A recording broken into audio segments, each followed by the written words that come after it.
It's 9:30 p.m. and you're making your way to the library that keeps the night alive. Tonight's tale, The Further Adventures of Zorro by Johnston McCulley. Stay with us, support the night, and keep your dial locked on the Sleep Wizard's library. And before we begin, where in the world are you listening from tonight? The Further Adventures of Zorro. Throughout a long summer day of more than 100 years ago, the high fog had obscured the flaming ball of sun, and the coast of Southern California had been bathed in a haze. Then came the night, with indication of a drizzle that did not materialize, for the bank of fog suddenly was split as though with a sword, and the brilliant moon poured down, and the riven mist floated away to let the land be blessed with brilliance, and the tossing sea dance in the silvery moonbeams. Approaching the shore came a sinister vessel, craft of ill omen. She sailed slowly under a spare spread of canvas, as though fearing to reach her destination too soon, and her lights were not burning. The hiss of the waters from her bows was a lazy sort of hiss, but the more suggestive because of that. It was the playful hiss of a serpent, always ready to become enraged. Her appearance betokened stealth and crime. She was low, rakish, swift. No proper seaman commanded her, since her decks were foul, and her sides badly in need of protecting paint. But her sailing gear was in perfect condition, and the man at her helm could have told that she answered to her rudder like a lovesick maiden to her swain. Amidships stood her commander, one Barbados, a monstrous giant of a man with repugnant visage. Gigantic brass rings were in his mutilated ears. His eyes were pig-like, tiny, glittering, wholly evil.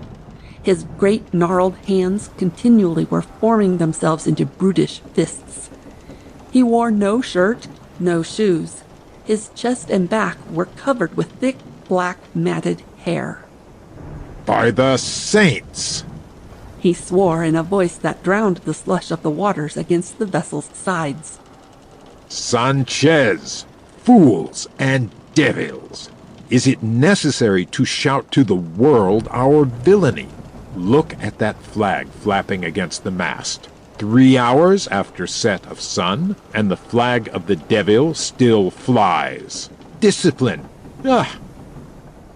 "Their flag!" Sanchez bellowed. There was no definite order given, but the man nearest the mast was quick to lower the flag. Sanchez looked back towards Barbados, and Barbados grunted and turned away to look toward the distant land. Sanchez was a smaller edition of Barbados, the evil lieutenant of an evil chief. He was short and thick, and many a man had misjudged the strength of his shoulders and arms, and had discovered his sorry error too late. The eyes of Sanchez glittered also, first as he looked at Barbados, and then turned, as the chief had, to glance toward the distant land. A fair land it was, bathed in the mellow light of the moon. Along the shore, uncertain shadows played, like shapeless fairies at a game. And here was a darker streak, where a canyon ran down to the sea, a canyon with black depths caused by the rank undergrowth and stubby trees. "There!" Barbados bellowed. He pointed toward the mouth of the canyon, where the water hissed white against a jumble of rocks. "We go ashore there, against the cliffs." Again there was no regular command, but the course of the pirate craft was changed a little, and she sailed slowly towards the spot Barbados had indicated. The chief grunted once more, and Sanchez hurried quickly to his side. "We land 20 men. Barbados commanded. 20 will be enough. I lead them, and you are to go with me. The others will remain aboard and take the ship offshore again, and return tomorrow night, 2 hours before the dawn." "See," Sanchez said. "'Tis to be a pretty party, by the saints. Rich loot, food and wines, honey and olives, gold and jewels and precious stones, bronze native wenches for such as like them, and time enough for it, eh? Ha! For some 4 months we have sailed up and down the coast, now and then landing and raiding to get a few pigs and cows. 'Tis time for a bold stroke, and this... It is arranged. Sanchez questioned. Am I in the habit of rushing in where things are not arranged? Barbados demanded. Senor Pirate, do you take me to be a weak and silly fool? If I did, Sanchez replied. I would have more wit than to say so to your face. Ha! Is it arranged? When the governor's own man arranges it. There's a precious pair, the governor and his man. Said Barbados, laughing raucously. Pirates and rogues we may be, but we can take lessons in villainy from some of the gentry who bear the names of caballeros, but have foul blood in their veins. The thing has an evil look. Sanchez was bold enough to assert. I like not a task too easy. By my naked blade, that which looks easy often is not. If this should prove to be a trap. Barbados gave a cry of rage and whirled toward him suddenly, and Sanchez retreated a single step, and his hand dropped to the naked cutlass in his belt of tanned human skin. Try to draw it, fool. Barbados cried. I'll have you choked black in the face and hurled overboard for shark meat before your hand reaches the blade. I made no move to draw. Sanchez wailed. There are times when I wonder why I allow you to remain at my side. Barbados told him, folding his gigantic arms across his hairy chest. And there are times when I wonder whether your heart is not turning to that of a woman and your blood to water or swill. A trap, you fool. Am I the man to walk into traps? Kindly allow me to attend to the finer details of this business. And a pretty business it is. The village of Reina de los Anales is miles in the interior. Sanchez wailed. I do not like to get out of sight of the sea with the pitching planks of a deck beneath my bare feet. Beware lest you have beneath your feet the plank that is walked until a man reaches its end and drops to a watery death. Barbados warned him. Enough of this. Pick the men who are to land and get ready the boats. An hour later, the anchor had been dropped, and the pirate craft had swung with the tide and was tugging at her chains like a puppy at a leash. Over the sides went the boats, Barbados growling soft curses at the noise his men made. We have nothing to fear, fools and devils, he said. But there will be no surprise if some converted native sees us and carries to Reina de los Angeles word of our arrival. There is many a hacienda in these parts where pirates are detested. Silence, rogues. You'll have your fill of noise tomorrow night. Without knowing it, Barbados practiced a deal of psychology. These wild men of the sea had before them a journey of some miles inland, and they knew it and hated it. But the pirate chief continually hinted to them of the rich loot at the end of the present trip, and his hints served their purpose well. Toward the shore they rowed, tossing on the breakers, making for the dark spot where the canyon ran down into the sea. There, a cliff some 12 feet high circled back into the land, forming a natural shelter against the land breeze at times and the sea winds at other times. Through the surf they splashed, half naked, carrying naught except their weapons, and no weapons save their cutlasses. They gathered on the beach and watched the boats return to the ship, shrieking coarse jests at the men compelled to remain behind. Barbados took from his belt a tiny scrap of parchment and looked at it closely. With him, this passed for a map. He called Sanchez to his side, turned his back to the sea, and looked along the dark reaches of the canyon. Forward, Barbados said, and let there be little noise about it. If we stumble across one of the accursed natives, slit his throat and so silence it. And if we meet a wandering friar of the missions, slit him into ribbons, Sanchez added, chuckling. To his wonder, Barbados grasped his arm so that Sanchez thought the bone must break. Enough of that! Barbados cried. Touch no fry in violence except I give the word. You love the robes and gowns? Sanchez asked in wonder. I love to protect myself. Barbados replied. It is an ill thing to assault a fry if it can be avoided. He stopped speaking for a moment and seemed to shiver throughout the length and breadth of his gigantic frame. I had a friend once who struck a fry. He added in a whisper. I do not like to remember what happened to him. Forward!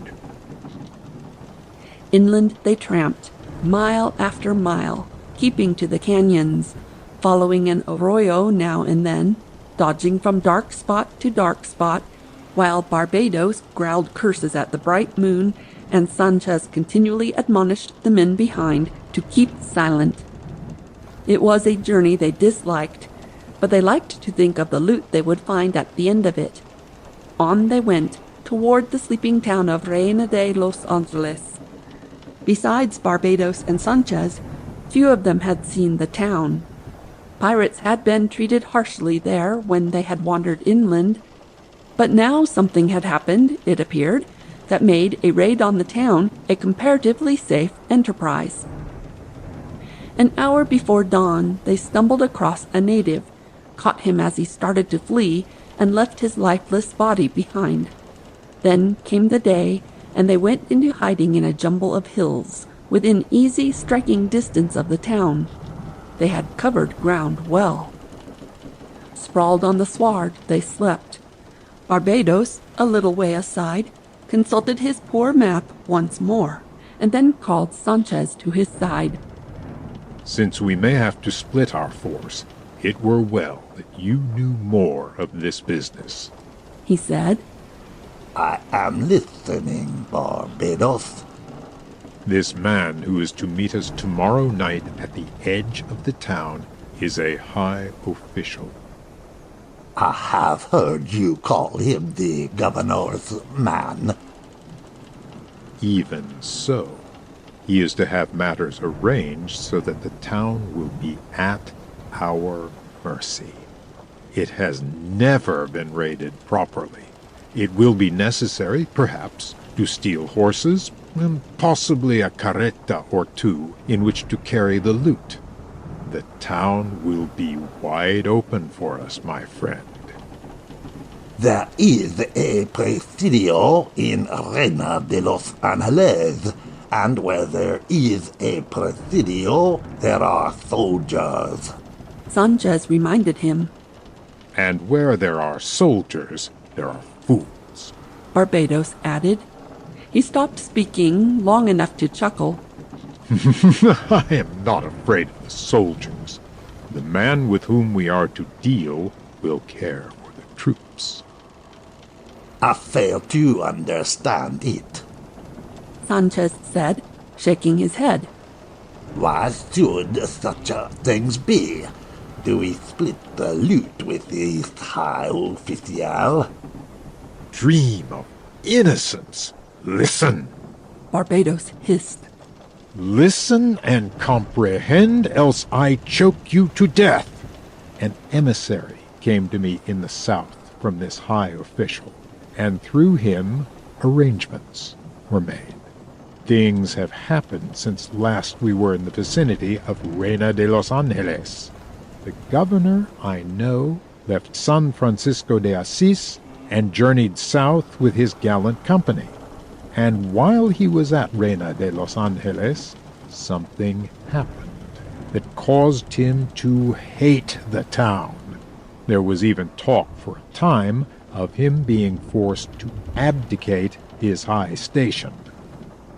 Ha! More mystery. Sanchez growled. It seems that in the Southland there was a pest of a highwayman known as Señor Zorro, and whom men called the Curse of Capistrano. A land pirate. Spit upon him. How can a man be a pirate on the land? However, this Señor Zorro did several things worthy of note. From what I have heard, I would we had a dozen of him in the ship's company. We could raid the whole of Mexico, capture the Spanish fleets, and attack Europe. This Senor Zorro must be quite some man. Sanchez observed. I have heard but little, but enough to convince me that I would have him for a friend rather than an enemy. He is a sort of devil. Now he is here, and now he is gone. Like a ghost he comes, and like a spectre he disappears. Ha! You, a pirate, cross yourself!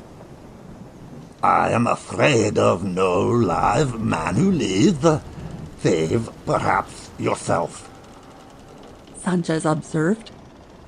But I like not this talk of ghosts.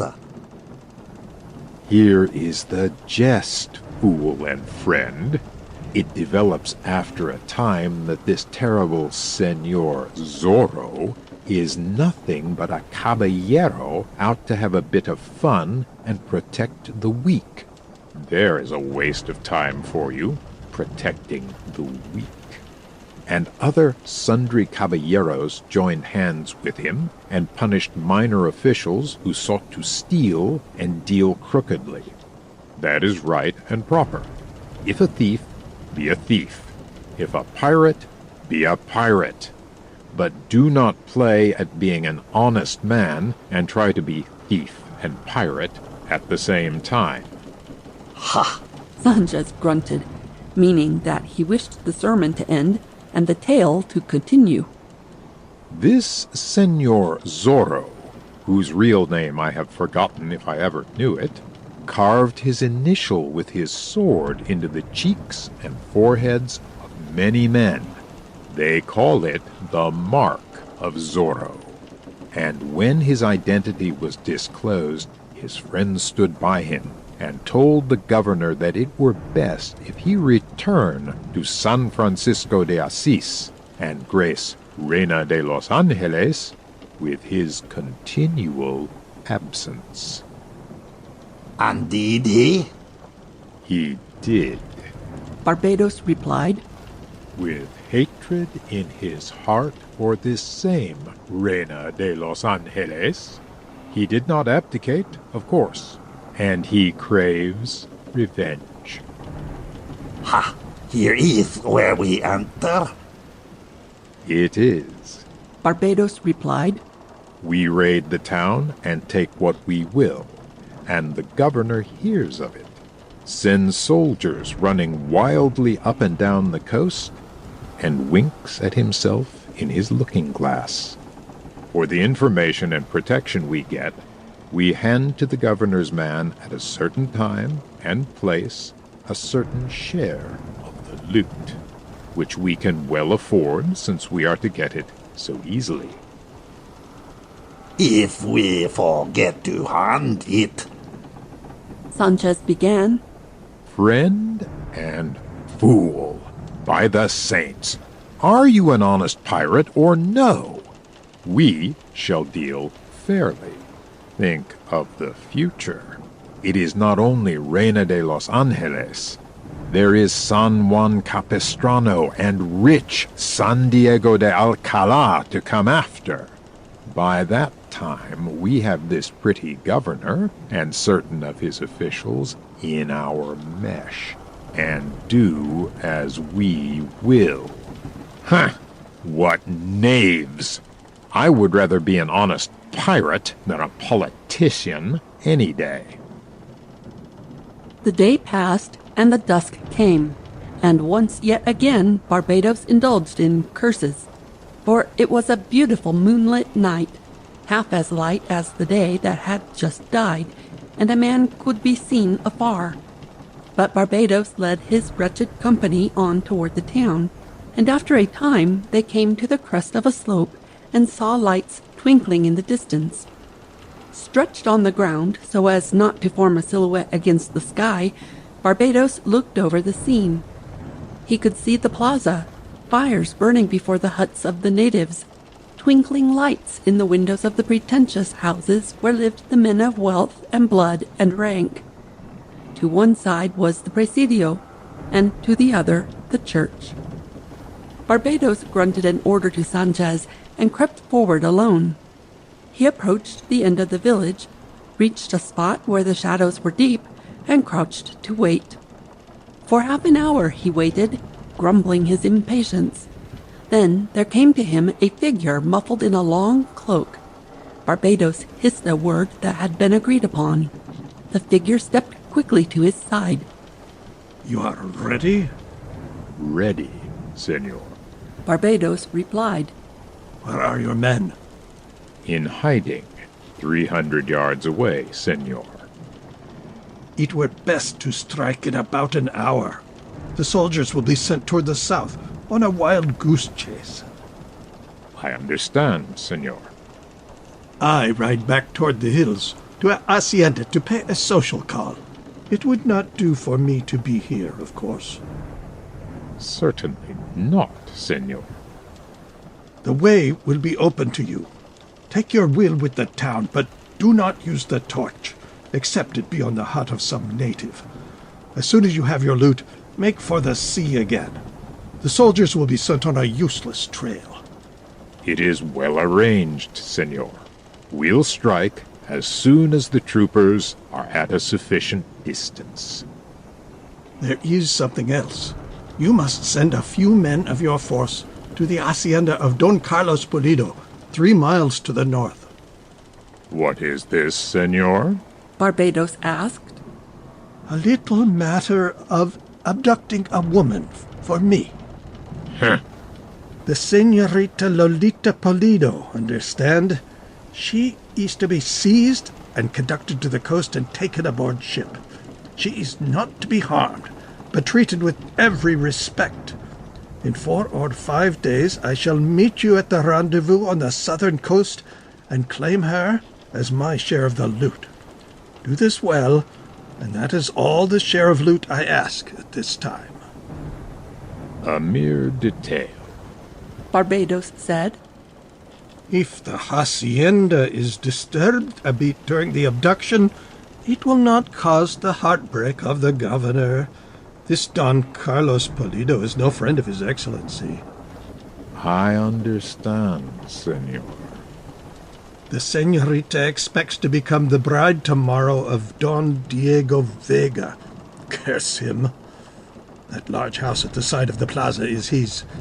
When you are raiding the town, Barbados, pay special attention to that house.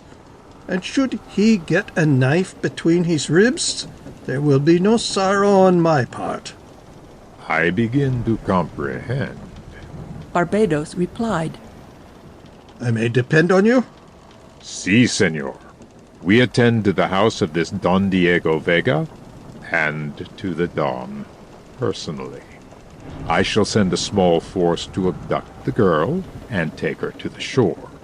She will be waiting for you at the rendezvous to the south. "Good. Watch when the soldiers ride away. and strike an hour later. Adios.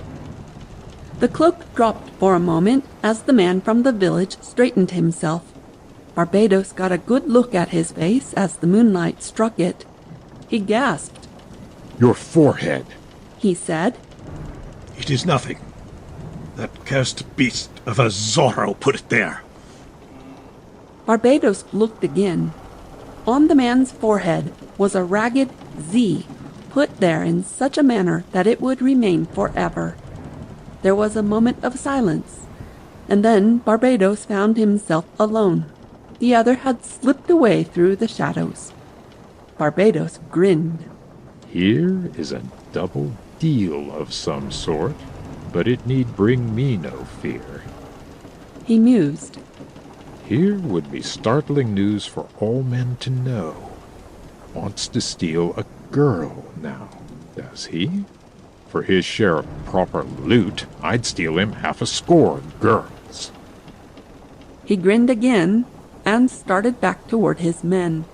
Barbados did not fear the soldiers, and he knew they would be sent away.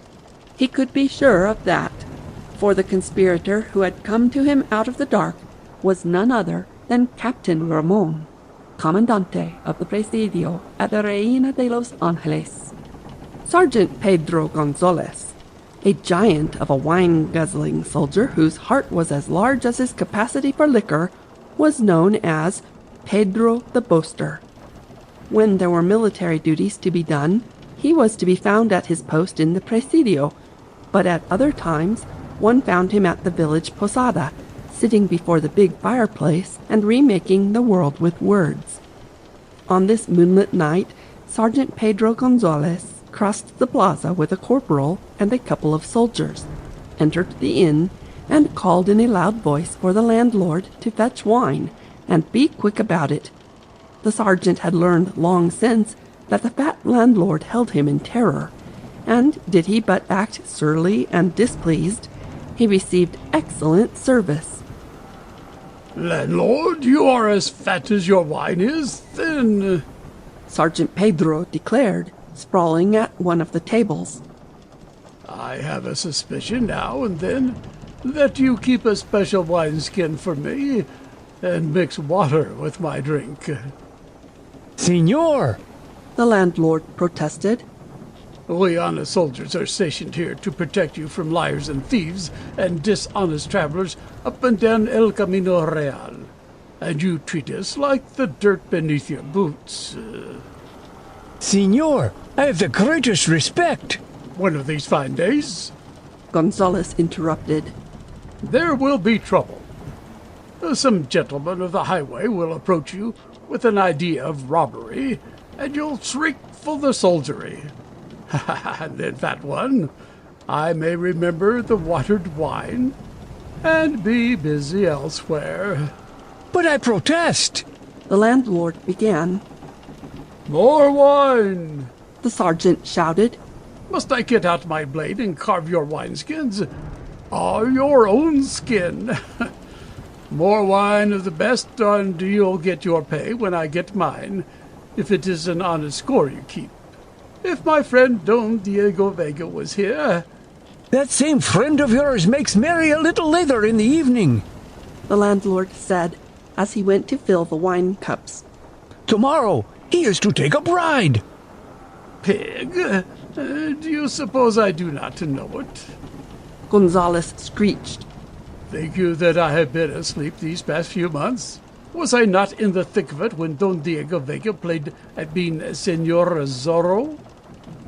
You were in the thick of it, The corporal admitted with a touch of sarcasm in his voice.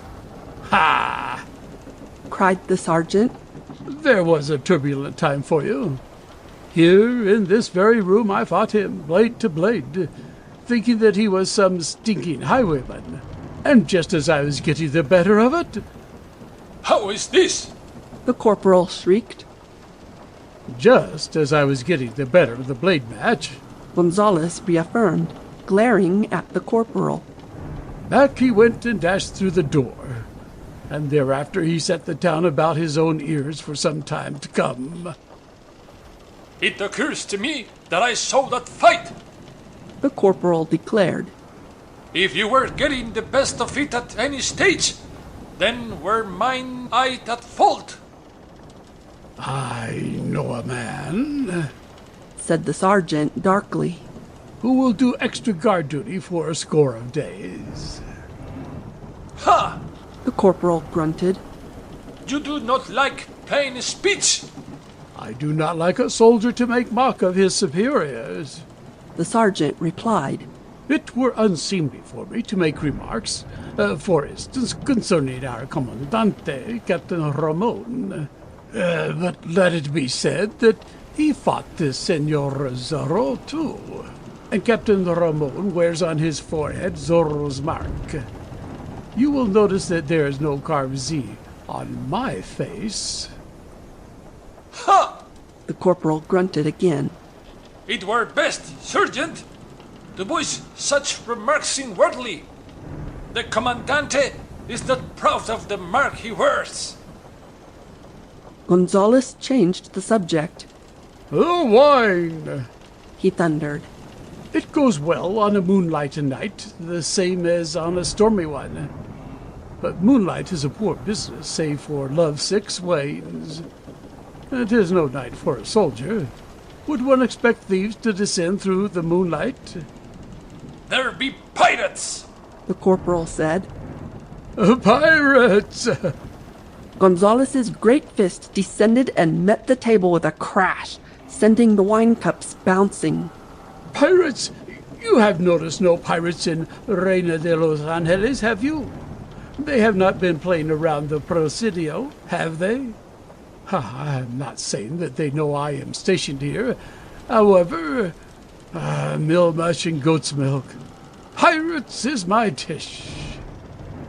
The town grows wealthy, and they may come. The corporal said. You fear? You tremble? Gonzales cried. Are you soldier or fry? Pirates! By the saints I would that they came. My sword arm grows fat from little use. Talk not of pirates! The landlord begged. Suppose they did come? And what if they did? Gonzales demanded. Am I not here, dolt? Are there not soldiers? Ha ha, pirates! Ha ha ha ha! He sprang to his feet, those same feet spread wide apart. His hand darted down, and he whipped out his blade. That for a pirate? He shouted, and made a mighty thrust at the wall. This for a pirate!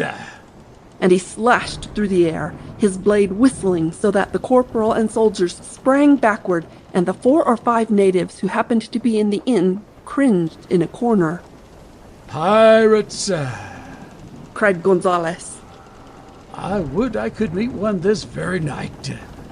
We grew stale from inaction. There is too much peace in the world. Mill mush and goat's milk.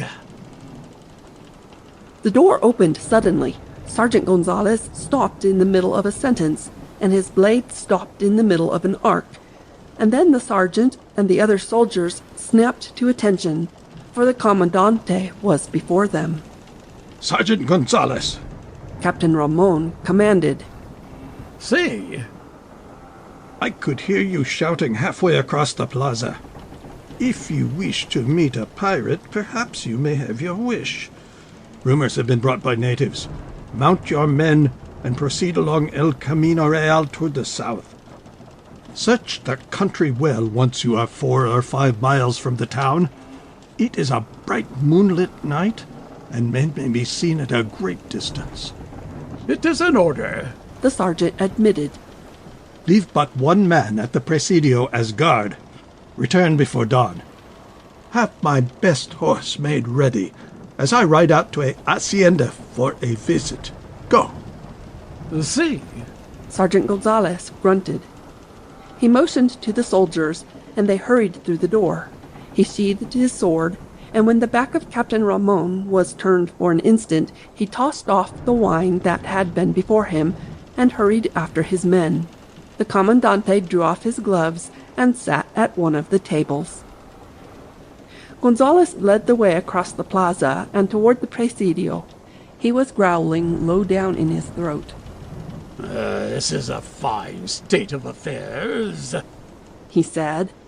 Ride all night and kick up the dust. Back before dawn with nothing done. But you wanted pirates! The corporal protested. Think you they will stand in the middle of El Camino Real and await our pleasure? Gonzales growled. What pirate would be abroad a night like this? Could we but meet some? Ha! There is a special reward for pirates. Even before they had reached the entrance of the presidio, he began shouting his orders. Torches flared, and men ran to prepare the horses. 15 minutes later, with Gonzales at their head, they rode across the plaza and out upon El Camino Real, their mounts snorting, their sabers rattling. From the crest of a slope a few hundred yards away, Barbados and his evil crew watched them depart upon their mounts.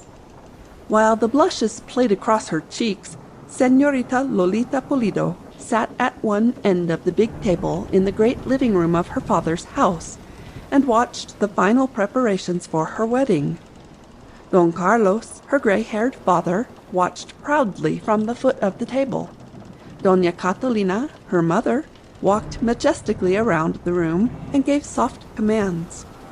Native servants scurried like rats in and out of the great room, carrying bundles of silks and satins, gowns, intimate garments. Tomorrow, Don Carlos sighed, and in the sigh was that which spoke of cruelties bravely borne. tomorrow, Señorita, you become the bride of Don Diego Vega and the First Lady of Reina de Los Angeles. And my troubles, let us hope, are at an end. Let us hope so, said Doña Catalina. The governor himself dare not raise his hand against the father-in-law of Don Diego Vega. My fortunes will increase again, and you, daughter of my heart, will be a great lady with wealth at your command. And love also, the little señorita said, bowing her head. Love also, said Doña Catalina. Ha! Don Carlos cried with a gale of laughter. It is love now, is it? And when first Don Diego came wooing, the girl would have none of him, even to better the family fortunes. He was dull, he yawned, and she wanted a man of hot blood and romantic. But when it was learned that he was Señor Zorro, that made a difference. Love also, it is well. Señorita Lolita blushed again and fumbled at a soft garment upon her lap. There came a pounding at the door, and one of the servants opened it. Don Carlos glanced up to find a man of the village there. It is a message, Senor, he said. From whom? Don Carlos asked. From Don Diego Vega to the little Señorita. Señorita Lolita dimpled, and her black eyes flashed as she bent over the heap of garments again. Don Carlos stood up and stalked majestically toward the door. I take the message, he said, and he took it and handed it to Doña Catalina that she might read it first. Don Diego Vega is not wed to my daughter as yet. It is not proper that he send her sealed messages. His eyes were twinkling as he turned away. Señorita Lolita pouted and pretended indifference, and Doña Catalina, her mother, unfolded the message and read it with a smile upon her lips. It is harmless, she announced. Señorita Lolita looked up and took the message from her mother's hand. Don Diego Vega, it appeared, wasted no words. His message was read swiftly. This man has orders to make a record carrying this greeting of love to you and fetching yours in return. Thine, Diego. Ha! Don Carlos shouted. Economy is a great thing, but not in words when there is love to be spoken. You should have seen the messages I sent to Catalina in the old days. Carlos? Doña Catalina warned. And paid a native wench royally to slip them to her. Don Carlos continued shamelessly. Behind the back of her, dueña. Page after page, and every word a labor. I could fight better than I could write. Perhaps so can Don Diego. The little señorita said. Staunch and loyal to him, are you? Don Carlos roared. That is proper. Pen your reply, my daughter, and let this man establish his record for the return trip to Reina de los Angeles. Do not keep Don Diego waiting. The señorita blushed yet again, got up, and swept into a room adjoining. Don Carlos addressed the messenger. How are things in the town? Don Diego entertains his caballero friends at a last bachelor supper, senor. The man replied. Ha! Young men only, I suppose. Si, senor. Wine flows, I take it, and the table is piled high with rich food. Si, senor. Ah, well, I shall have my turn tomorrow at the marriage feast. Don Carlos said. My regards to Don Diego Vega. They shall be given to him, senor. The señorita returned and handed what she had written to her mother, who perused it and sealed it, and handed it to the messenger in turn. The man bobbed his head in respectful salute and hurried out. A native servant closed the door behind him, but neglected to drop the heavy bar in place. Because of the unusual excitement, none noticed. Don Carlos resumed his position at the foot of the table. This was a great night for him, and tomorrow would be a great day. He was happy because his fortunes were on the mend, because the governor had been forced to cease his persecutions. But he was happy also because his daughter was to have happiness. Don Carlos and his wife had lavished upon this their only child love enough for a dozen, and now both glanced at her as she fumbled at a silken shawl. Her black eyes were sparkling again, though dreams were glistening in them. Her cheeks were delicately flushed. Her dainty hands played with the silks. One tiny tip of a boot peeped from beneath her voluminous skirts. A bride of whom any man could honestly be proud, Don Carlos thought, and with proper blood in her veins and proper thoughts in her head. So, Don Diego makes merry tonight with his young friends. Don Carlos said. I would like to peer in upon him now. Could he have done so, he would have seen a merry gathering. In the big living room of Don Diego's town casa, a huge table had been spread. Don Diego sat at the head of it, dressed in fastidious garments, and caballeros were grouped around it. Richly dressed they were, with blades at their sides, blades with jeweled hilts, but serviceable weapons for all that. Wine cups and dishes were before them. They feasted, and they drank. They toasted Don Diego and the Señorita Lolita, Don Diego's father and the Señorita's father, and one another.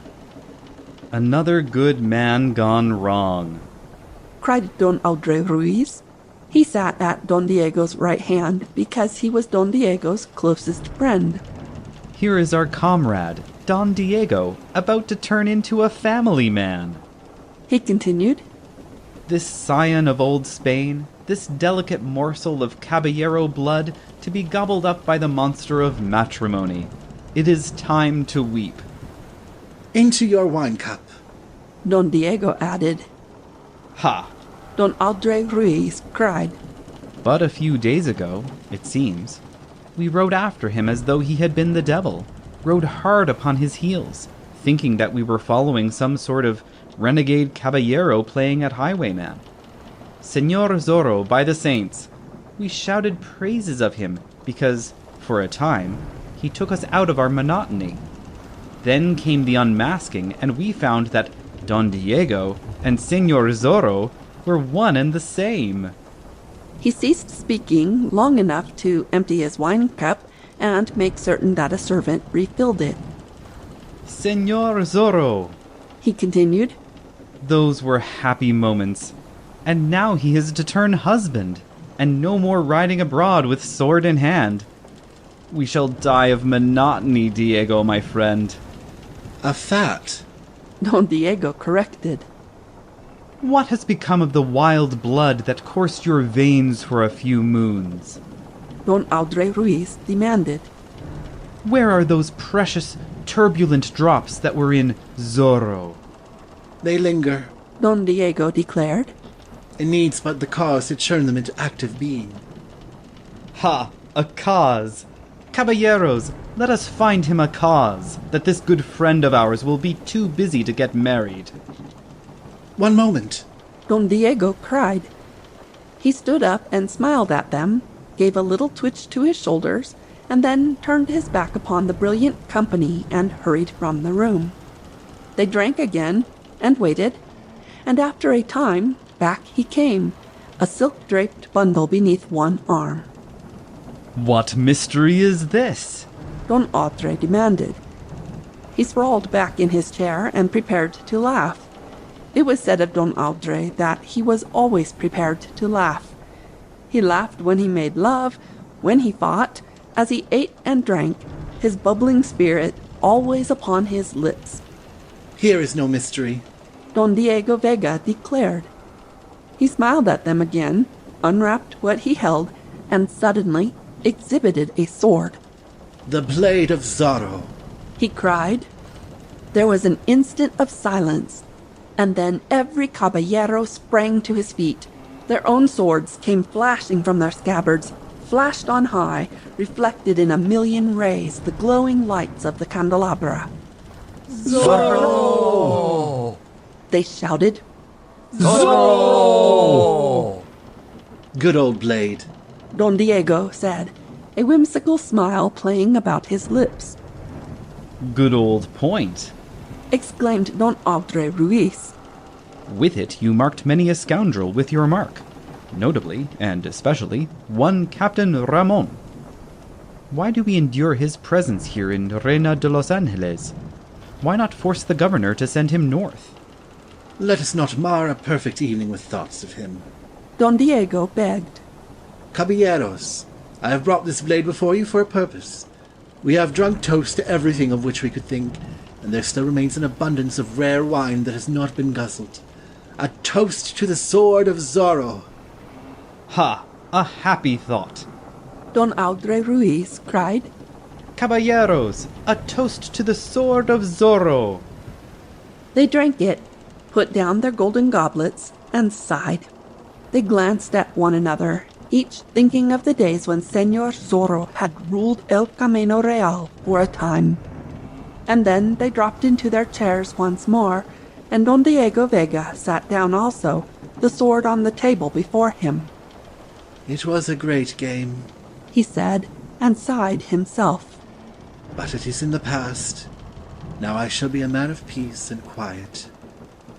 That remains to be seen, Don Andre declared. There may be domestic warfare, you know.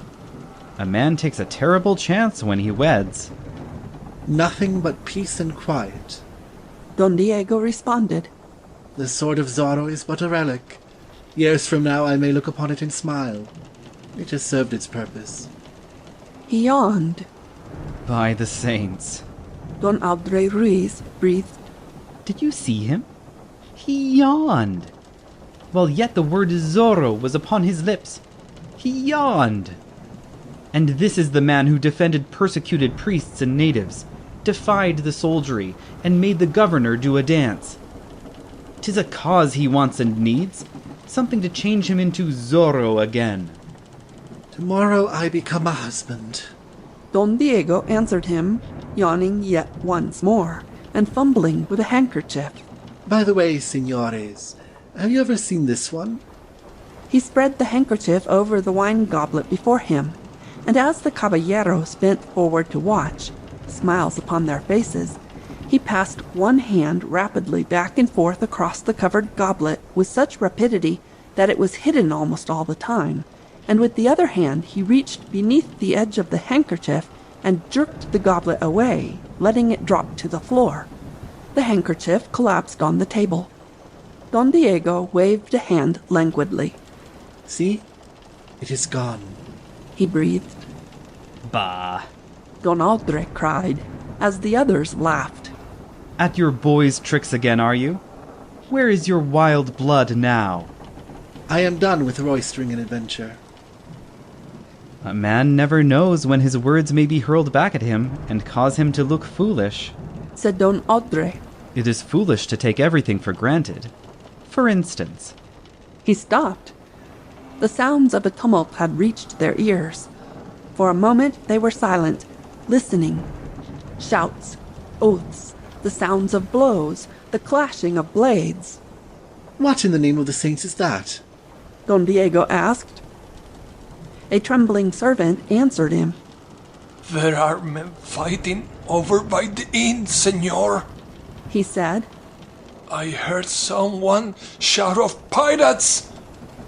Barbados continued to mutter curses as he watched the sky. Not a cloud marred its face, and the moon was at the full. But here was an enterprise where there was small risk, so he could discount the bright night. He grunted his pleasure as he saw Sergeant Gonzalez and the troopers ride away from the Presidio, cross the plaza, and continue toward the south. He called Sanchez to him and explained what was to be done at the hacienda of Don Carlos Pulido.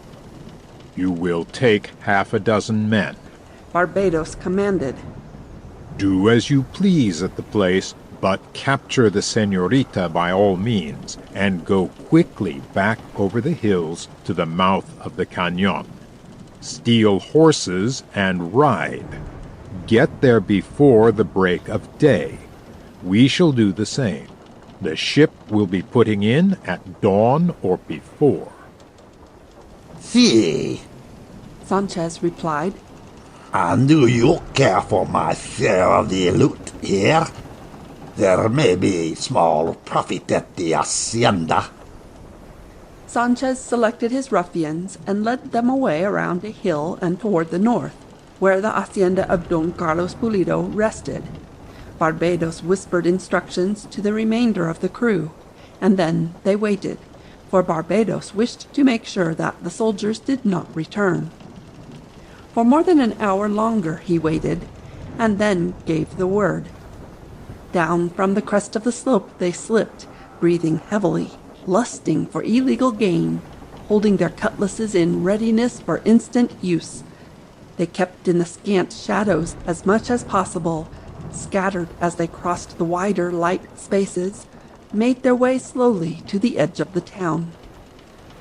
There, in the shadows cast by an empty adobe building, they separated, and Barbados whispered his final instructions.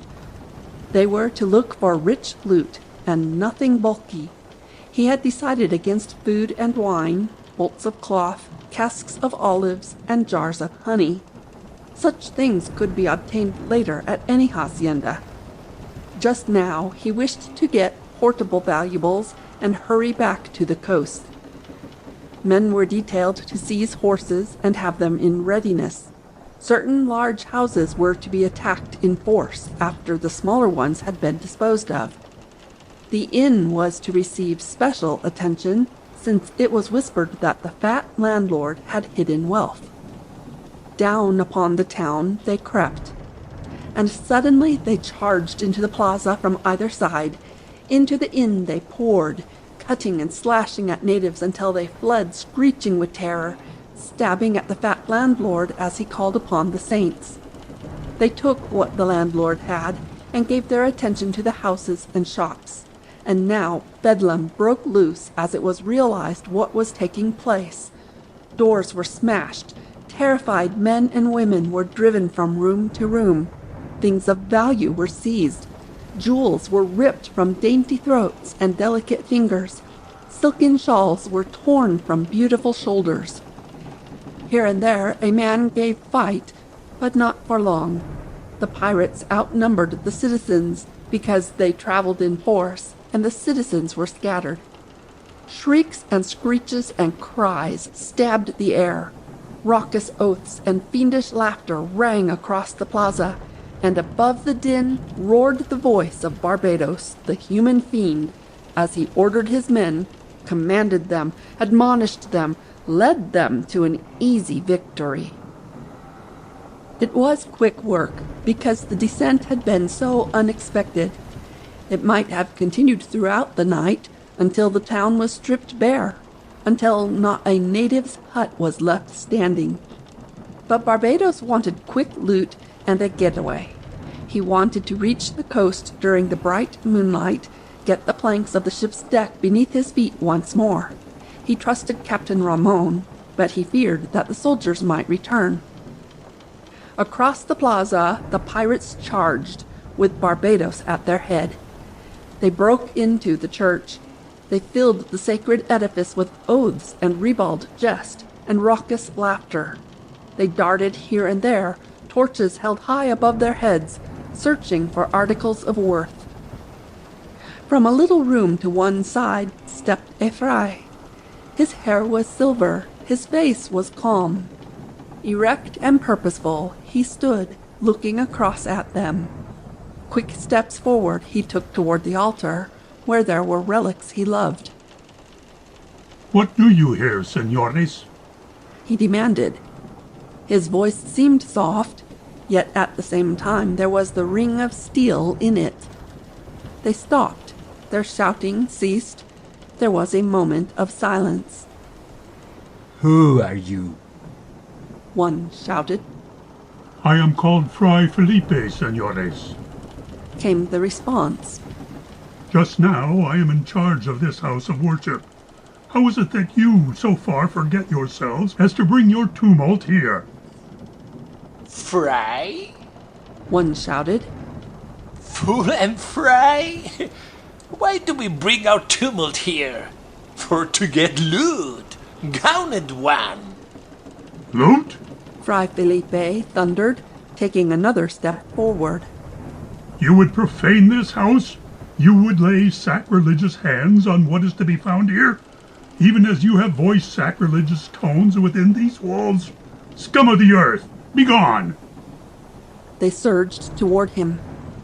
"One side, Fray," shouted a foremost one. "Respect the black flag, and we respect your gown." "Spawn of hell! Sons of the devil!" Fray Felipe thundered. "Back to the door, and out of this holy place!" He scarcely hoped to stop them.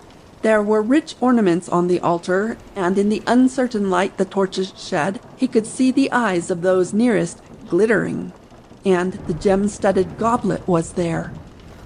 Thought of the gem-studded goblet gave new strength to ancient Fray Felipe.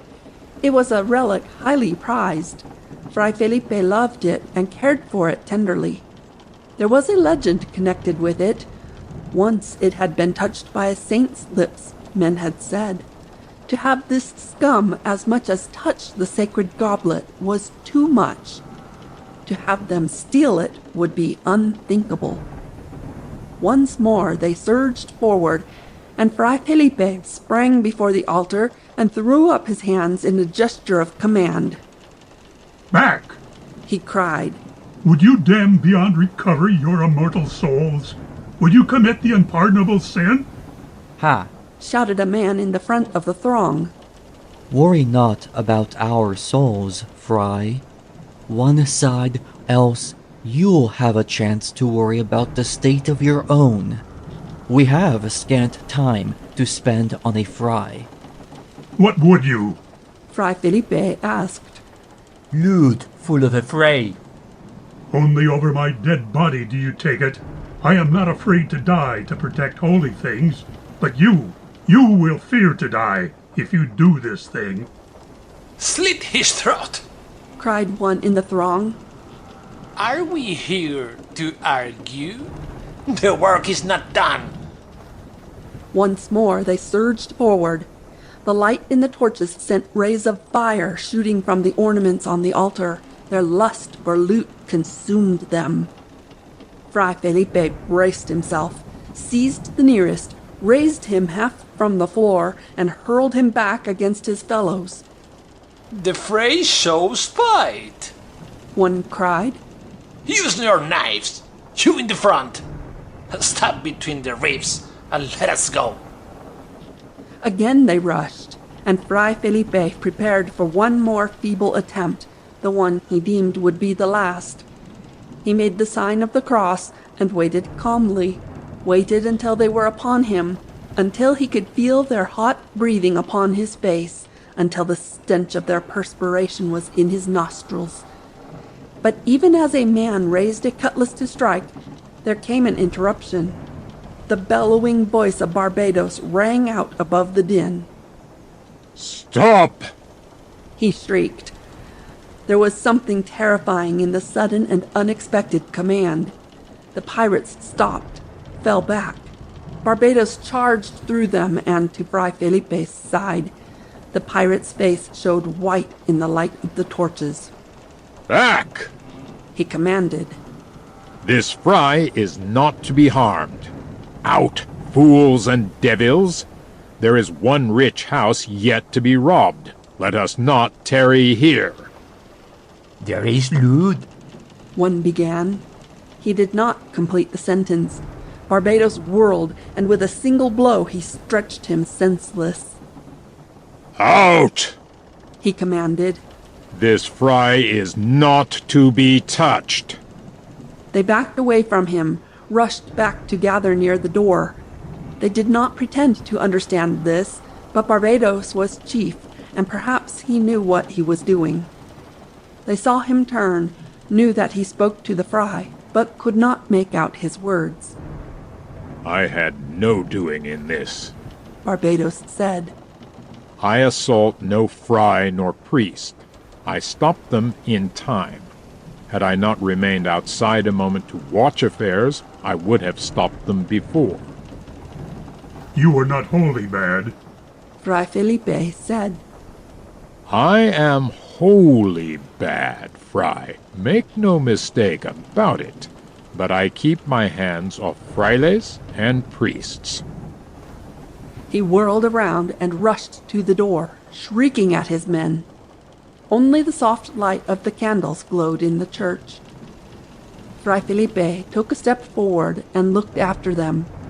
He turned back toward the altar, a look of thankfulness on his face. And suddenly that look changed. Misery took its place. Fray Felipe gave a little cry of mingled surprise and pain and tottered forward. The precious gem-studded goblet was gone. He sensed at once how it had happened. When they had charged upon him, before Barbados came, one of the pirates had snatched the goblet away. Fray Felipe whirled toward the door again, took half a dozen steps, seemed at the point of rushing after them. But he knew they were on the other side of the plaza now, and that an appeal to them would be useless. However, he could try. He faced the altar again, and the expression of his old countenance was wonderful to see. And then and there, Fray Felipe took a vow. "I go," he said. "I return with the saintly goblet, or do not return at all." Barbados had saved the casa of Don Diego Vega for the last. He had kept an eye upon it, however, while his men were looting the town, but had seen nothing to indicate danger from that quarter. and now he remembered Captain Ramon's commands, and it pleased him to carry them out. Don Diego's was the finest house in the village, and seemed to promise rich loot. Barbados placed 4 of his men outside to guard against the unexpected return of the soldiers, and led the remainder straight to the front door. They hesitated there for a moment, gathered closely together. Then Barbados gave the word, and they rushed through the door and hurled themselves inside, to go sprawling over the rich rugs and carpets and stop in astonishment and confusion. Barbados swore a great oath as he strove to maintain his balance. Before them was a wonderful room, lavishly furnished. To one side was a wide stairway that led to the upper regions of the house, and priceless tapestries were hanging from a mezzanine. But what engaged the attention of Barbados and his crew the most was the big table in the middle of the room, and some score of richly dressed caballeros sitting around it. Here was the unexpected, which Barbados always feared. He came to a stop, thrust forward his head, and his little eyes began glittering. The soldiers were gone from the town, but here were a score of young caballeros who were fully as good as soldiers in a fight, and who loved fighting. Barbados had seen such young blades handle swords and rapiers before.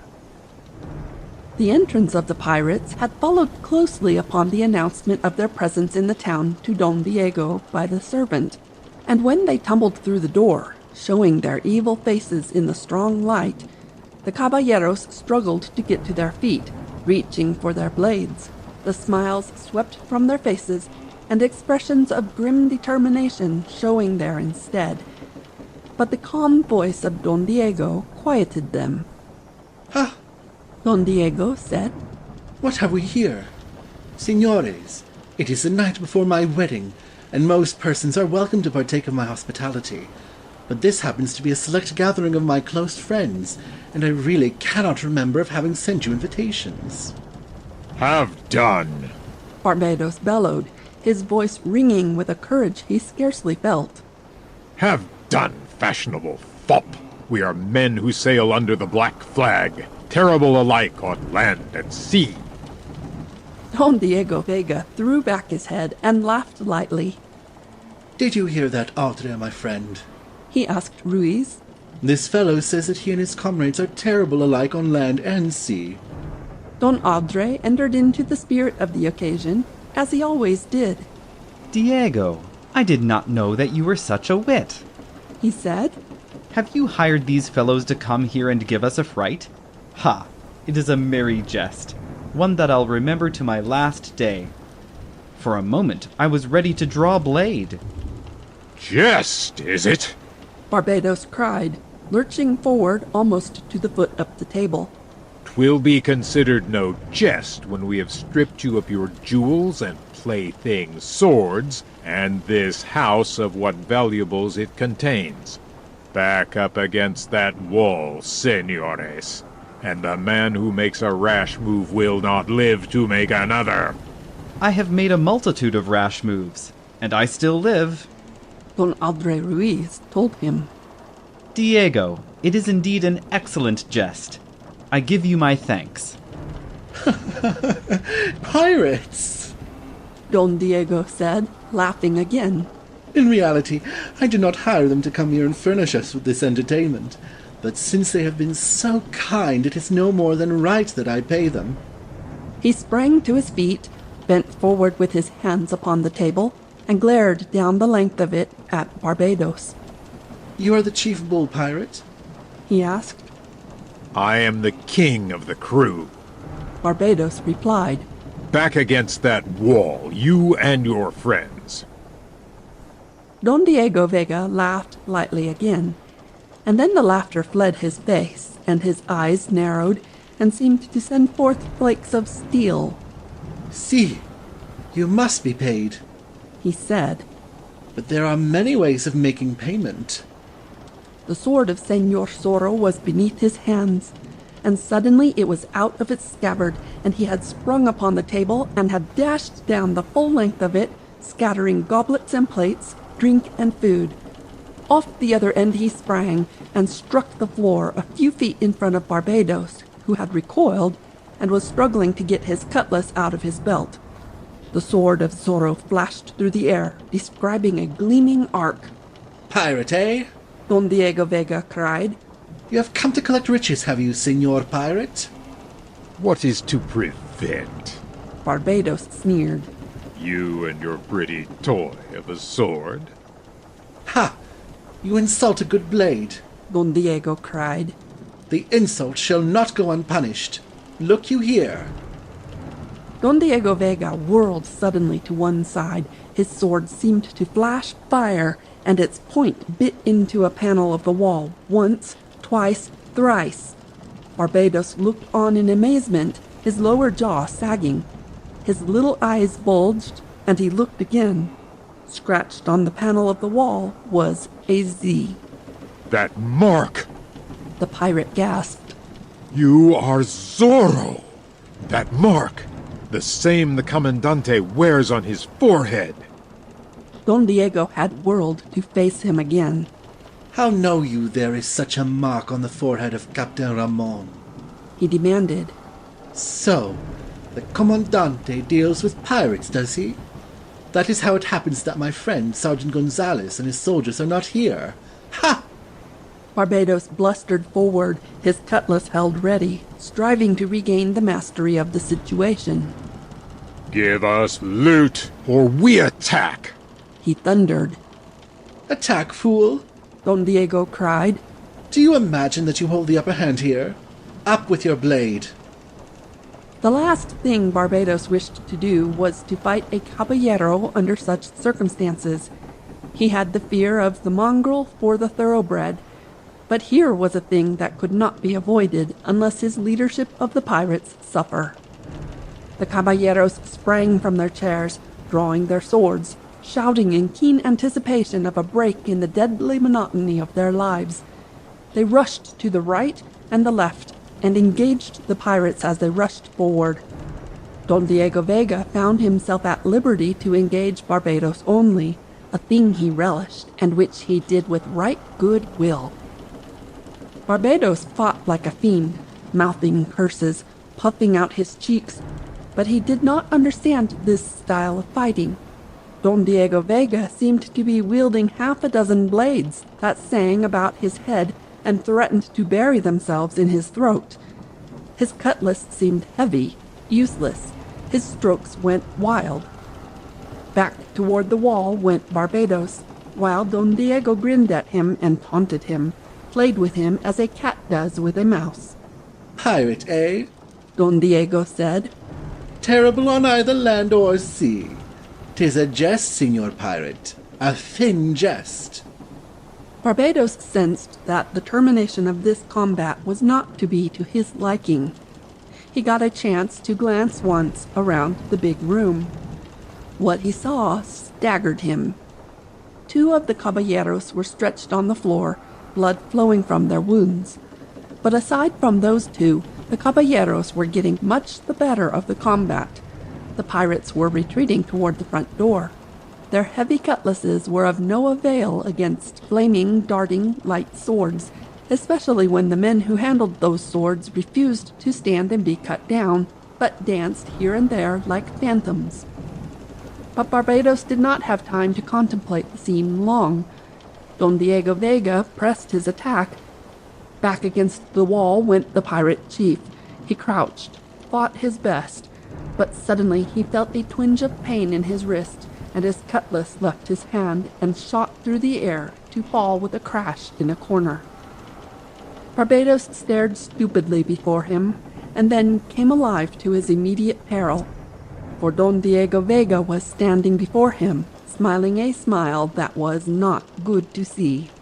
"Payment shall be made," Don Diego said.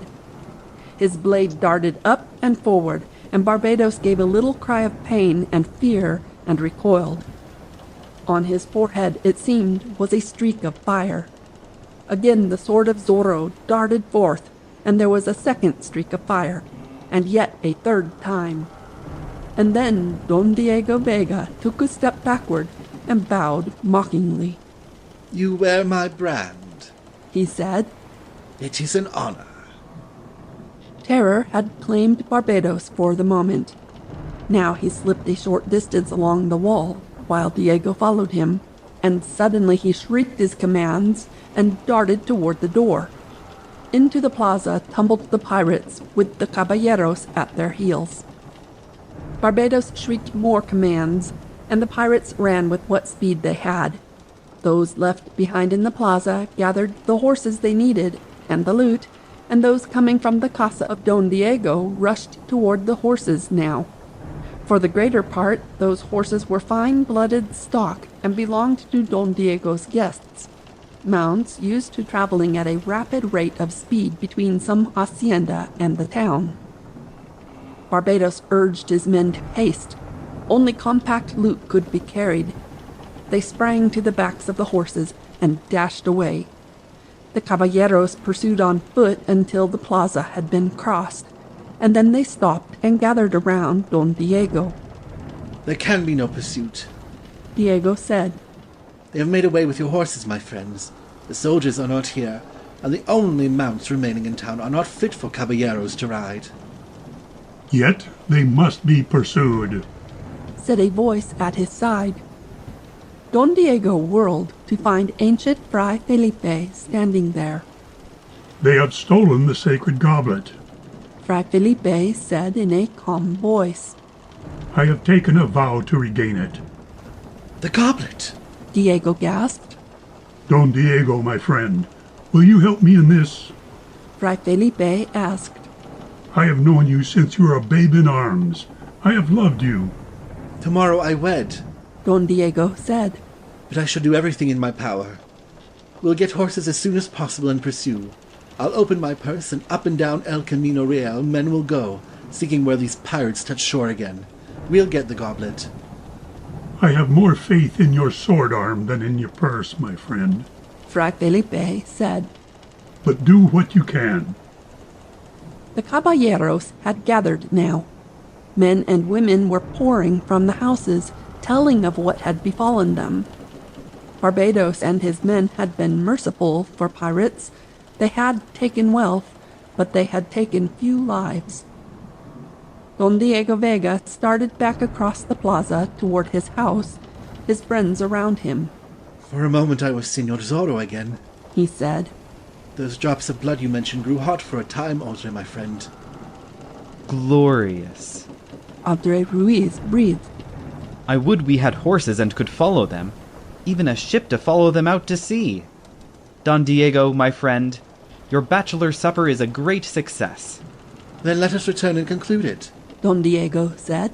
We have a couple of wounded friends in the house. Let us attend them. Let us bathe their wounds in wine, Audrey suggested. They hurried into the house. The frightened servants came forward again and began putting things to rights. The two wounded caballeros were in chairs already, and men working to bandage them. Once more Don Diego sat at the head of the table, and the caballeros dropped into their chairs, and the servants made haste to fill the goblets.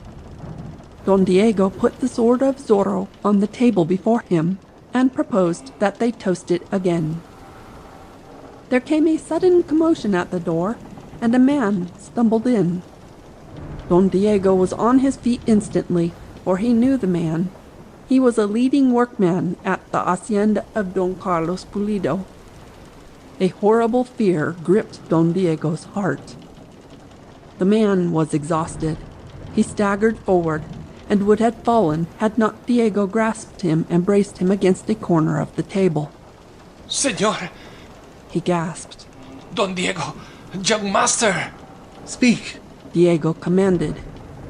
Pirates attacked the Hacienda more than an hour ago, while others were attacking here. Tell it quickly. Don Carlos is sorely wounded, señor. Many of the buildings had burned. The house was looted. The señorita? Don Diego questioned.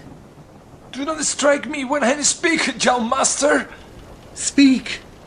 They carried away the señorita. There is slew six who would have saved her. Carried her away? Don Diego cried. Toward the sea! The man gasped.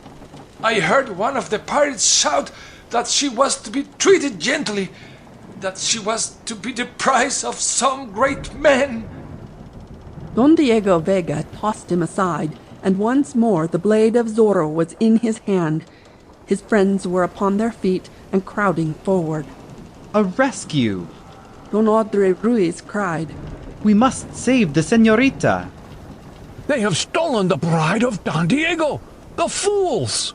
Another shouted. Worse than that for them!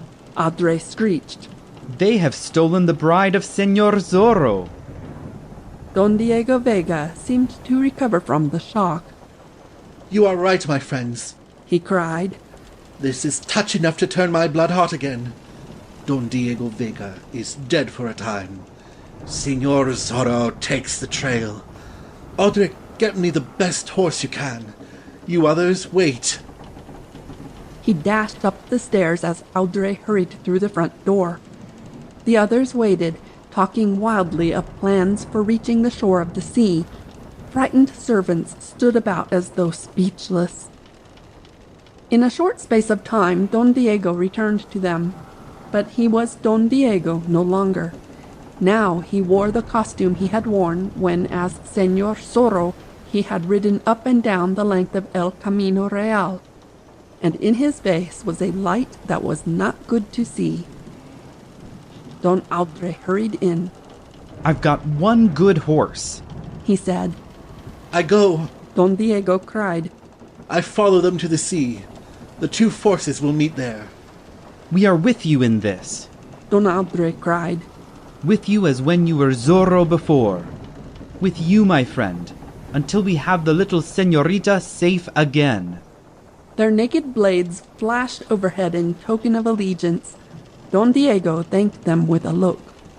Then follow me to the sea, he cried. A trading ship is due there in the morning. Mayhap we'll have to take it and trace him across the waves. I go. Zorro takes the trail. He dashed to the door, the others following. He sprang into the saddle of the mount Don Audrey had procured. He drove home the spurs cruelly and rode like a demon through the bright moonlight and up the slope, then taking the shortest trail to the sea. At the hacienda of Don Carlos Pulido, the outer door was opened slowly, stealthily. A villainous face showed. Then the door was thrown open wide, and 6 men stormed into the room. Doña Catalina gave a shriek of fear and sprang backward, and as the little señorita rushed to her, clasped her in her arms. Don Carlos looked up quickly from a garment he had been inspecting and sprang to his feet. Pirates! He roared. The aged Don seemed to renew his youth with the cry. He darted back against the wall, shrieking for his servants and his men, his hand darting to the blade that happened to be at his side. But the surprise was complete, and there was no hope of a victory over the pirate crew. Servants rushed in loyally to be cut down. Doña Catalina and Lolita crouched in a corner, the aged Don standing protectingly before them. Sanchez made for him, seeing the girl. The pirate laughed, attacked like a fiend, and Don Carlos went down before he could give a wound. Doña Catalina's shriek rang in his ears. Then there came another shriek as Señorita Lolita felt herself being torn from her mother's arms. Sanchez whirled her behind him, and another of the pirates clutched her in his arms. Easy with the wench, Sanchez cried. She is to be saved for some great man. The little señorita struggled and fought, her gentleness gone in the face of this emergency. Horror claimed her and almost destroyed her reason. She had heard whispered wild tales of what happened to women captured by pirates. Out of the house she was carried, shrieking in her fear. The pirates poured out too. Some of the outbuildings were ablaze now, and the shrieking, swearing crew was looting the house for what valuables could be carried easily. Men of the hacienda came running, to be cut down with a laugh. More huts were set ablaze. pirates came running from the house, carrying jewels, silks, satins. Señorita Lolita realized dimly that her wedding garments had been ruined by these men. Diego! She moaned. Diego! Horses were procured, her father's blooded stock, and she was lashed to the back of one. The pirates mounted others, and Sanchez urged them on their way toward the distant sea. He had orders to get there before the dawn, and he feared Barbados too much to disobey his orders. Señorita Lolita glanced back once to see flames pouring from the doors and windows of the home she had loved. She thought of the father she had seen cut down, of her tender mother, and then she slumped forward in a swoon, and Sanchez steadied her in the saddle. 2 men of the Hacienda carried Don Carlos Pulido from his burning home and placed him down at a distance beneath a tree. Doña Catalina knelt beside him, weeping. Find the horse. The aged Don commanded one of the men. Ride like a fiend to the town and tell Don Diego Vega of this. As you love the señorita, spare neither yourself nor your mount. Ride, do not bother with me. And so the man found a horse and rode away toward town, going like the wind, and so the news came to Don Diego Vega. The señorita, coming from her swoon, found that the pirates were traveling at a high rate of speed. Mile by mile they cut down the distance to the sea. There was an excellent trail used by traders, and Sanchez followed it swiftly. It was like a nightmare to the little señorita. Again, she wondered at the fate of her father and her mother. Again, mentally, she called upon Don Diego Vega to save her. But her proud blood had returned to her now. She curled her pretty lips in scorn when Sanchez addressed her, and would make no reply. Her eyes snapped and flashed as she contemplated him. Her tiny chin tilted at an insulting angle. She was a Pulido, and she remembered it. Whatever fate held in store for her, she would be a Pulido to the end. And finally, after some hours, they rounded a bend of a hill and saw the sea ahead of them, and the mouth of the dark canyon that ran down into it. Sanchez dismounted them beside the curving cliff. The loot was piled on the sand, the horses were turned adrift. Señorita Lolita was forced to dismount. Her wrists were lashed behind her, and she was compelled to sit on the ground with her back to the cliff's wall. Some of the pirates lighted a fire of driftwood. Sanchez stood looking out to sea, watching for the ship that soon would be due. And then came Barbados and the pirates from the town. Fair loot, Barbados cried as Sanchez questioned. but we were outdone. Some devilish caballeros were having a supper, and we stumbled upon them, twice our number. But we have fair loot, and you have the girl. See, we have the girl, Sanchez replied. Barbados walked over to her. A pretty wench, He declared. Small wonder a man wished to have you stolen. Proud, are you? Huh! We'll see what pride you have remaining by the end of the next moon. He whirled to look over the camp. Sanchez! He commanded. Put a sentinel up on top of the cliff. I do not expect pursuit, but it is best to be prepared. I ran across that fiend of a Zorro, and he marked me. But there are not horses enough left in town for himself and his friends, and he would not dare follow alone. Nevertheless, put a sentinel on the cliff. Sanchez obeyed. A man mounted to the top. On the level stretch of sand before them, they could see his shadow in the moonlight as he paced slowly back and forth. Back and forth he went. while Señorita Lolita sat and watched the shadow and shivered to think of what was to come. Barbados and Sanchez prepared the loot for the ship's boats when they should come.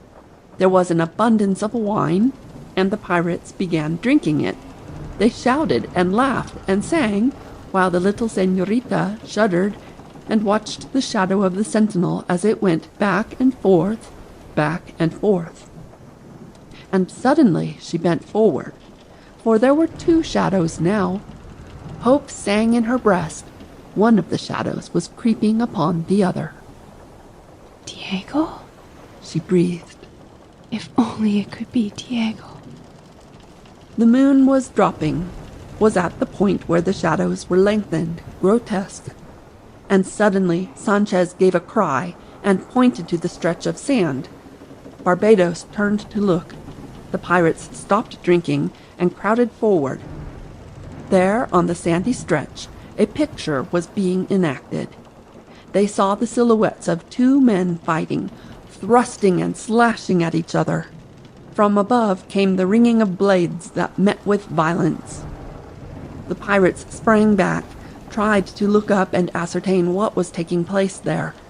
The shadows disappeared from the sand for a time as the combatants reeled back from the edge of the cliff. "Above, some of you!" Barbados cried. They started and stopped. Down the face of the cliff came tumbling the body of the pirate sentinel. It struck the sand, and Barbados and the others crowded forward to see. "By the saints!" Barbados swore. His little eyes bulged. On the cheek of the dead pirate sentinel was a freshly carved Z. "Barbados, look!" Sanchez cried. He pointed to the body. Fastened to the man's belt with a thorn was a scrap of parchment. Barbados went forward gingerly and plucked it off. On it were words, evidently traced in blood with the point of a blade. Barbados read them swiftly. Señores, have you ever seen this one? There was a moment of horrified silence, during which nothing was heard save the soft lap of the sea against the shore and the labored breathing of the terrified pirates.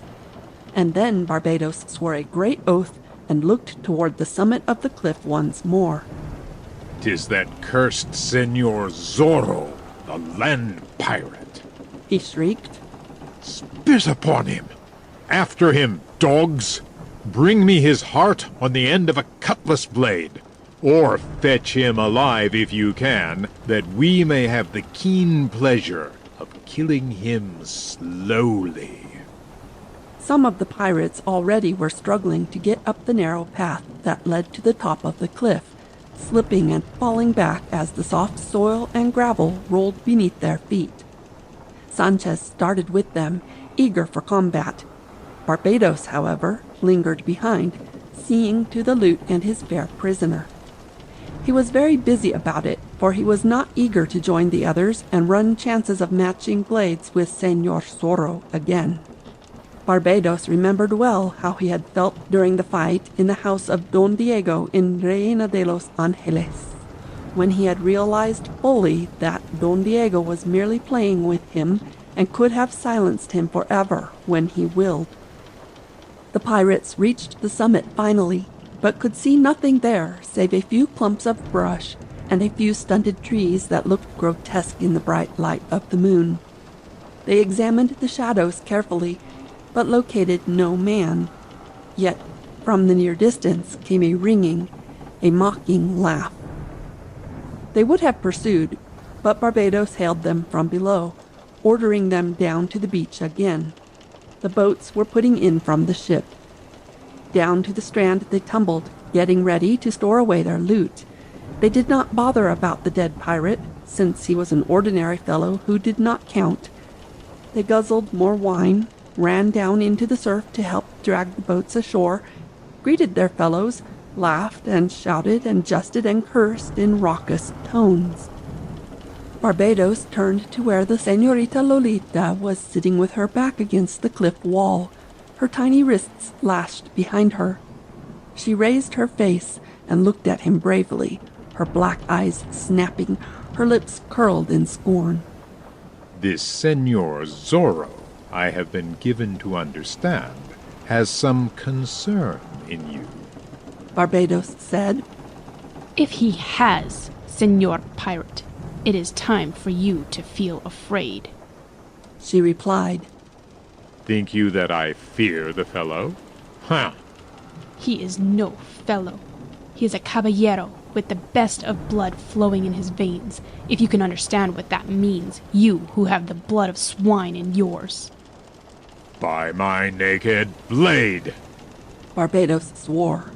Were you not to be saved for a great man, I'd punish you well for that remark, proud one.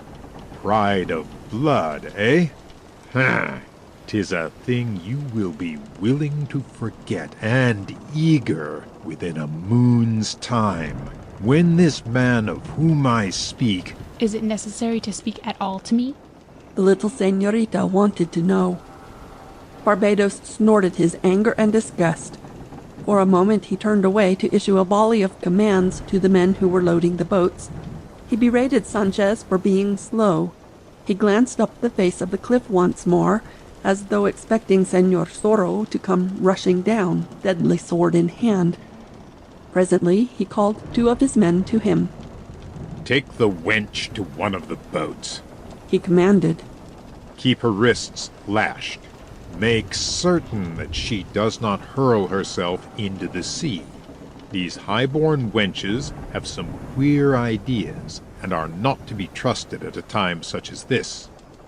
The 2 men grasped her roughly and forced her to her feet. The señorita gave a little cry, more because of her injured dignity than from pain or fear. Barbados whirled toward them again, anger in his face. Easy with the wench, he commanded. She is a proper and valuable share of the loot. If she is delivered in good condition, then do we share greater in the other things. Down to the edge of the hissing surf they went. Señorita Lolita Pulido forced along between them. She still held her head proudly, but the light of the dying fire reflected in her face showed a trace of glistening tears that could not be choked back. Still, she had some hope. Don Diego was near at hand. He already had demonstrated his presence, and he would not entirely desert her while he lived. He could be expected to play Senor Zorro now to the end of the chapter. They lifted her, carried her between them, and put her down into one of the boats. She sat at one side of a middle seat, a wide thwart. Her bound wrists were over the side, and by turning slightly she could see the tossing water less than 2 feet below her, for the craft was heavily loaded. The pirates tumbled into the boat and picked up the oars. One thrust her cruelly against the side. Barbados himself sprang in last of all and ordered his men to give way.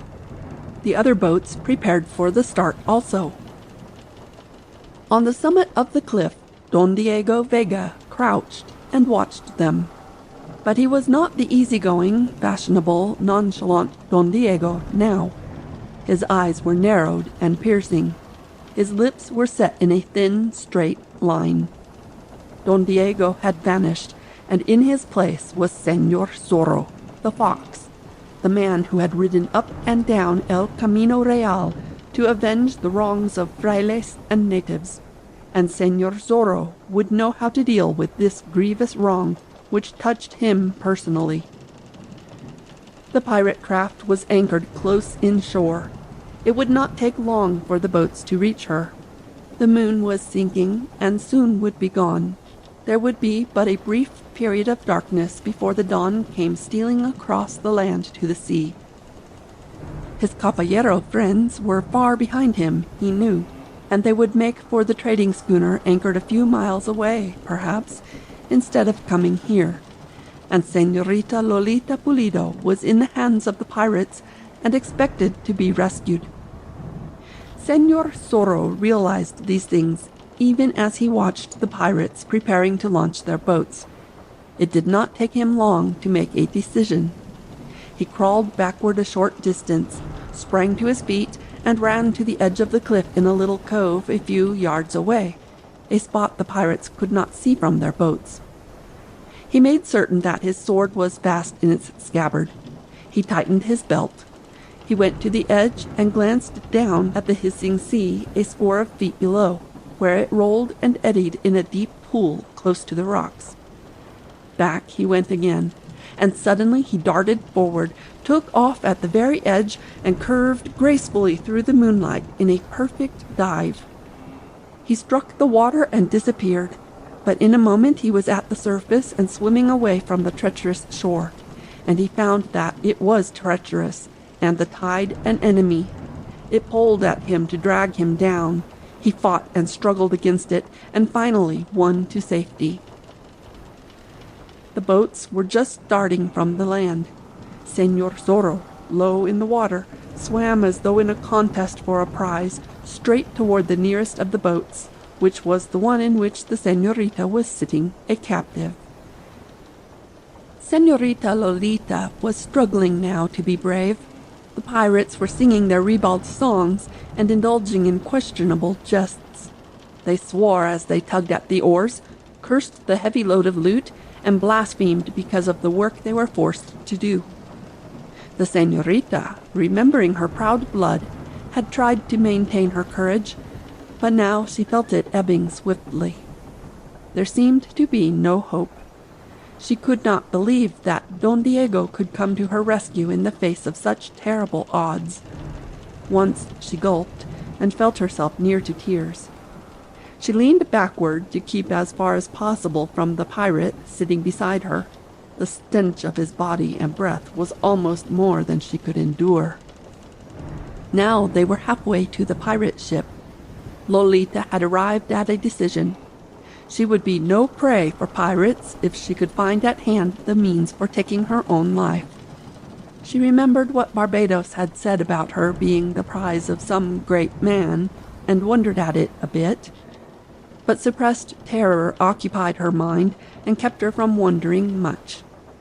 Again she leaned backward, and her bound hands almost touched the water over the side. The pirates, nearing exhaustion, were rowing slowly now, sweeping their long oars in unison, but without their usual force. And suddenly the señorita Lolita flinched and almost cried aloud, then struggled to overcome the shock she had felt. Her hands had been touched. At first she thought it was some monster of the sea, and then that a cold wave had washed them. But the touch came again, and she knew it for what it was, the touch of another hand. Another touch, and her cheeks flamed scarlet. The señorita had had her hands kissed before, and she knew a kiss when she felt it. She turned her head slowly, leaning outward, and glanced down, and her heart almost stood still, for Señor Zorro was there, his face showing just at the surface of the water. Don Diego, her husband-to-be, was there, swimming alongside, smiling up at her, within a few feet of the pirates who bent their backs and rowed, and never thought to look down. Fear clutched at the señorita's heart for an instant, fear for him, yet admiration for his daring, too. Her blood seemed suddenly hot instead of cold. The touch of his lips had been enough to do that. He dared not speak, of course, though the pirates were shouting and singing, but his lips moved and formed voiceless words, and the señorita understood. "Courage, I'll be near," he mouthed. She nodded her head slightly in token that she understood, and Don Diego Vega smiled yet again and sank slowly out of sight beneath the waves. The boats were almost to the vessel now. The bright moon shipped a last ray across the tumbling sea and sank to rest. On the deck of the pirate craft, torches flared suddenly to guide the boats. They reached the side. Rough hands lifted the señorita and forced her to the deck above. Swearing, sweating men commenced handing up the loot. Barbados howled his commands and curses, Sanchez echoing them.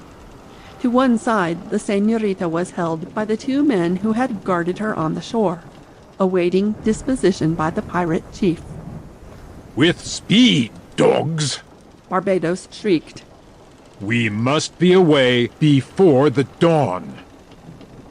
The entire crew was working amidships, getting in the plunder and the boats. They gave no thought to bow or stern. And up the anchor chain and into the bow crept a dripping figure, with a cry for vengeance in his heart and the sword of Zorro at his side. Señorita Lolita Pulido, after a time, was conducted by Barbados to a tiny cabin below decks. It was no more than 8 feet square and had a bunk along one side of it. Certainly, it was no place for a delicately reared lady of gentle blood. It was far from being clean in the first instance. Vermin that meant nothing to pirates caused the señorita to shudder and almost scream. Even as she entered, 2 huge rats scampered through a hole in the cabin floor, rushed down into the bowels of the ship. 'Tis no palace, Barbados admitted. I'll leave the torch so that you may have light until the day dawns, which will not be long. The torch will keep the rats away. The smoke will drift through that open porthole. You will be safe here. There are no weapons, and even such a small and dainty, tender human being as yourself cannot squeeze through that porthole and drop into the open sea. The señorita had no reply for him. She tilted her chin again, tried to hum a little song, and glanced around the tiny place. Barbados grew surly. Too good to speak to me, are you, proud one? He sneered. You may have another tune to chant before many days after you have met the man for whom you were stolen. Is there anything you want or need? The señorita's face flushed, but she faced him bravely. I want your absence, and deeply feel the need of it, she replied. By my naked blade, were it not that you are to be handed over to another, I'd take it upon myself to tame you. Barbados declared. Deliver me from proud wenches with their noses in the air. He fastened the smoking torch to a wall, went out, and slammed the door behind him, and Señorita Lolita heard a heavy bar being dropped into place. For a moment, she stood in the middle of the cabin, her hands clutching spasmodically at her breast, and then she went over to the bunk, inspected it, and finally crawled upon it and sat cross-legged, staring at the opposite wall. The ship was old, the floor worn and full of holes, and the walls had cracks in them. From one side came a stench, as though supplies had been stored in the space adjoining and had spoiled. Through the porthole she could see the black night.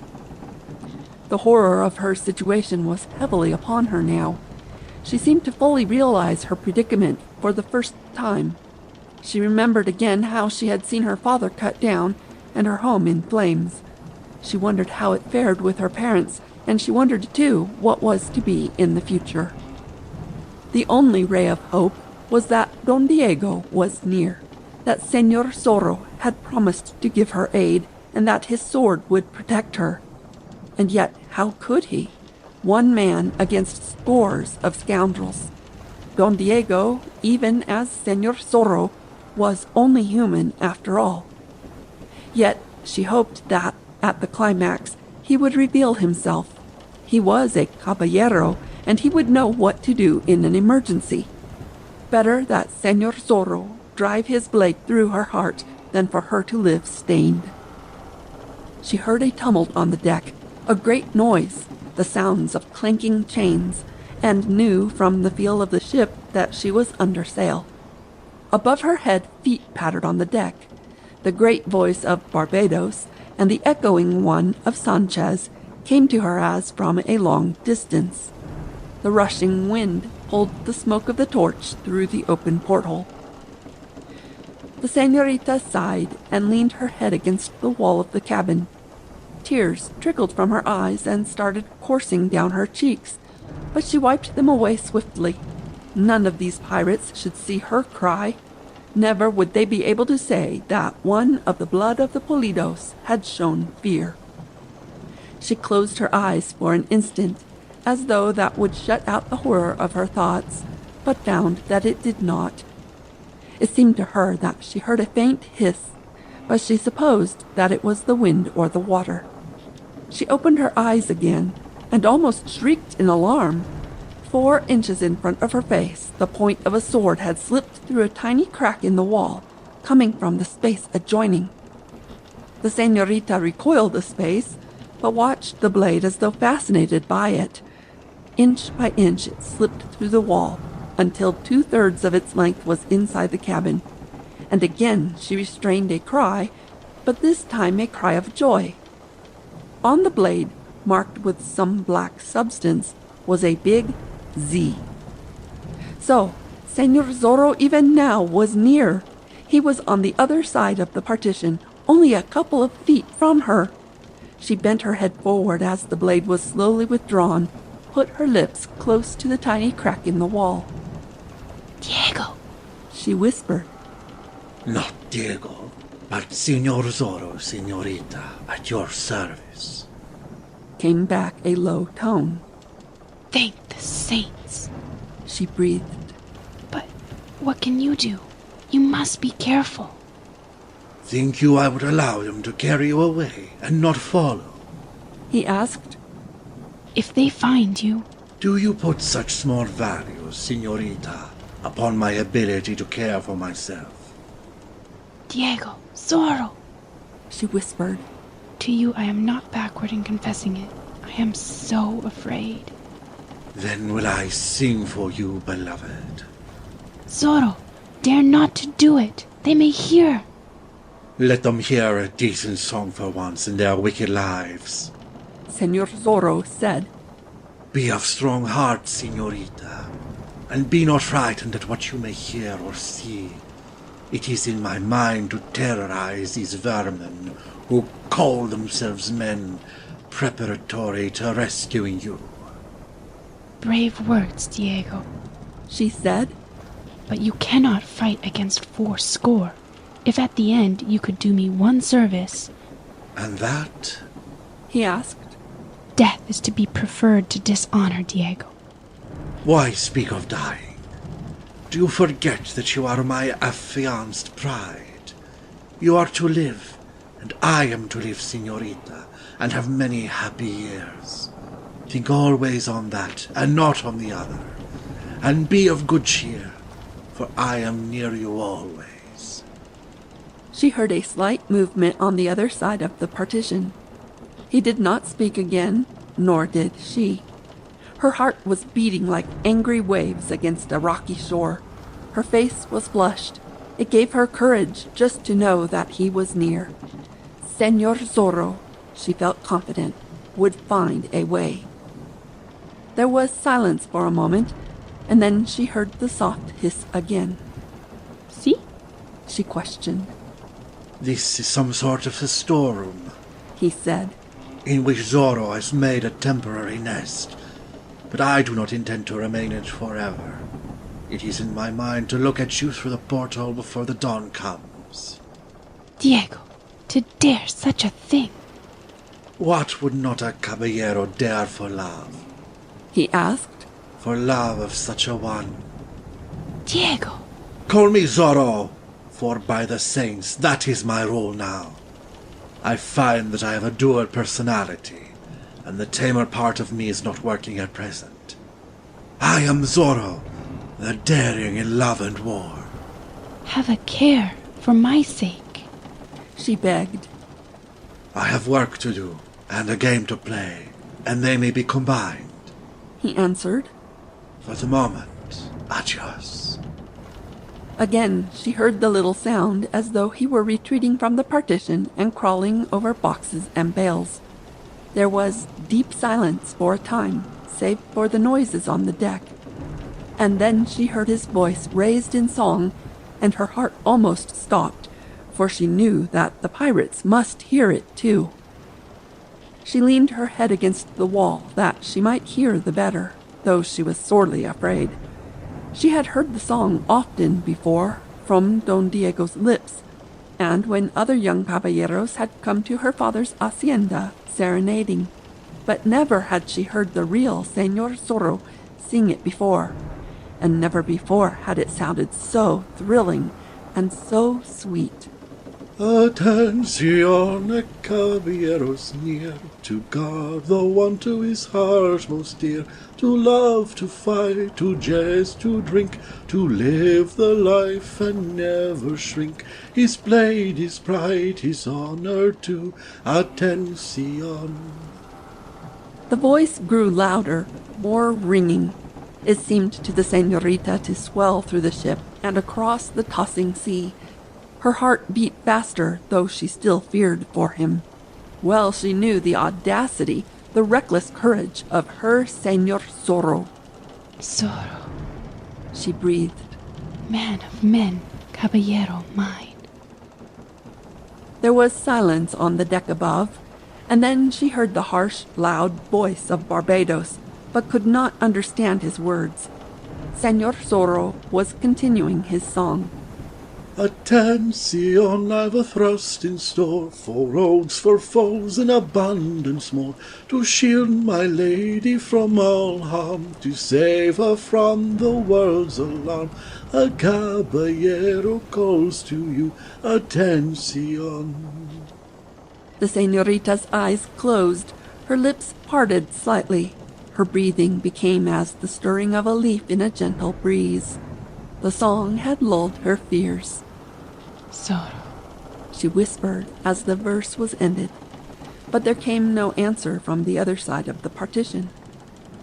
Up on the deck, however, there was consternation. Barbados, having listened, whirled angrily toward his crew. Who dares sing such a song? He shrieked. Are there not royally good pirate ditties that some of you must use the mush-like tunes and words of the high-born? Every man is on deck, wailed Sanchez, who had been superintending the storing of the loot. 'Tis a ghost song, he exclaimed. A ghost song? Shrieked some of those nearest him. Barbados shuddered. There will be ghosts aplenty if this nonsense does not stop, he declared, whipping his cutlass out of his belt.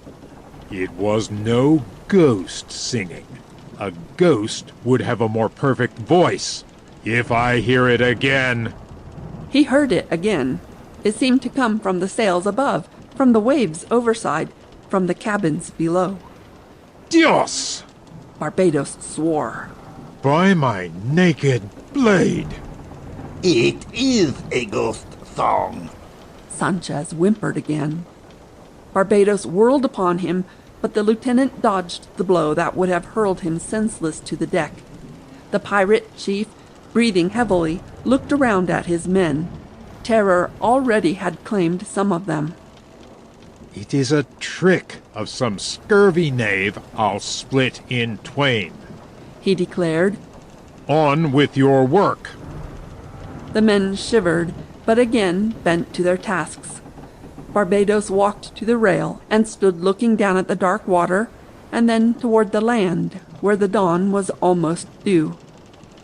Through the darkness and up to him slipped one of the pirate crew. Master, he whispered. To your work, hound of hell. A word with you, master. Concerning what? Barbados demanded. The man edged closer. Master, I have a present for you. A goodly piece of loot that is not in the common store. How is this? Barbados said. You steal from your comrades? Softly, master, else they hear. The man whispered. This is something special, and I got it for you. In Reina de los Angeles. See, Master. In Reina de Los Angeles. It was while we were in the church there. In the church? Barbados gasped. When the old fry first stood us off, Master, and before you came, we had rushed forward, and I was in the van. And when the old fry was hurled backward the first time, I got it. And what is it? A golden goblet, Master, studded with precious gems. See, I have it here. I saved it for you, Master, and thought perhaps that you might give me promotion. Barbados looked at the goblet, struck by the light from the nearest torch. It glowed and glistened like some live thing. The pirate chief recoiled. Away with it! He cried. I do not want to touch it. Do not wish to see it. It is a thing of ill omen, the thing the old fry was trying to protect. But, Master... Ill luck will follow the man who has it. It is some sort of holy thing. Away with it! Keep it for yourself. Gamble it away, and the sooner you get rid of it, the better. You may be struck down for taking it. I had a friend once who robbed a church and struck a priest, and I do not care to remember what happened to him. Are you going to take it away? The man gasped, astonished, and put the golden goblet beneath his shirt. I may have it all for myself? He asked. See, I would not touch the thing. I call upon the saints to witness that I never touched it. So, through all the ages, have wicked men, in moments of fear, called upon the gods they have pretended to scorn. Senor Zorro, having concluded his song, crept over boxes and bales to the little door of the storeroom. There he crouched and listened for a time, but heard nothing save the noise from the ship's deck and the wash of the sea and singing of the wind through the rigging. Presently he opened the door a crack and peered out into a pitch-dark, narrow passage. He slipped through and closed the door after him. Again he stopped to listen, and then he crept forward, reached a ramshackle ladder, and went up it swiftly and silently to a tiny hatch. Lifting the hatch, he crawled out upon the deck near the rail, hidden from the glare of all the torches. He had seen such a ship as this before, and knew her build well. There were no mysteries for him. Along the rail he went like a shadow, and as silently. He reached a point where he could look amidships. Barbados was back among his men now, urging them to greater speed, and Sanchez was echoing his commands. The ship was sailing at a fair rate of speed before a freshening breeze. Senor Zorro crouched in the darkness and contemplated the pirate crew for a moment. He put out a hand to brace himself against the rolling of the vessel, and it came in contact with a tub of small bolts. Senor Zorro had an inspiration. Far ahead of him, in the flare of a torch, he saw the ship's bell. Senor Zorro grasped one of the little bolts, stood to his feet, took careful aim, and hurled the bolt from the darkness. He missed the bell by the fraction of a foot, and the bolt flew overboard. Senor Zorro grunted, got another bolt, and tried again. It struck the bell squarely, glanced away, and fell into the sea. Out above the din rang one clear note. The ship had an excellent bell. Instantly there was silence. Barbados whirled to look forward. His crew stood open-mouthed. The ship's bell sounded, Sanchez wailed. And which of you struck it? Barbados demanded. No man was near it, Sanchez declared. But it sounded. I do not like this bitterness. Barbados shivered, but made a show of courage. Something struck it, he said. Possibly something dropped from aloft. Are you babies that you flinch because of the ringing of a bell?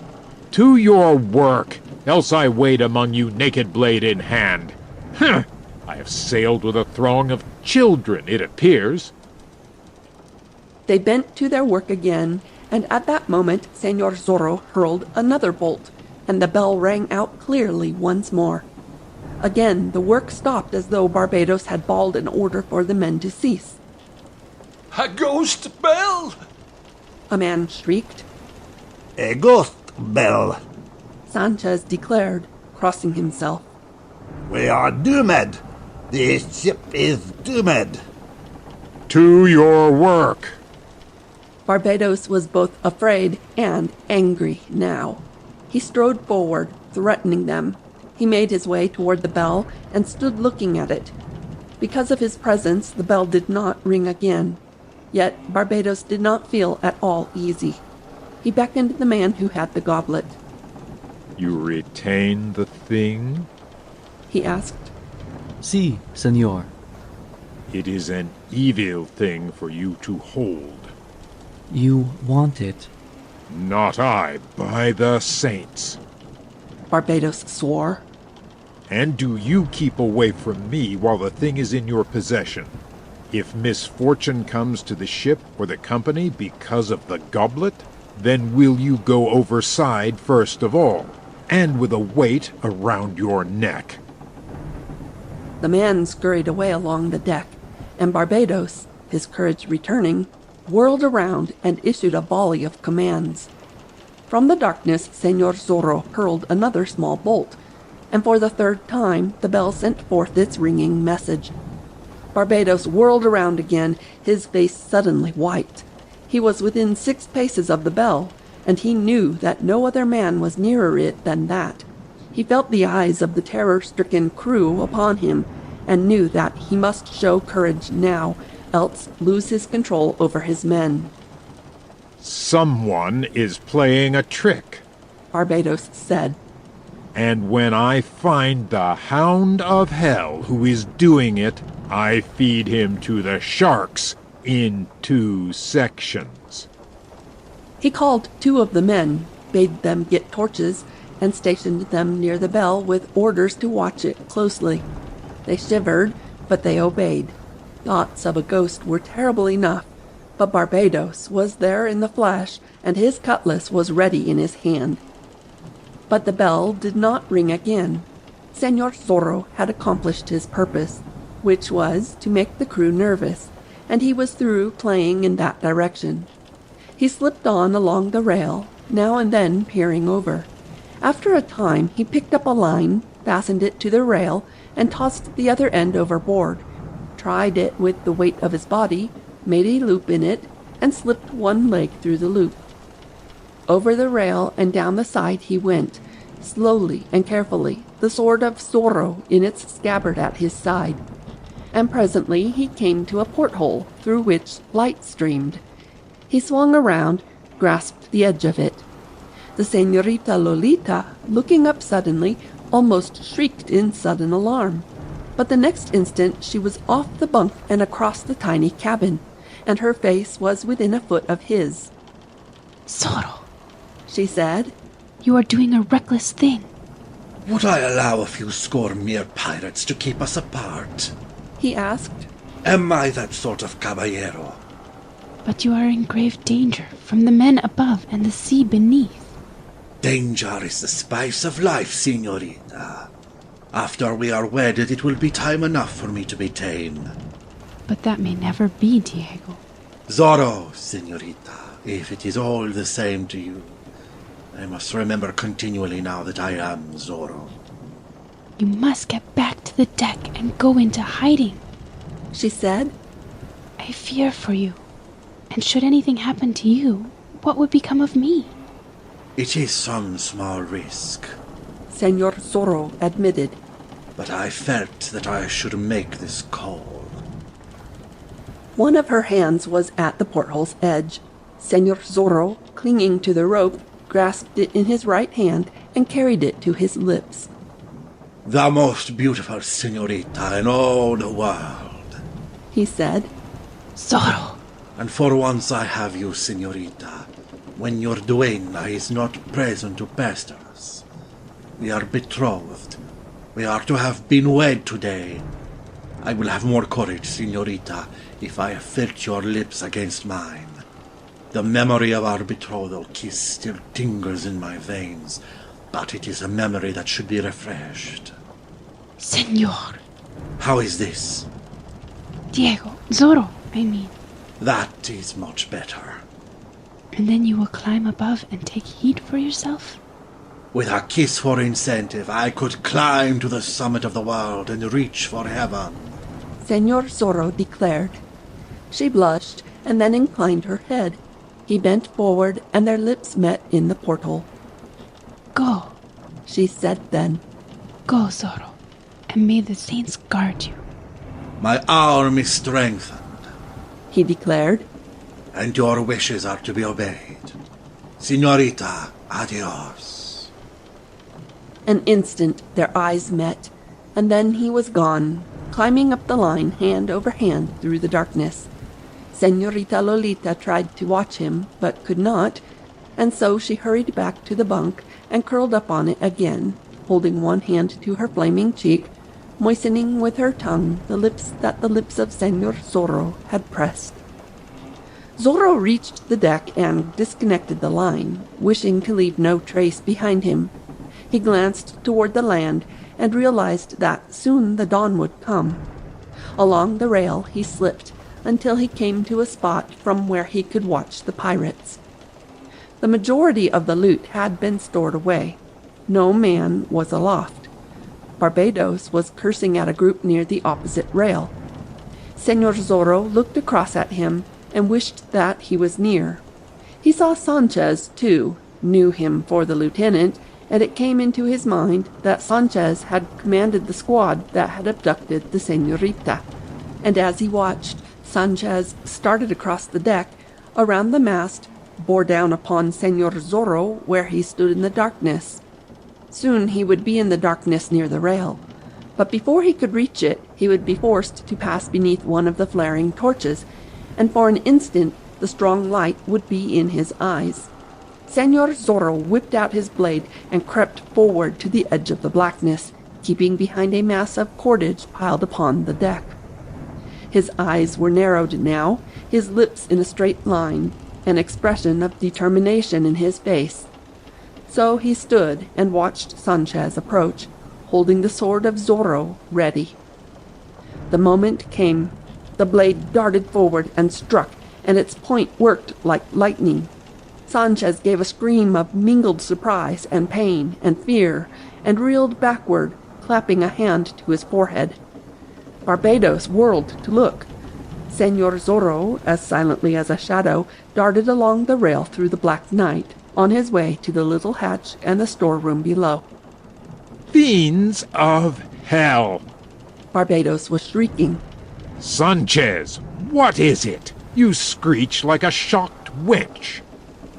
Sanchez, still shrieking, staggered back and turned beneath the flaring torch to face them. On his forehead was a freshly cut letter Z. The mark of Zorro! Barbados gasped. So, a demon struck me, Sanchez cried. I saw no man. Something came out of the night and struck me. Fool! Barbados shrieked. A blade made those cuts.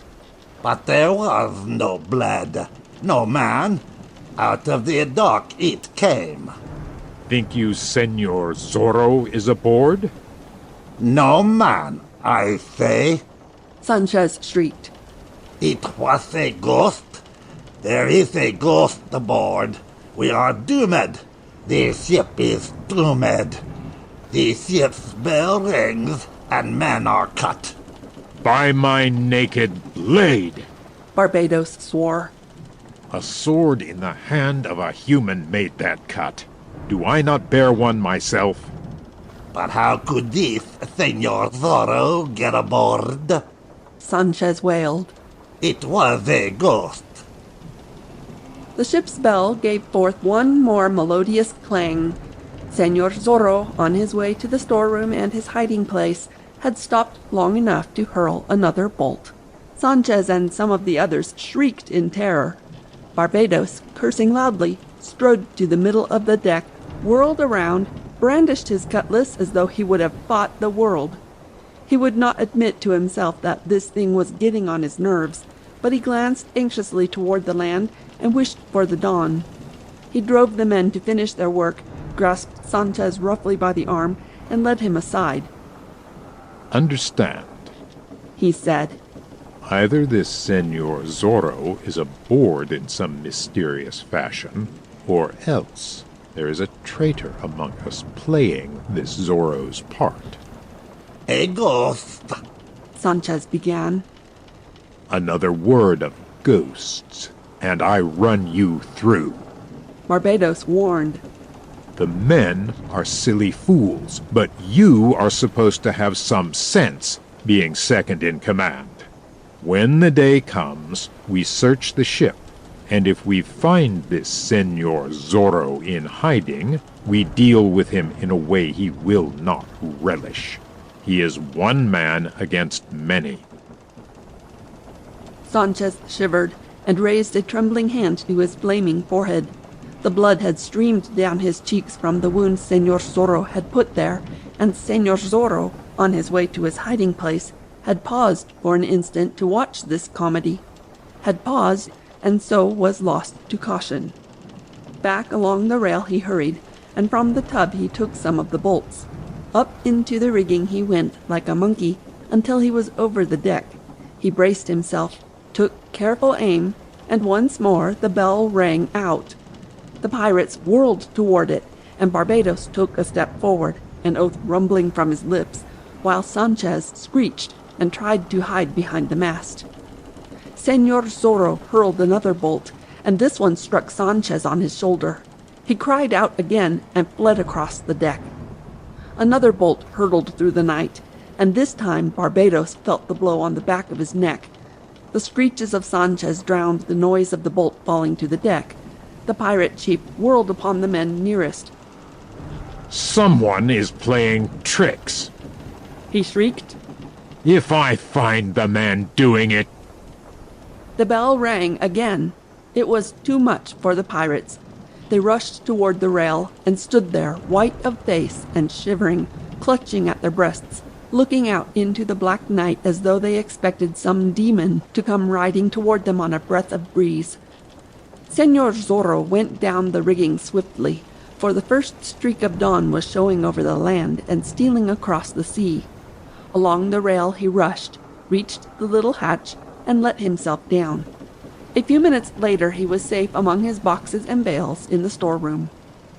He crept across to the tiny crack through which he had whispered to the señorita, but he could not see her where she was, sitting on the bunk, could see only straight ahead. Señorita, he whispered. Zorro. Safe again, señorita. I have been playing with these babies of pirates. Be not rash, else I call you Don Diego, she said. How can I be Senor Zorro and not rash? He wanted to know. The dawn is coming. Have you rested? I could not sleep, she replied. There were thoughts of you and of other things. But now I guard, he whispered. Sleep, and I will watch. She started to make reply, but instead she hissed a warning. Heavy steps had sounded outside the cabin door. She heard the bar being removed, and then the door was opened, and one of the pirates stood in it, grinning, a torch in his hand. I have brought food, he said. At the chief's command. Señorita Lolita's lips curled in scorn as she looked at him. Do you think I would eat it? She asked. It is the chief command. You are to be kept well fed and pretty as the price of some great man. You may take your food away again. And have the chief slit my throat for not carrying out his order? The man asked. Do you take me for a fool? He stepped into the little cabin and closed the door behind him. And then she saw that he carried a bottle of wine and half a cold fowl. She gasped as she looked at the wine, for there was a label upon the bottle, and it bore the stamp of her father's hacienda. It returned to her with a rush. Memory of her father being struck down, of her home in flames, of her weeping mother crouched over her father's body. She gave a little cry and reeled back against the wall. "Leave me," she commanded. "Out." The man leered and stepped toward her. She darted away from him, horror in her eyes. He put the bottle and fowl down upon the bunk. "I leave the food and drink, pretty wench," he said. "You may use it or throw it through the porthole into the sea. It is all the same to me." "Out!" she cried again. "You do not like me?" he asked, getting closer to her. "Many women have. You are not to be spoiled in the price of some great man, but a kiss will not spoil you. Never have I kissed a wench with proud blood in their veins. It will be something to remember and boast about." Now she crouched against the wall, her heart pounding at her ribs, her breath coming in little gasps. Her eyes were dilated with terror. "Out!" she said, though her fear reduced her screech to a mere whisper. "Your master shall know of this." That sobered him for a moment, but the picture of her pretty self was before him, tantalizing him, tormenting him. He reached out a hand to clutch her. She could retreat no further. She put up her tiny hands as though to beat him back. "What is a kiss?" he asked, laughing. "It will not harm you, only a kiss." "I would rather die," she gasped. "For that I shall take 2, a dozen. Proud wench are you, eh?" He grasped her wrist and started pulling her toward him. She lurched backward, fought with what strength she could, felt that she was about to swoon, and realized that she must not. He followed her, reached out the other hand to grasp her better. And like the darting of a snake's tongue came the sword of Zorro through the crack in the wall. In and out it darted with the swiftness of thought. The señorita, reeling back against the wall, felt herself released, saw the pirate sag before her to his knees, topple forward, and collapse at her feet. Terror-stricken, she looked down at him, her eyes bulging wide.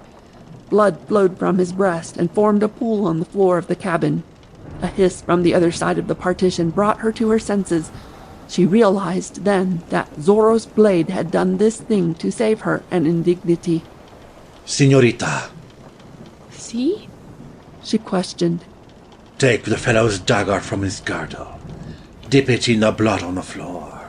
Have courage and act quickly. 'Twill appear as though you did it when he offered you insult." She realized what he meant and was quick to obey. She needed the blood of the Pulidos to aid her now. Stooping, she reached out a hand and grasped the hilt of the dagger in the dead man's belt. She drew it out, shuddered, turned her head away for a moment, faint at the sight of the blood. "Courage!" Zorro's whisper reached her ears. "And make haste, señorita. Some man may come." Now came the thing that tested her courage, but she felt that the eyes of Señor Zorro were upon her. Again she bent forward, and she bathed the blade of the dagger in the pool of blood upon the floor. Then she sprang to her feet, holding the dagger in her hand, her face white. "Open the door," Zorro whispered from beyond the partition. "and shriek." She hurried to the door, shuddering as she pulled her skirts away from the dead man. She opened it and peered out, and the shriek that she gave was no acting, but the sudden outpouring of what she felt. There was a moment of silence, and she shrieked yet again, and down from the deck tumbled Barbados, rage in his face. He looked at her and at the dagger in her hand. He thrust her aside and stepped into the cabin. "So," he said, "what has happened here?" A lady of my blood does not suffer insult, she said. The dog forgot his instructions, did he? 'Tis well that he is done for. You have saved me a task, Barbados declared. He turned and looked full at her. A wench of spirit, he said. I have half a mind to keep you for my own. Back to the door he went and shouted to those above. 2 men came rushing down. Barbados yelled commands at them, and they carried the dead man away. Another brought water in a pail and dashed it over the floor to wash the blood down the cracks. Barbados turned and looked at her again. You may keep the beast's dagger for a souvenir, he said. Let me clean it for you. She surrendered it willingly. Barbados wiped the blade on his trousers, bowed, and handed it back to her. Take it, he urged. Use it when you will, if there are others who try to disobey my commands. You are to be delivered unspoiled to a certain man. Failing that, I claim you for myself, and put out the torch when I have gone. The day is here. He went out and closed the door, and once more the heavy bar was dropped into place. Señorita Lolita tossed the dagger from her, hurried to the bunk, and collapsed upon it. Her senses seemed to be reeling. She forgot to extinguish the torch. Señorita, Zorro whispered from beyond the partition. But she made him no reply. The terrors of the night had taken their toll. She had swooned at the dawning of the day. There was no dawn in the dark, evil-odored storeroom, but Señor Zorro, by peering through the crack and into the little cabin, could tell of the approach of the day. The interior grew gray, and then brighter, and finally a ray of sun penetrated and touched the dingy hole with glory. Señor Zorro put his lips close to the tiny opening and whispered his call. Señorita. Her swoon had changed to a deep, unnatural slumber by now, and she came from the midst of it at his sibilant call, bewildered for a moment. See? She asked. You were silent for a time, and I was afraid. Señor Zorro, afraid? She mocked. Afraid and not ashamed of it. Where you are concerned, Señorita, he replied. Curl up and try to get some natural sleep. It is in my mind that these pirates will be busy beating out to sea, or trying to reach their land den, and will have no time to bother you. And what do you intend doing? She asked. Do you intend to sleep also? Don Diego Vega might feel called upon to sleep now and then, he answered. But Señor Zorro dare not. Worry not your pretty head about me, Señorita.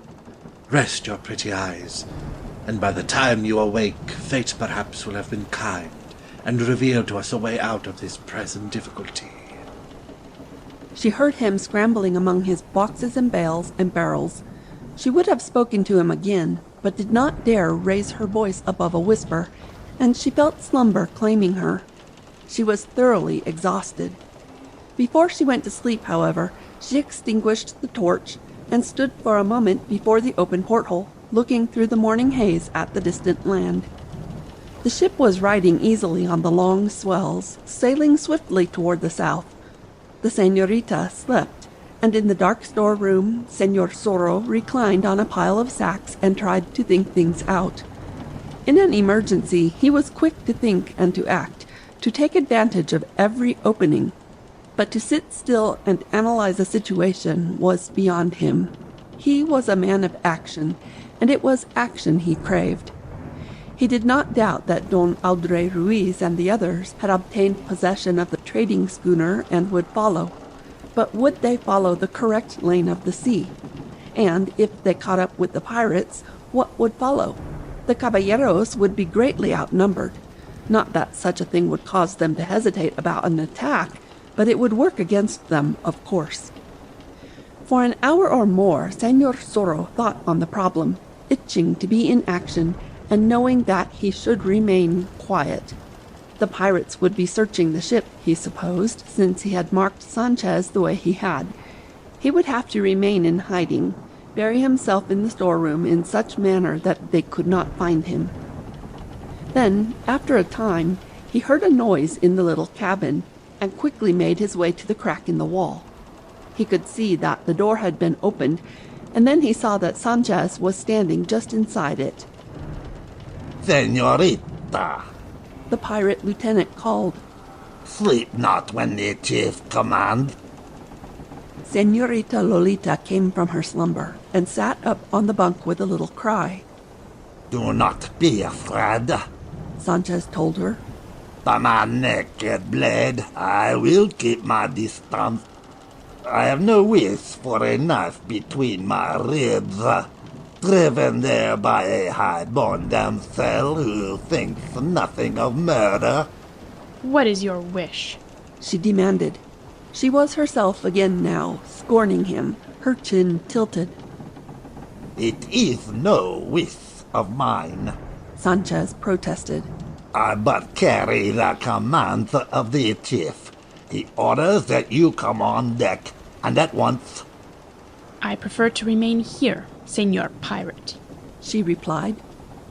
No doubt, but the commands of Barbados are made to be obeyed, as I learned some years ago.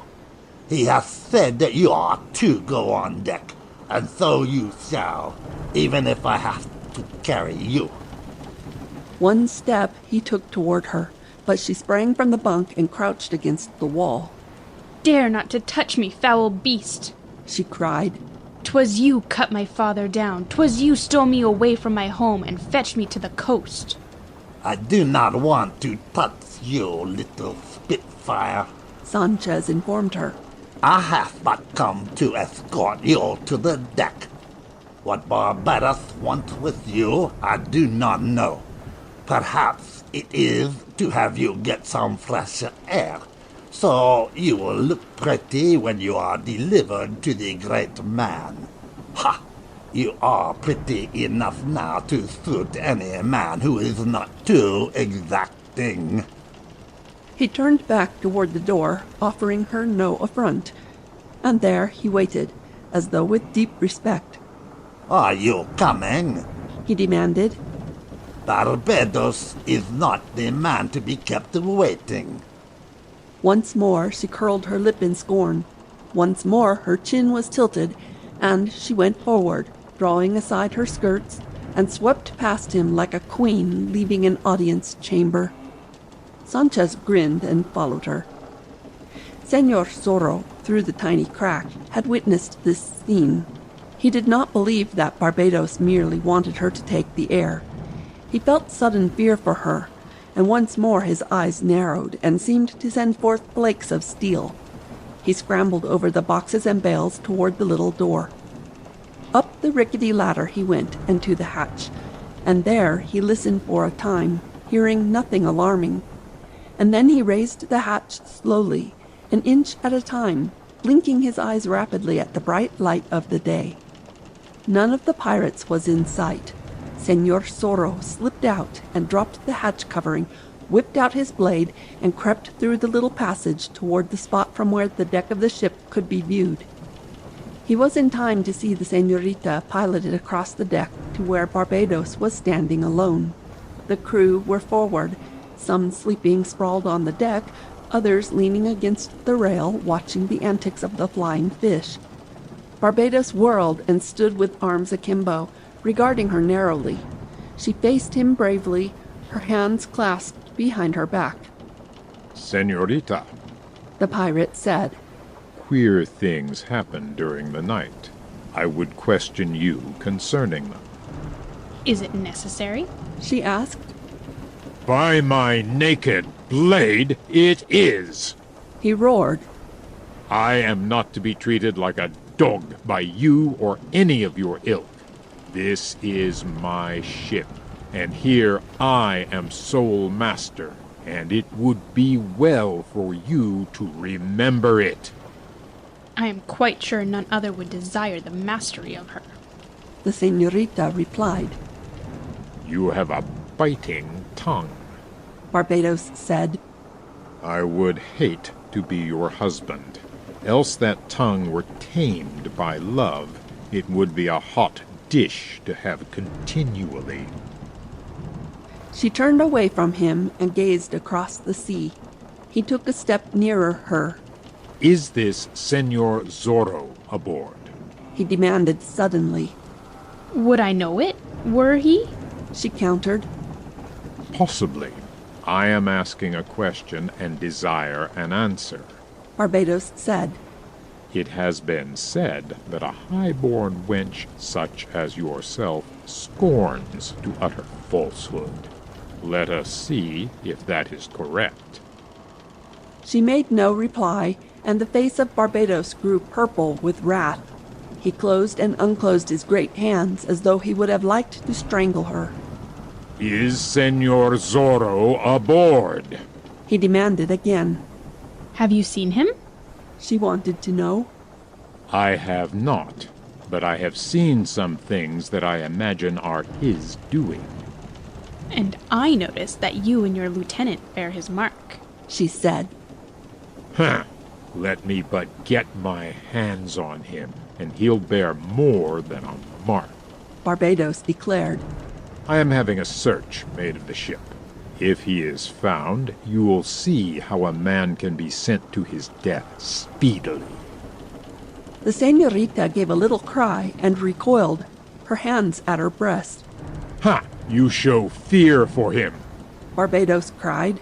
So he is aboard, is he? Have I said so? She asked. You have not, but now you are going to tell me the truth. Wench, I'm done with trifling. You presume too much on the knowledge that you are to be the prize of an important man. Do you not know you are in my power? Could I not do with you as I pleased, and then heave you overboard, and tell this important gentleman later that you got the chance and threw yourself into the sea? Evil glistened suddenly in his eyes, and the little señorita recoiled again. Sanchez, who had remained standing near, laughed like a fiend. We could gamble for her, Sanchez suggested. This is my affair, and you will do well to remain silent, Barbados declared, whirling upon him. Once more he faced Señorita Lolita, and the fiendish look upon his face made her flinch. Tell me all you know about this Senor Zorro, Barbados commanded. Did you slay the man in your cabin, or did this Senor Zorro do it? Answer me, wench! Reply here and now, else I teach you a lesson you will remember to your last hour. He sprang forward suddenly and grasped her arm cruelly, and she cried out because of the indignity and the pain. Senor Zorro, from his place of watching, flinched as though he had experienced the indignity and pain himself. He wanted to hurl himself forward and to the attack, but he realized that it would not last for long. He could not hope to engage the entire ship's company, though he made a long and running fight of it, and emerged from the combat the victor. But there came an interruption. From forward was a hail. A sail! A sail! The pirates sprang to their feet. Those who had been sprawled upon the deck asleep awoke.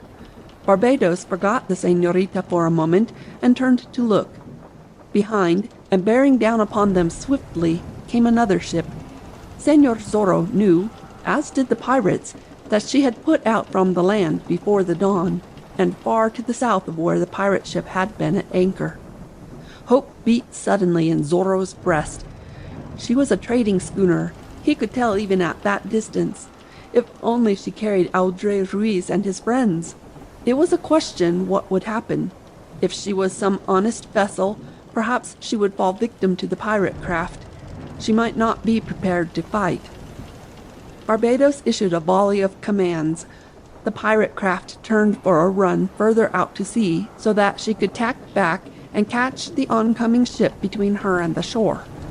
Lookouts were posted to watch carefully. Sanchez ran here and there, echoing the orders of his chief. From his hiding place, Señor Zorro watched now the approaching vessel, and now the deck where Señorita Lolita was standing against the mast, forgotten for the moment. Were he quite sure that ship carried his friends, Señor Zorro could go into action, for he flattered himself that he would be able to hold his own until the other ship came up. It appeared that the other vessel had no intention of running up the coast. She changed her course also, and bore after the pirate craft. Señor Zorro watched her carefully. He could not make out her flag. At the distance he could see nothing except that she was of the type of trading schooner, and that she had swift heels, for she was gaining rapidly, as though sailed by experts, and the pirate craft was foul of bottom, needing careening and scraping. Barbados had hurried to the rail and was watching the oncoming ship. Señorita Lolita saw it also, but did not seem to realize that it meant hope. Perhaps she feared that the ship was but coming into grave danger, running into a conflict that would mean capture and death for her crew. Señor Zorro glanced at the deck, and then back at the approaching vessel again. He saw that another sail was being sent aloft. It was broken out, snapped into place, the lines tautened, and Señor Zorro with difficulty restrained a cheer. On the white expanse of the sail, painted there in haphazard fashion, but easily made out, was a monster Z. So, his friends were on that ship. Señor Zorro felt better now. He glanced once more toward the deck, and realized that Barbados had seen what was on the sail also, for the pirate chief left the rail and stamped back to the señorita's side, determination in his manner and rage in his countenance. "Now you'll speak the truth, wench!" he shouted. "Is Señor Zorro aboard this ship? If those are his friends coming up, then we will attend to him before we attend to them." I do not care to hold conversation with you, she said. "No! By my naked blade, I am in command here," he roared. "An answer I intend to have." He lurched forward and grasped her by the shoulders, shook her as a terrier shakes a rat, held her at arm's length, and shook her again. She fought against crying out, but could not win the battle against such cruel odds. One plaintive little cry drifted across the deck and straight into the heart of Señor Zorro. He transferred his sword from his right hand to his left. He whipped the dagger from his belt and hurled it. His aim was poor, yet he had come close enough. The dagger was driven, quivering, into the mast between Barbados and the señorita. Barbados, with a cry, sprang backward, and the señorita slumped to the deck at the foot of the mast. And Señor Zorro realized in that instant that he had stepped forward too far and had been seen. Sanchez gave a cry and started toward him. The pirates whirled from the rail to look. Barbados saw him. "'Tis Señor Zorro!" Barbados shrieked. "After him! Fetch him to me alive! An extra share of loot to the man who gets him!" It was the promise of loot that drove them on. They shrieked and rushed forward. Señor Zorro put the blade of his sword between his teeth and darted up into the rigging. And then began a fight, the like of which the pirates never had seen before. Señor Zorro seemed scarcely human. Up the rigging he went like a monkey. He sprang from spar to spar. Down the ratlines he rushed. Down the ropes he slid. Now and then he clashed with one of the pirates, and always the sword of Zorro darted in and out, and a wounded man was left behind. "Seize him!" Barbados shrieked. "After him, dogs! Is one man to hold you off forever? Do not slay him! An extra share of loot!" Señor Zorro struck the deck and darted across it. Sanchez retreated before his darting blade. He pierced the breast of a pirate who stepped before him, hurled another aside, sprang to the mast, and recovered his dagger. He stooped for an instant and pressed the lips of the señorita to his own, and dashed on. Now he was cornered, and now he fought his way to freedom. A dagger whirled past his head and buried itself in the deck beyond. Into the rigging he went again, up the ratlines, out along a spar. They followed him, and he put his sword into his scabbard and sprang. Far below he caught another spar, ran to the mast, started downward again. One glance he gave at the approaching ship. His friends were gaining, but they were still far away. Again they had him cornered, and again he escaped them by jumping to the deck below. He dashed around the deck cabin, met and defeated another man with a single clash of blades, and was at the rail. There was grave danger on the deck, he knew, and so he went aloft once more. Up and up he went, while Barbados and Sanchez shrieked to the others to follow and get him. Alive! I want him alive! Barbados screeched. Another spring from spar to spar. Señor Zorro almost missed because of the rolling of the ship, but he caught and clung on and scrambled to a place of safety. In toward the mast he hurried. But there was a treacherous spot on the spar where the mist had struck and clung, a wet spot made to cause a boot to slip. Señor Zorro felt himself reeling suddenly to one side. He grasped wildly, grasped nothing but empty air. His heart seemed to stop beating for an instant. He felt himself falling through space. To his ears came the terrified cry of the little señorita. The deck rushed up to meet him. He struck it with a crash, and the darkness came. Señorita Lolita gave another little cry and covered her face with her hands. Barbados and Sanchez rushed forward, the others at their heels. Señor Zorro was unconscious for the moment, though the fall had broken no bones. Bind him!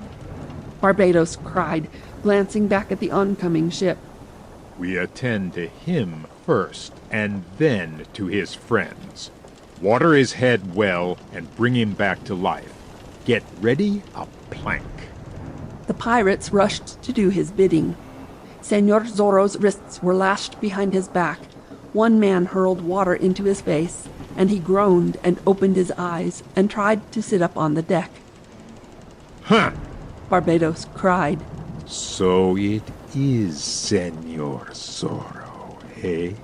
And now we can repay you for this little mark you put on my forehead, Señor.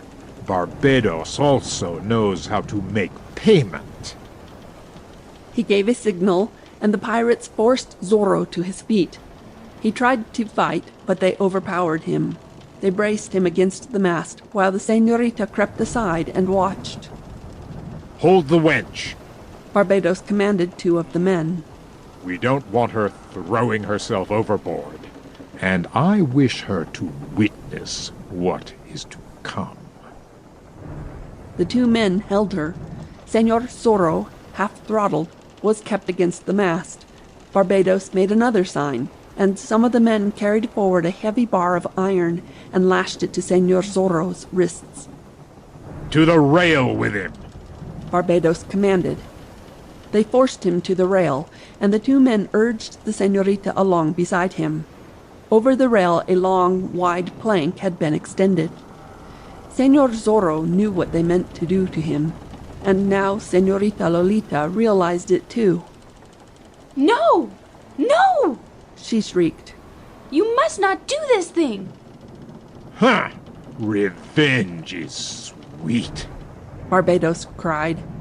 Señor Zorro, you are about to descend to a watery hell.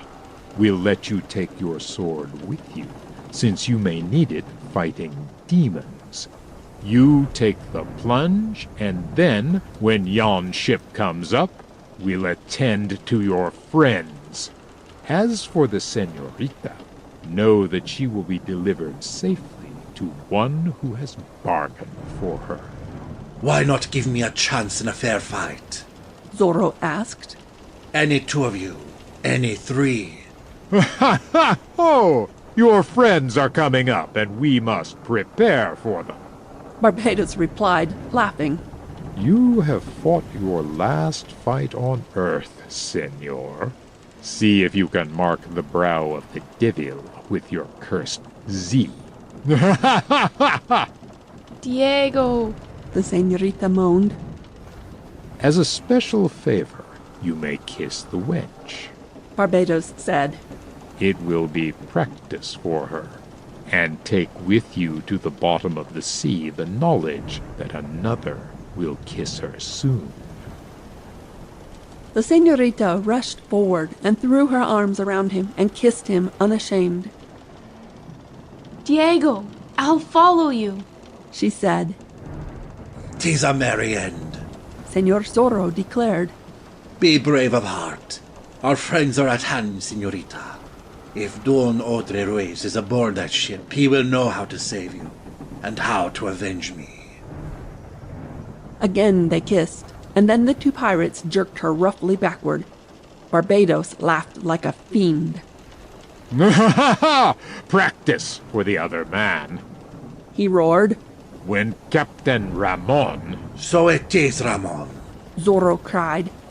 "See, and a lot of good the knowledge will do you now." "This much good, that I shall not die," Zorro answered. "If you do not, then indeed you are a man. With a weight on your lashed wrists, enough," he exclaimed. "Put him on the plank." They lifted him and stood him upon it, facing him toward the sea. They forced him a short distance from the rail. Diego! The señorita cried, agony in her voice. At her cry, the plank was tipped, and with her cry ringing in his ears, Señor Zorro shot downward like a man of metal, shot downward into the tossing sea, and was gone. Upon the frantic departure of Don Diego Vega from Reina de los Angeles, Don Audrey Ruiz took command of the situation and the caballeros simultaneously. There was none willing to dispute his leadership. Don Audrey always had been a leader when there was an enterprise that called for hard riding and hard fighting in the bright face of danger. Captain Ramon was not to be found, and Sergeant Gonzalez had ridden away with the soldiers. So Don Audrey noised it abroad that he and his friends intended pursuing the pirates as speedily as possible, and made a quick search for mounts. They acquired enough presently, but the horses were a sorry lot when compared to the caballeros' own, which the pirates had stolen. And without changing their attire, retaining the splendid costumes they had been wearing at Don Diego's bachelor feast, and with their jeweled swords at their sides, they rode up the slope and took the trail that would carry them to the sea. Don Audrey decided against following the pirates' tracks. He knew that they would reach the coast long before the caballeros and would embark. Don Diego would do what he could, which would be little, and Don Audrey realized that their only hope was to get to the trading schooner, put out in it, and make an attempt to overtake Barbados and his evil crew. They rode with what speed they could, shouting at their poor mounts and at one another, along the slopes, down the dusty trails, and so toward the distant sea. They crossed the trail of the pirates who had looted the Pulido hacienda, but ignored it. Don Audrey Ruiz knew where the trading schooner would be anchored, some miles to the south of where the pirate ship undoubtedly had touched, and that place was his objective. Hour after hour they rode, urging their jaded horses to their utmost, glad that the moon was bright and that they could make as good progress as in the day. And when they finally were within a couple miles of the sea, and also an hour of the dawn, Don Audrey suddenly raised his hand and reined in his horse, and those behind stopped with him. A native was standing in the middle of the trail. Don Audrey approached him slowly, hand on the hilt of his dagger. There were some natives who were not to be trusted, but when he drew near, he recognized the fellow as one who had worked out his father's hacienda. "What do you here?" Don Audrey demanded. "I saw Senor coming from the distance with his friends," the native answered. "I have news." "Speak." "I was coming across the hills, Senor, and saw the pirates." "Ha! Talk quickly." Audrey Ruiz commanded. I went into hiding lest they slay me. They had good horses, much loot, also a girl. Tell us of that.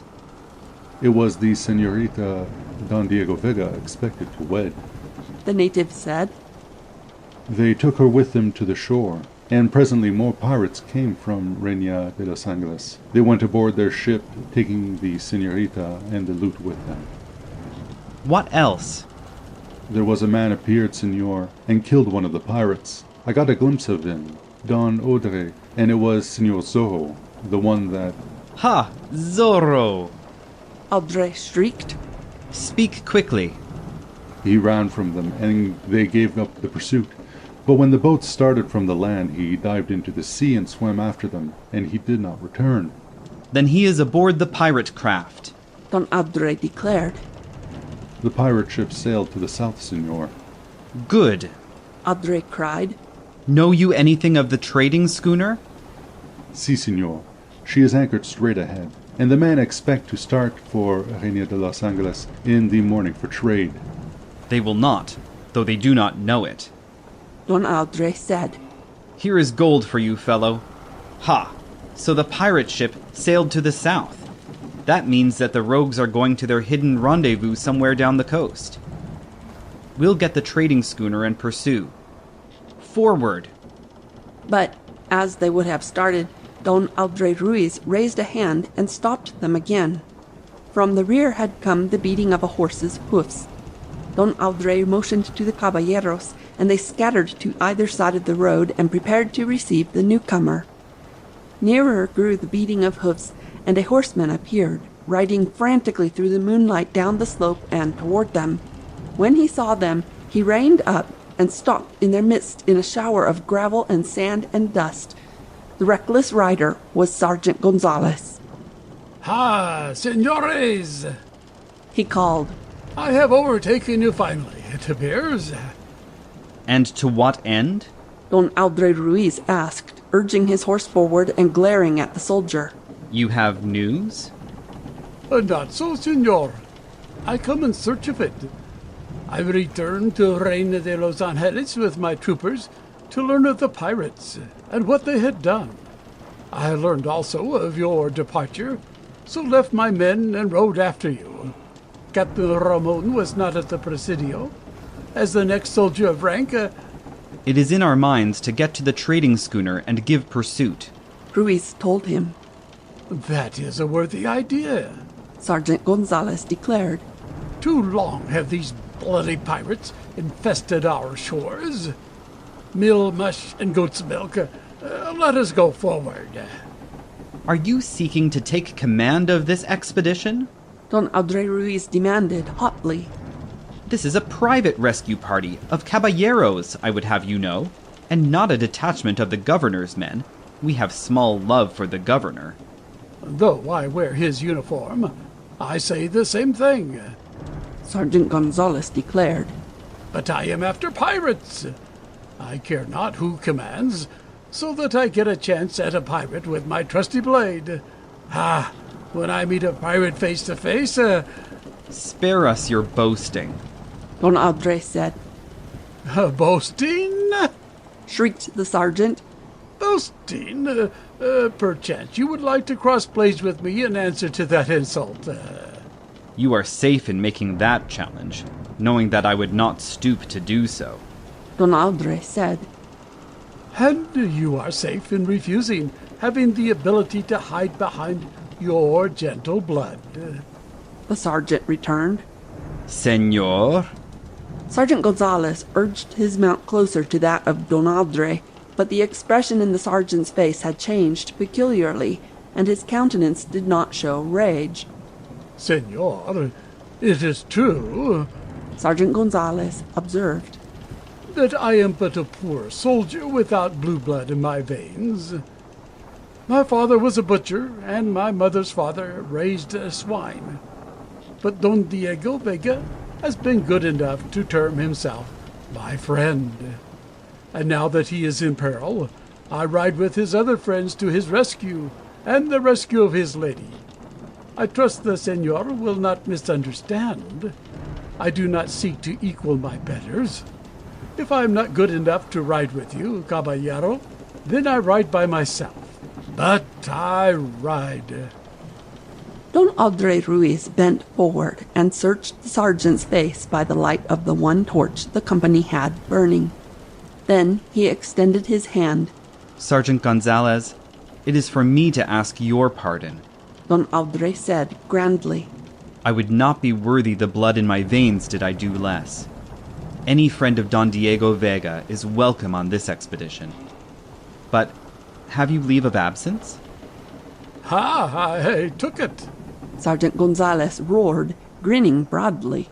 Captain Ramon was not at the Presidio.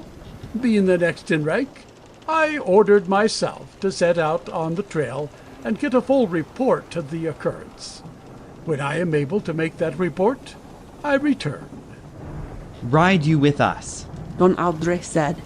Thus, we have the sanction of the soldiery and official approval of our deeds. I shall approve anything that has to do with causing the death of pirates, Sergeant Gonzalez declared. The moon disappeared entirely, and the night was dark. They rode forward slowly now, careful not to get off the trail, but they did not have much farther to go. Soon they came to the crest of a hill, and below them they heard the hissing sea and saw the lights of a ship riding at anchor a short distance from the shore. Down to the surf they urged their mounts, and there they met with another surprise, for a horseman was awaiting them there in the darkness. Don Andre Ruiz gasped in astonishment when he recognized old Fray Felipe. We left you in the town, Fray, he said. And how is it that we now find you here? Is this some sort of a miracle? I departed the town while you were yet searching for horses. Fray Felipe explained. I got a mount for myself and came ahead, because I cannot ride like the wind, as do you young caballeros. It was in my mind that you would make for the trading schooner. I heard you say as much. But why have you come? Don Andre wanted to know. I have known Don Diego Vega and the little senorita since they were babes in arms, and I was to have married them today. The old fry replied. But fighting is not your forte, Don Andre declared. You are old, and you wear a gown. Do you remain behind and pray for our success, and let us wield the blades. That were better, Fray. I am willing to make my prayers, but I have taken a vow. Fray Felipe replied. I must return the golden goblet the pirates stole from the church. Then you would go with us? Don Andre asked. See, I have already communicated with the captain of the trading schooner, senor. He is coming ashore now in one of his boats. Thus time will be saved. The caballeros dismounted stiffly and gathered near the waterline. In from the distant trading schooner, a boat was coming, driven over the choppy water by silent oarsmen. Half a dozen men were in her, and their flaring torches touched the sea with streaks of flame. They approached the shore carefully and on guard, as though fearing some trap set by thieves, and by the light of the torches those on the land could see that the men in the boat were heavily armed. Don Andre Ruiz and Fray Felipe went forward and met the boat at the water's edge, and greeted the schooner's captain as he stepped to land. He was a regular trader who carried goods overland from the sea to Reina de los Angeles every now and then. He traveled as far as San Diego de Alcala to the south, and as far as San Francisco de Asís to the north, a bold fellow and honest, well and favorably known. What is all this tumult? The captain demanded. Fray Felipe, are you not? I thought that I recognized you, good Fray. And Don Andres Ruiz, whose father has purchased much goods of me. Sundry caballeros and men of rank also. In what way may I be of service to you, senores? Have you ridden out all this long way in the night to have first choice of my stock of goods? Don Andre Ruiz told him swiftly. We want your ship to pursue a pirate craft, he said. How is this, senor? The captain cried. There are pirates in these waters? See, and possibly within 6 miles of you. Don Aldre told him. Early in the night, they raided Reino de los Angeles. They also raided the Pulido Hacienda and carried away the señorita, who was to have wed Don Diego Vega this day. By the saints! The schooner's captain swore. They stole the bride-to-be of Señor Zorro? Is he here with you? He followed them, going ahead of us, and possibly managed to get aboard their ship. Don Aldre explained. The pirate craft has sailed by this time. They went toward the south. They will beat out to sea for a distance. If we can start soon, it may be possible to overhaul them. How many rascals in the pirate crew? The captain of the schooner asked. Not more than 60, as nearly as we can judge. Don Aldre replied. And here are a score of caballeros, and we are ready to fight. The captain of the schooner drew a deep breath, held it for an instant, and then expelled it with great force. And during this process he evidently made up his mind concerning the matter. Señores, I am yours to command, he said. My ship is yours and her crew. If I can do anything to help rid the seas of such vermin, I am more than willing. My schooner is a swift vessel in light wings such as we find now. I'll signal the other boats and have you aboard as soon as is possible. You will not fail to profit by it, Don Aldre Ruiz told him. I am not doing it with the expectation of profit, the captain declared. I detest thieves, and I admire honest men. I have many friends in Reina de los Angeles, some of whom probably have suffered at the hands of these pirates. And above all, I did admire the exploit of this Señor Zorro, as Don Diego was called. It will be a pleasure, señores, to aid you in this. He called to his men, and they signaled to the ship with their torches. Out of the darkness and across the tumbling sea came more boats from the schooner. The caballeros turned their horses adrift, knowing that they would be picked up and returned, made certain that they had daggers and swords handy, and got quickly into the boats and put out to the ship. Sergeant Gonzalez and Fray Felipe, by accident, were placed in the same craft, sitting side by side on one of the wide thwarts. Sergeant Gonzalez observed the fry carefully from the corners of his eyes. The sergeant wished to talk, having kept silent for some minutes, and the fry was the nearest man he knew. Never did I think to join hands with you in an enterprise, Fry, the sergeant said, puffing out his cheeks. If I am not badly mistaken, you are the gallant one who stopped me in the plaza on a certain occasion, and made remarks about soldiers drinking too much wine at the posada. But pirates' raids cause rescue parties, and rescue parties cause strange comrades.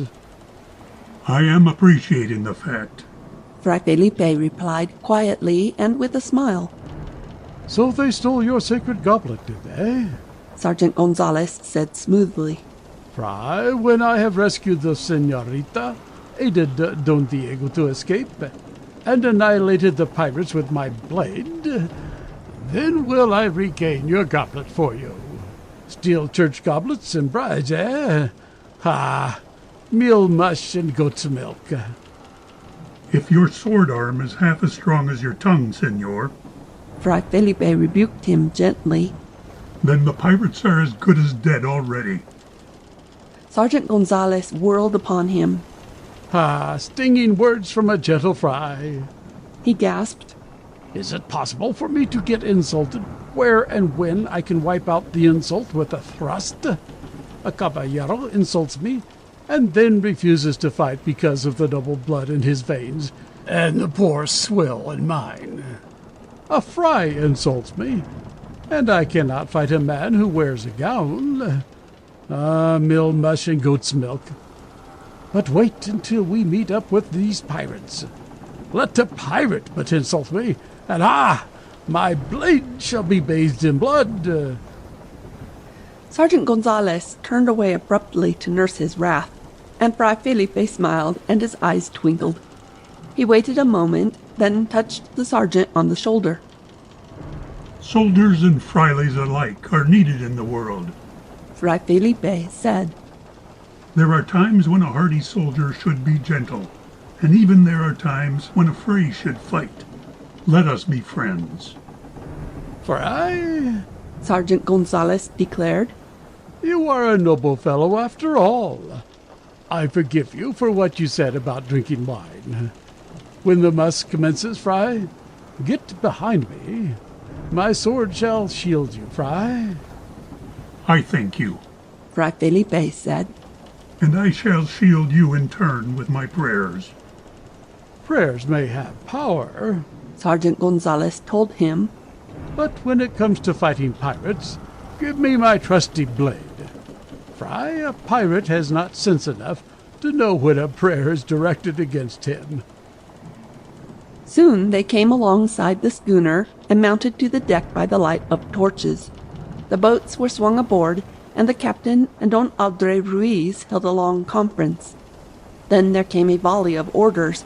The anchor came up, and the sails filled, and the schooner crept off the shore and away from the land through the black night.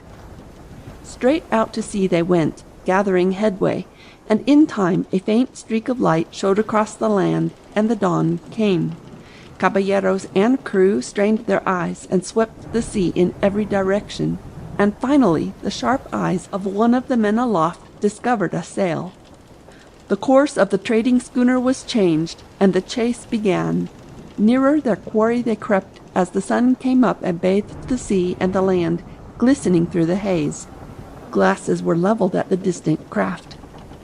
She is the pirate! The schooner's captain declared. Her flag of iniquity flies from her mast! He bellowed another volley of orders to his crew, and they crowded on all sail. They rushed about the schooner, preparing her for the battle. The eager caballeros looked to their blades, the crew to their cutlasses. If Zorro is aboard that craft, he should know that his friends are near at hand for the rescue, Don Andre said, and then it was that they got out a sail and painted a gigantic Z upon it and sent it aloft. It was their banner of battle, a flag of war that betokened their allegiance to a man and a cause. Courage and swift work does it, the schooner's captain told Don Andre. We are greatly outnumbered, but my crew has had dealings with pirates before. Hence each man will fight with the strength of 5. And you and your friends, Don Andre, have good reason for fighting like fans. We are prepared to do it, Don Andre replied. Think you that we can overhaul the pirate? It is but a question of time, the captain declared. The pirate sails prettily, but her bottom is full. I can tell that much at this distance. Pirates are too lazy to keep a ship in perfect shape, and this little schooner of mine is a swift craft and in prime condition. They gained steadily, and meanwhile they watched the distant pirate ship continually. They saw that there was some sort of a tumult on board. Don Andre Ruiz, standing at the rail near the bow, with a glass glued to his eye, watched carefully. It is probable that Senor Zorro is fighting the entire pirate company, he announced. I can see men running about the rigging. Let us pray that we may be in time. Sergeant Gonzalez, standing near him, uttered an oath that the presence of Fray Felipe did not keep back. Meal, mush, and goat's milk, he exclaimed. Let us crowd on more sail and have at these pirates.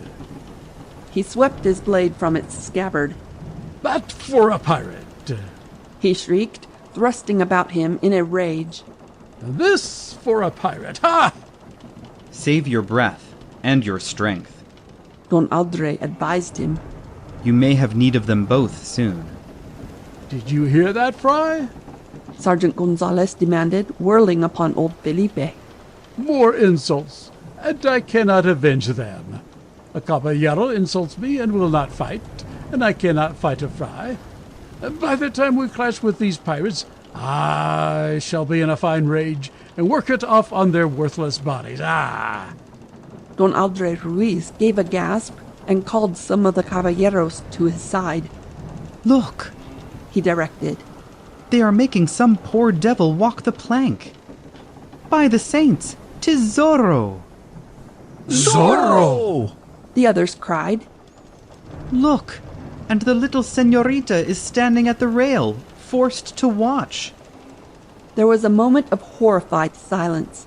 The face of Don Andres Ruiz was white as he contemplated the fate of his friend.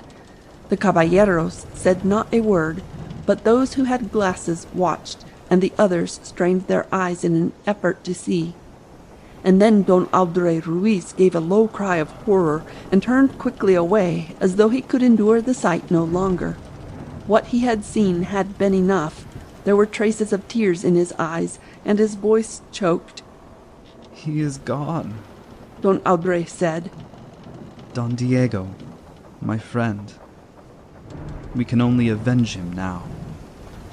"Gone?" Sergeant Gonzalez cried, sudden tears in his eyes too. He brushed them away roughly and blinked. "Don Diego gone? Then by the saints will my blade be thrust as it has never been thrust before. Now by the saints..." His vow ended in a choke of emotion, and he turned quickly away. Don Andres, his eyes stinging, his lips set in a thin, straight line, turned to Fray Felipe. "Say your prayers for him," he directed. "and pray also that we will know how to avenge him when we come alongside. Dios, give strength to my arm." Smiling in the face of death, Señor Zorro yet battled to keep from showing his genuine emotions because of the presence of the señorita. But in that awful moment when he stood upon the plank, looking first at the evil faces of Barbados and Sanchez, and then at the agonized countenance of Señorita Lolita Pulido, he knew what torture meant. It was not that Señor Zorro was afraid of death in itself, a thing that must come to every human being in the end, but his agony came from a knowledge of what he would leave behind when he took the plunge into the sea. The woman he had hoped to make his bride, his friends, his father, his estate, he was leaving them all for the great unknown. And he was young, and had not lived his fill of life. Besides, he was leaving the señorita in grave danger. He could only hope that his friends in the vessel behind would be able to be of service to her, and that they would know how to avenge him. Barbados gave his last mocking laugh, and Señor Zorro felt the plank tipping. He felt himself losing his balance. The heavy weight on his wrists was almost bending him backward. He knew how swiftly it would carry him down into the depths of the sea. Then would come a brief and useless struggle, he supposed, a moment of horror, and the end.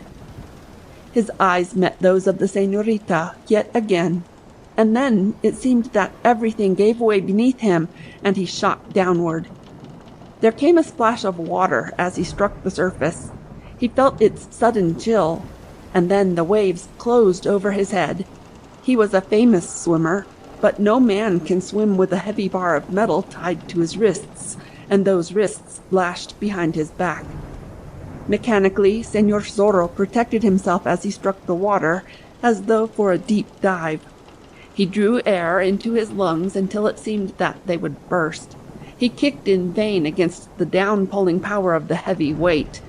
Down and down he went into the depths, until the light from the surface faded, and he found himself in darkness. Señor Zorro prayed and worked at the same instant. He jerked his wrists from side to side behind his back, trying to force them apart. He expelled a tiny bit of air now and then as he descended, but retained it as much as possible. Often he had played at remaining as long as possible beneath water, but it is one thing to do so when a man has the knowledge that he can spring to the surface at any time, and quite another when he has reason to believe that he never will reach the surface again at all. Yet he continued to struggle as he shot downward. Red flashes were before his eyes now, and a multitude of faces and scenes seemed to flit before him. In that awful instant he relived half his life. Dios, he thought. If this be death. Another tug he gave at his wrists. The man who had lashed the heavy weight there had not done his work well. Perhaps he was too busy watching Barbados and fearing him. Perhaps he had held a sneaking admiration for this Señor Zorro, who had offered battle to an entire ship's company. However, the rope that held the weight gave a trifle. Señor Zorro, in his agony, realized that. He tugged again, and then pressed his palms close together and drew in his wrists as much as possible. The heavy weight, dragging downward, pulled the loose loop over the wrists and hands. Zorro felt an immediate relief. He realized what had happened, and then he began his battle to reach the surface. The weight was gone, but his wrists were still lashed together behind his back. He kicked and struggled and shot upward. He expelled more of the precious air his lungs retained.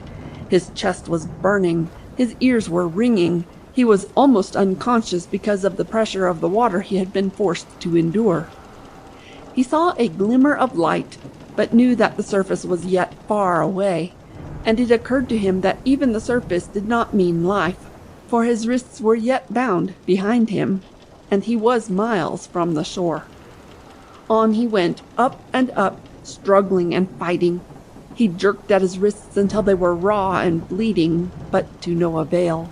Those who had lashed his wrists had done better than the one who had fastened the weight to them. And finally he gave a last struggle, a last kick, and felt the blessed air striking upon his face. He fought to get into the proper position for resting as much as he could. He kept afloat, and he drew in great gasps of air, and finally reduced his breathing to normal. And then, as he rose on the crest of a wave, he looked around as well as he could. The pirate ship was some distance away, sailing slowly before a gentle breeze. Señor Zorro found himself floating in her wake. He could see men rushing around her deck and up into her rigging, but at the distance could not guess their tasks. The wave dropped him and lifted him again, spinning him halfway around. Señor Zorro gasped at the risk of swallowing a portion of salt water. Bearing down upon him was the other craft, the one with the gigantic Z up on the sail. Zorro saw that he was directly in her path. Not much hope burned in his breast, yet the spirit of combat still lived. He would not give up so long as there was the slightest chance. He would fight, until, exhausted, he sank for the last time toward the bottom of the sea. Those on the approaching ship did not see him, for they were watching the pirate craft and preparing for the battle that was to come. He hailed those on board, but his voice was drowned by the roar of water against the schooner's bows. He saw that she would strike him and kicked frantically to work himself to one side of the track she was following. Another glance ahead at the pirate craft convinced him that the schooner would not change her course. Once more he tugged at his bonds, to no avail. He felt himself drawn in toward the schooner's bows and fought against the pull of the water helplessly. He was picked up, hurled forward, whirled around. Had he saved himself from the depths, he wondered, to be crushed senseless by the bow of the craft that carried his friends? Then she was upon him. He rose with the crest of a wave and was hurled at the bow. He saw an anchor chain that was loosely looped and a dragging line.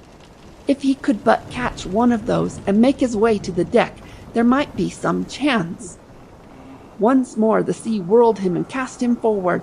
He came against the swinging loop of anchor chain with a crash, grasped it, was lifted and dropped, but held on. For a moment he rested, panting, realizing how precarious was his position. He threw one leg around the swinging chain. How to reach the bowsprit he could not fathom. Those above would pay no attention to him, and could not hear him if he hailed. and to climb that swinging loop of chain would be a task for an athlete with his hands unbound. The bow of the ship dipped, and Señor Zorro felt himself soused beneath the water for an instant. He gripped the chain with his hands and his leg and fought to maintain his position. His arms were aching, and the chain had cut through his clothing already and was chafing at his leg. Once more the bow dipped, and Zorro slipped a few feet along the chain, unable to stop his descent. He gripped with his leg again. His hands came to a stop, and he realized that the rope that bound them had found an obstruction. Zorro worked slowly and carefully with his fingers even as he held on. One of the links of the chain, he found, was imperfect, had cracked, and presented on one side a jagged edge. Hope sang in his breast once more, but he knew that he would have to work carefully. He did not dare release his hold entirely, for a sudden dip of the bow and the quick wash of the water would be enough to sweep him from the chain. But he sawed back and forth as well as he could, pulling the rope across the rough edge of the chain link. He glanced ahead. The ships were not far apart now, and the schooner swung a bit to starboard, so as to bear down upon the pirate craft from a more advantageous angle. Zorro worked frantically, and after a time he felt the rope give. His wrists were raw and paining. His leg was bleeding already. There were pains in his head, and his vision was imperfect, but hope sang within him once more. He sawed, and once more he glanced ahead. It would not be long now before the ships clashed. He wanted to be up on the deck, normal breath in his nostrils, and the sword of Zorro in his hand, to aid his friends, to fight his way to the deck of the pirate craft, and to the señorita's side. The rope gave again. Señor Zorro was forced to rest for a moment, leaning back on the chain. A wave swept him to one side, and he thought for an instant that he was gone. But he regained his balance and continued his sawing. And presently he knew that he was free. The rope dangled from one wrist only. He gave an exclamation of delight and thanks, gripped the chain, and turned over. He regarded his bleeding wrists, hesitated a moment, gathered breath and courage, and commenced the perilous ascent of the chain. It was a painful and difficult task. Señor Zorro set his teeth into his lower lip and struggled upward, foot by foot. The swinging chain, slippery from the sea, threatened to pitch him back into the water. Every few feet he was obliged to stop, to gasp for breath, and close his eyes for a moment, because the pain in his wrists and leg made him weak with nausea. He came within a short distance of the vessel, slipped back, and forced his way upward again. And finally he grasped with one hand the chain port and held on. His hope had increased now. Nothing would make him loose his hold, he told himself. A moment he rested, then forced his way upward again. The schooner was very close to the pirate ship now. On the deck above him, Señor Zorro could hear Don Aldre Ruiz shrieking instructions to the caballeros and the captain shouting to his crew. He managed to get up to the butt of the bowsprit, and there, safe from the sea, he rested for a moment again. The two ships would crash together in a minute or two, he saw. He raised his head weakly and took a deep breath, and then struggled to his feet, ready to spring down to the deck. His hand went down to whip the sword of Zorro from its scabbard. The schooner yawed suddenly as her helmsmen fought to get a position of advantage. The big jib swung back, whipped by the angry wind. Señor Zorro was looking down at the deck, and he did not see his danger. Don Aldre Ruiz turned at the instant, shrieked, and rubbed his eyes. "Zorro!" he cried. He was seen from the deck of the pirate craft, too. Barbados and Sanchez caught sight of him. Sanchez crossed himself quickly, and the face of Barbados turned white. And then the jib cracked against Señor Zorro's body, knocked him from his precarious perch, and hurled him once more into the sea. The schooner sailed on and came against the pirate ship with a crash. But here was a battle unlike the usual one when honest men met pirates. As a usual thing, the pirates could be expected to board and slay without mercy, to loot, and then either to destroy the ill-fated vessel or take it away a prize.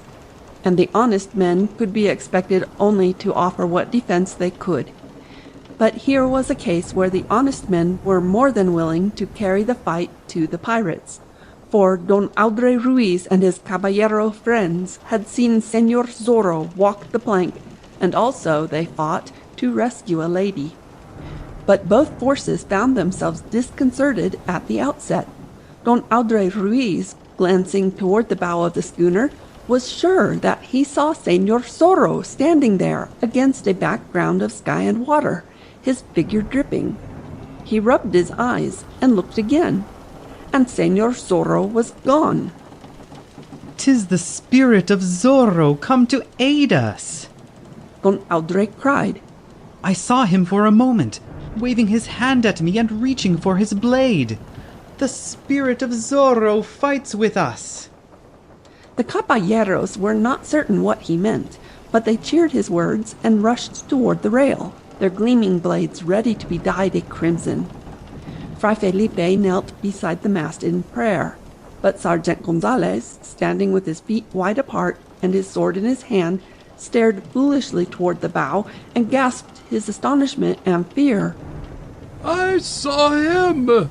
the sergeant shrieked. "I saw Don Diego, my friend! By the saints!" The ships crashed together, but the pirates did not rush as was their custom, for fear had clutched at their superstitious natures, even as it had clutched at Barbados and Sanchez, his evil lieutenant. Sanchez had shrieked the news, but Barbados did not need his intelligence.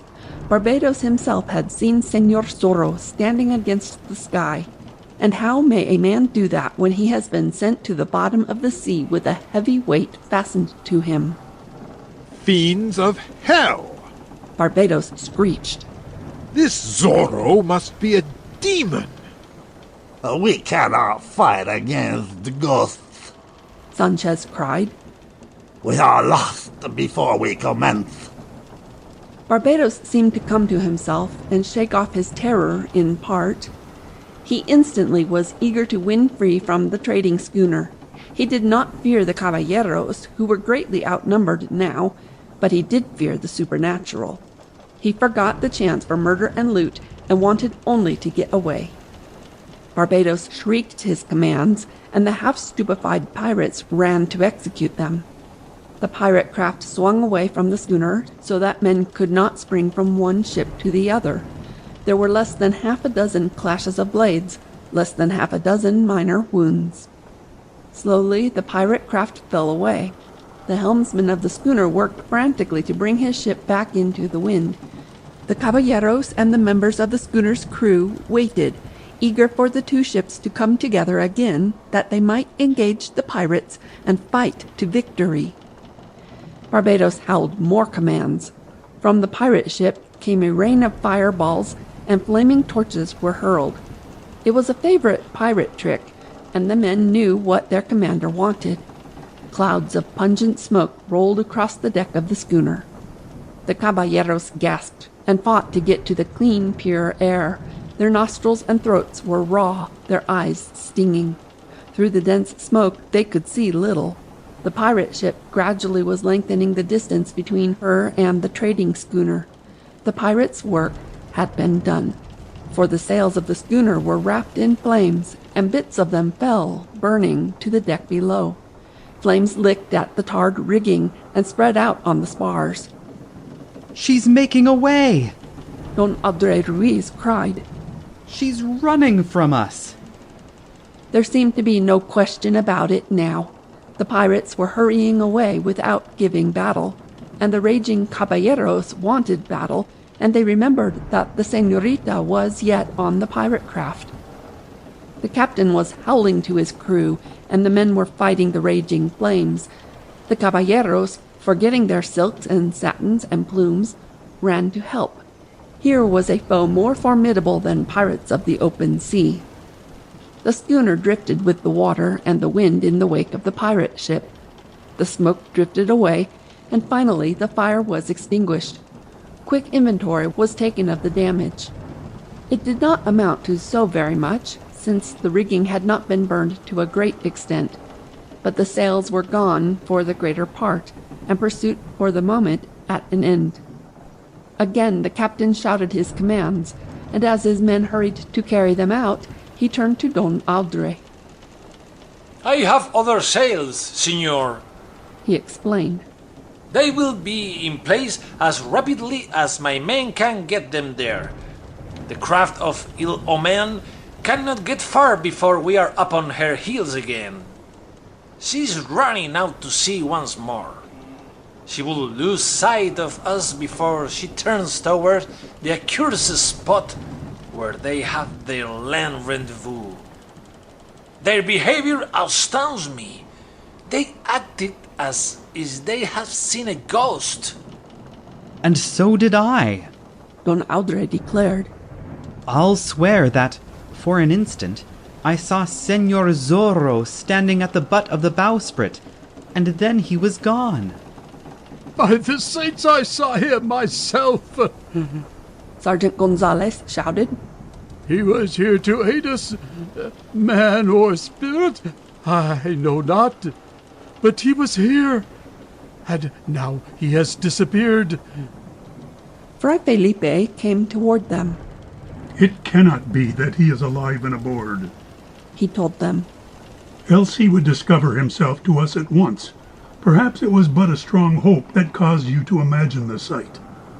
Fray, I swore friendship with you, but I'll break the compact if you say such a thing again. Sergeant Gonzalez declared. I saw him, I say. Man or spirit, I know not, but I saw him. The caballeros were busy helping the crew with the new sails. One by one, they were sheeted home, and presently the schooner gathered headway once more. On it sailed in the wake of the pirate craft, vengeance only delayed. Far behind, Senor Zorro watched her grow smaller and smaller, and the flare of hope that had been in his heart dwindled to a mere spark again. His unexpected plunge into the sea before he had recovered from the first ordeal had unnerved him for the moment. He had come to the surface to find that the schooner had drifted away. Before he could handle himself to advantage, she was at some distance, and the pirate craft was drawing away from the ship of smoke and flame. There was a strong tide running, and Senor Zorro was too weak to fight against it. Near him there drifted a spar that had been torn away when the ships had crashed together. He struggled through the swirling water, and managed to reach it, and drew himself upon it to sprawl there almost breathless, gasping, exhausted. He was too weak to signal his friends, and he doubted whether they would see him did he do so. Shouting would be a waste of breath, he knew, and so, stretched across the spar, he fought to keep his consciousness, closing his eyes and forcing himself to breathe normally. When some strength had returned to him, he sat upright and looked across the sea. The pirate craft was in the distance. The schooner, the fires extinguished, some of her sails in place, was drawing away from him rapidly. Senor Zorro gave thanks for that. His friends were not deserting the señorita. He began to take stock of his predicament. Far away he could see a dirty streak on the horizon, and he knew it for the land he would have to reach. He was in sore condition for the hazardous journey. His wrists were raw and bleeding. His leg pained him. He scarcely could see because of the glare of the sun on the water. Thirst tortured him. Hunger added to the torture. Senor Zorro sat up on the spar and smiled a sorry smile. He made sure that his blade still remained at his side. Sword of Zorro, we are in a sorry state, he declared. This is an emergency such as never have we faced before. But we must win through. A moment he hesitated, and then, as though to give courage to himself, he raised his voice again, this time in song. Attention, caballeros near. But his voice broke, and he told himself that he was a fool to attempt to sing out there in the wild waste of waters, clinging to a spar. Far better to concern himself about getting to the land. Señor Zorro rested a short time longer, watching the disappearing ships, and turning, he looked at the distant land. Sword of Zorro, we travel toward the east, he announced. If ever I touch dry land again, there I remain for some time to come. This seafaring is a sorry business. But he said that merely to amuse himself, of course. He would fare forth to sea again at any time to rescue the Señorita Lolita, and well he knew it. He only hoped that Don Andre Ruiz and the others would be of service to her. He adjusted himself as well as he could, and started to swim, clinging to the spar. That rendered his progress slow, but he did not dare cast it aside, for he knew that he would never reach the distant land. For a time he swam, and then he floated on the spar and rested, and then urged himself to swim again. On and on through the hours, while the sun traveled across the heavens, he forced the spar through the water.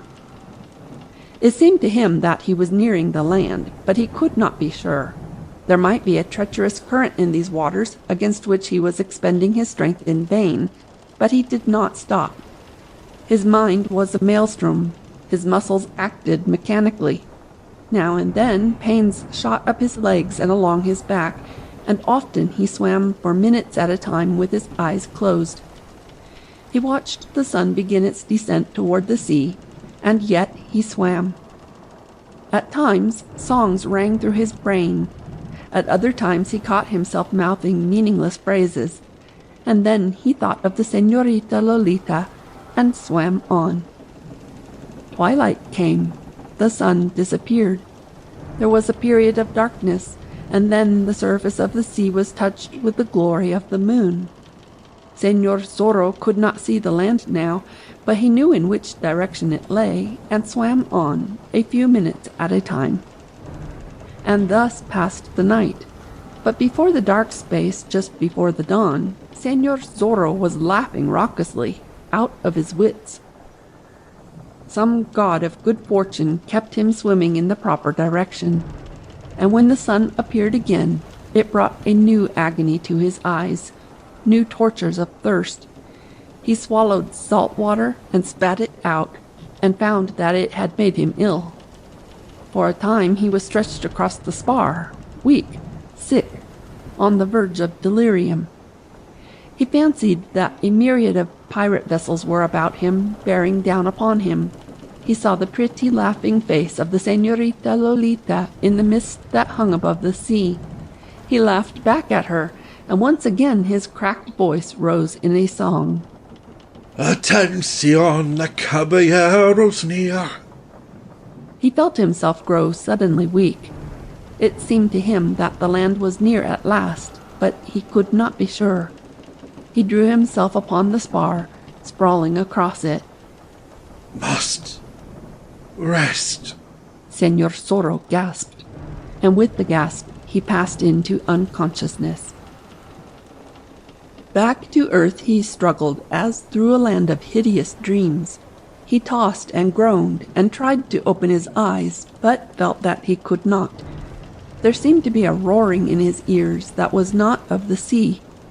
And finally it came to him that it was a human voice, attempting to beat through his unconsciousness and bring him to an understanding of things. Señor, the voice said. Señor Zorro struggled yet again, groaned once more, and opened his eyes, but not into the burning glare of the open sea. He was in cool shade, he found, and from a distance came the hissing of the surf. He blinked his eyes rapidly, felt something at his lips, and drank deeply of pure, cold water. Señor. There was the voice again. For the love of the saints, Señor, come back to life. Full consciousness returned to him in a breath. He opened his eyes wider and struggled to sit up. Then he saw that he was in some sort of a poor hut, and that a native was beside him, with an arm beneath his shoulders. Ha! Senor Zorro gasped. Thank the saints, Signor. The native cried. Senor Zorro, with the help of the native, sat up.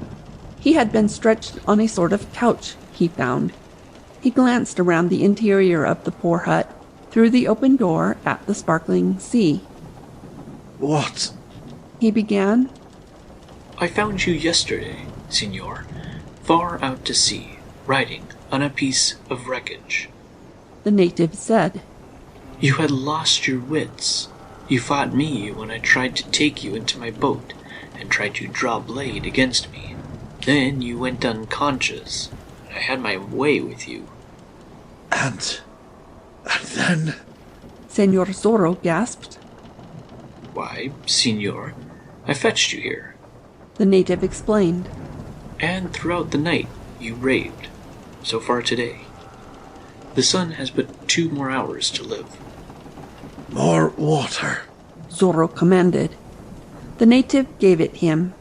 He drank deeply, stood up, walked to the door, and looked out. There was no other habitation as far as he could see. Where is this? Zorro asked. On the coast, Signor, far to the south of Reina de los Angeles. I am but a poor neophyte who eats what fish he can catch. Once I worked on a hacienda, Signor, but the governor took all for taxes. I know, Senor Zorro told him. And so I got me a boat and came down the coast and built this poor house. And here I live alone, and am happy. There are times when I carry fish to the stronghold of the pirates, and trade them for some other things. Ha! Zorro cried. The stronghold of the pirates? Where is that? Less than 10 miles down the coast, Signor. In a little bay. There are huts, and women and children, and every now and then the pirate ship puts in after a raid. They are safe there, Signor, though they are within 8 miles of the Presidio of San Diego de Alcala. By the saints! Zorro swore. And how does it come that you did not rob me of my sword and the few things of value upon me, and toss me into the sea? The native looked at him frankly. Pardon, Signor, he said. But I would never do such a thing as that, for I knew you instantly, Signor. You are Signor Zorro, who rode up and down the El Camino Real and avenged the wrongs of the natives and frailes. You once punished a soldier who beat my father. If it is necessary, Signor, I am ready to die that you may live. And now? Now, the native interrupted.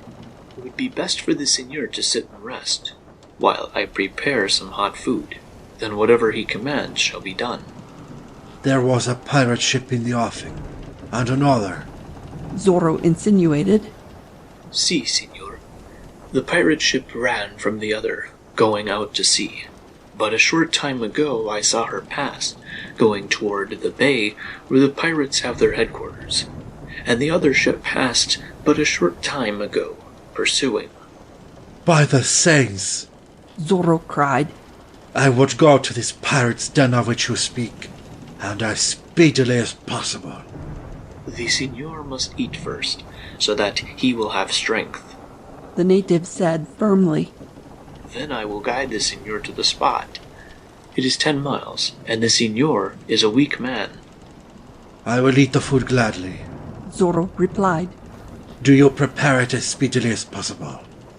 There shall be an ample reward. It is reward enough that I have been able to save the Signor's life, the native answered. The friends of Signor Zorro do not forget what he did for them. Barbados was like a maniac after the pirate craft swung away from the trading schooner. He shrieked at his men to make sail, and they needed but little urging. The fear of the supernatural was upon them. Superstition ruled their minds. Gradually they crept away from the schooner, but Barbados continued to watch her closely. He saw the new sails going aloft and realized that there would be a pursuit, so he turned out to sea and began running for it. He did not attempt to explain things to himself. He knew that his men outnumbered those on the schooner, and he felt reasonably sure that, in an engagement, the pirate crew would emerge victorious. Yet something seemed to tell him that the proper thing was to avoid the engagement if possible. We will lose that sorry craft in the wide waters, he told Sanchez. And then we will turn and go to the rendezvous. There we'll unload and apportion the loot and care for the wench until the man comes to claim her. If we are followed, we can outfight the caballeros on land. The ghost of a man drowned in the sea is powerless on land, I have heard. And if they follow us ashore? Sanchez questioned. Then we fight them, fool, Barbados said. You are still shaking like a child. A pirate? You? Ha! By my naked blade, you are no better than a woman in this business. Men are men, but it is not in my mind to fight with ghosts, Sanchez told him. We are bedeviled for some reason. Huh. Barbados gasped. That reminds me. He turned away and walked the length of the deck, and finally came across the man he sought, and drew him aside. You have the thing yet? He asked. The goblet? Si, senor, if the captain wishes it. Do not even show it to me, Barbados commanded. I would have you toss it into the sea, save that such an act might bring worse luck yet. So long as you retain it, perhaps you draw all the ill fortune to yourself.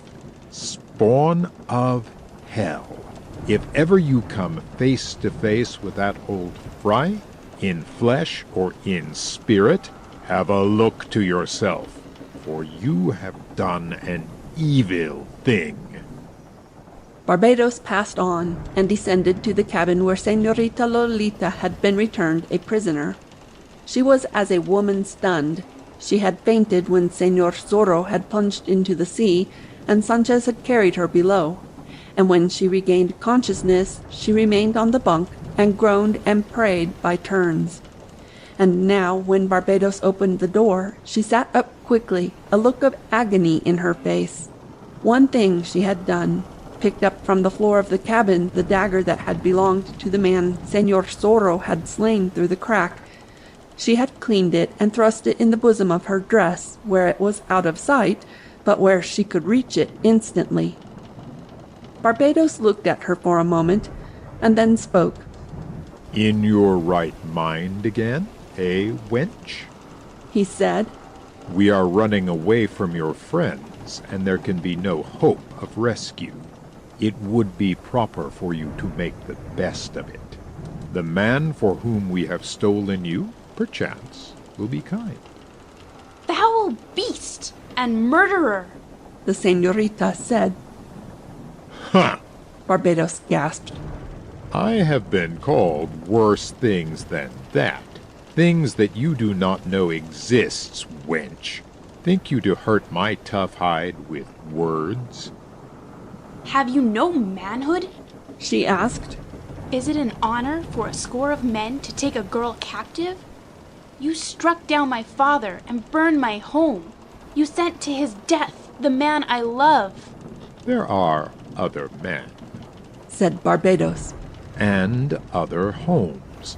And I did not strike down your father. Sanchez did that. From what he tells me, the blow was not a fatal one. You are the chief of murderers and thieves, the one responsible, she said. Words do not hurt my tough hide, I have said. It were best for you to be calm. Calm? The señorita crept from the bunk, weak and staggering, her face white, her lips trembling, a suspicion of tears in her eyes. Calm, she repeated. and how can you expect me to be calm? What is there in the future for me save dishonor or death? When the moment comes, it will not take me long to choose. When the moment comes, you may change your mind. He whom you sent to death in the sea was worth 10 score of you, she cried, stepping closer to him. and each of his friends who follow in that other ship are worth 10 score of you. Do you think that you can escape them forever? I can have them wiped from the face of the earth, Barbados replied. Escape them, possibly, but not me, she cried. I have seen you kill the thing I love, and so... She clutched at her breast and drew forth the dagger. She gave a cry of rage and struck out wildly. Barbados, caught unaware, lurched quickly to one side, but the blade struck his arm and tore away flesh and skin and brought a gush of blood. By my naked blade, he swore. He whirled as she struck again and missed, grasped her, and tore the dagger from her hand. He tossed her back upon the bunk, where she braced herself against the wall, gasping, weeping, expecting that now he would make an end of her. But the pirate chief merely slipped the dagger into his belt, glanced at his wounded arm, swore again, and then stepped back to the door. A wench with spirit, eh? He said. Ha! I would not be this Captain Ramon and have the taming of you. Glad will I be when I turn you over to him. I have battles enough on my hands without fighting women. I'll send a man soon with food. Such a female warrior must eat to conserve her strength. He laughed at her, mocked her, went out and closed the door, and she heard the heavy bar shot into place and the sounds of his feet retreating. She collapsed on the bunk and gave way to a tempest of tears. Diego, she breathed. Diego, beloved. Barbados ascended to the deck, bathed the wound in his arm, and said nothing when Sanchez questioned him. Throughout the day he gave his attention to the sailing of the ship, but he could not shake off the schooner which followed. Then came the night, and once more Barbados cursed the bright moon, for, though his craft showed no lights, yet could she be seen from the schooner. Back and forth Barbados sailed, but always failing to shake off the other ship. And when there came the dark hour before dawn, he changed his course abruptly and ran before the breeze. But when the dawn came, there was the schooner, a greater distance away, but still in sight. And so Barbados put off to sea again, for he wished, if it were possible, to go to the land rendezvous without drawing his bows there. Else he slew all of them. News of the pirates' headquarters would leak out, and they would have to move. He ran before the wind. He tacked. He beat in toward the shore, out to sea, to the north and the south and the west. Now he gained, and now the schooner gained upon him. He cursed and drove his men, but they could accomplish nothing. And finally he started running down the coast, intent upon reaching the rendezvous. If the men in the schooner dared follow him to land, they would be annihilated, he promised. Once or twice he felt like turning and forming an attack, but thoughts of the ghost of Señor Zorro deterred him. A sea ghost cannot fight on land, Barbados told himself. On land, I have them at my mercy. The day started to die, and the pirate craft rushed down the coast with the schooner in close pursuit. It was almost nightfall when Barbados and his men guided the ship into the little bay. The schooner was some miles behind. The anchor dropped, the ship swung broadside to the shore. From the land came sounds of a tumult, and down into the surf rushed men and women and children. The pirates' stronghold could be seen back some distance from the water. There was a wide expanse of beach, a deep open space fringed with stubby trees and brush. Hills landlocked the scene. A score of huts dotted the edge of the flat. Fires were burning on the shore. Stock ran wild among the habitations. Overside went the boats, and the pirates commenced handing down the loot. Shrieks and calls came from the women and children on the shore, from the men who had been left behind as guards. Barbados went ashore in the first boat and began issuing his commands. The camp was to be put in a state for defense, he explained. Guards were to be established on the 3 land sides, and other men would watch the sea. The ship was warped closer to the shore so that she could be defended easily. Just as the night descended, the trading schooner sailed across the mouth of the bay, and presently she returned, farther out to sea. Barbados boarded the ship again and took the señorita from her cabin. Sanchez lashed her wrists behind her. "You go ashore, wench," Barbados said. "and there you are to be held until such a time as this Captain Ramon comes to claim you. Why he should want you is more than I can explain to myself. You are a pretty wench, it is true, but too much of a spitfire." He watched her closely when she was in the boat, and when they landed, the pirates' women and the ragged children rushed forward to jeer at her as she passed beside the flaming fire. Barbados took her to a large adobe building, the best structure in the camp. He opened the door and thrust her inside. A woman cooking over an open fire whirled to look at him. She looked at the señorita, too, and her eyes flamed. "What is this?" she demanded, her fists against her hips. "Is it a younger and prettier woman?" "It is indeed, Inez," Barbados laughed. "She is a share of the loot." "Your share, eh? And you dare to fetch her here?" "Why not?" Barbados asked. "To my face?" the woman screeched. She was of middle age, the creature hideous in a way. "So, it has come at last, has it? I'm to be tossed aside for a comely wench you have stolen from some rich hacienda." "Jealousy is a foolish thing," Barbados observed. "Think you, Inez, to hold my love for life?" "None other shall have it!" the woman screeched. She flashed forward, her hand raised to strike, her nails ready to tear into the señorita's fair face. But Barbados seized her and tossed her roughly aside. "Peace!" he cried.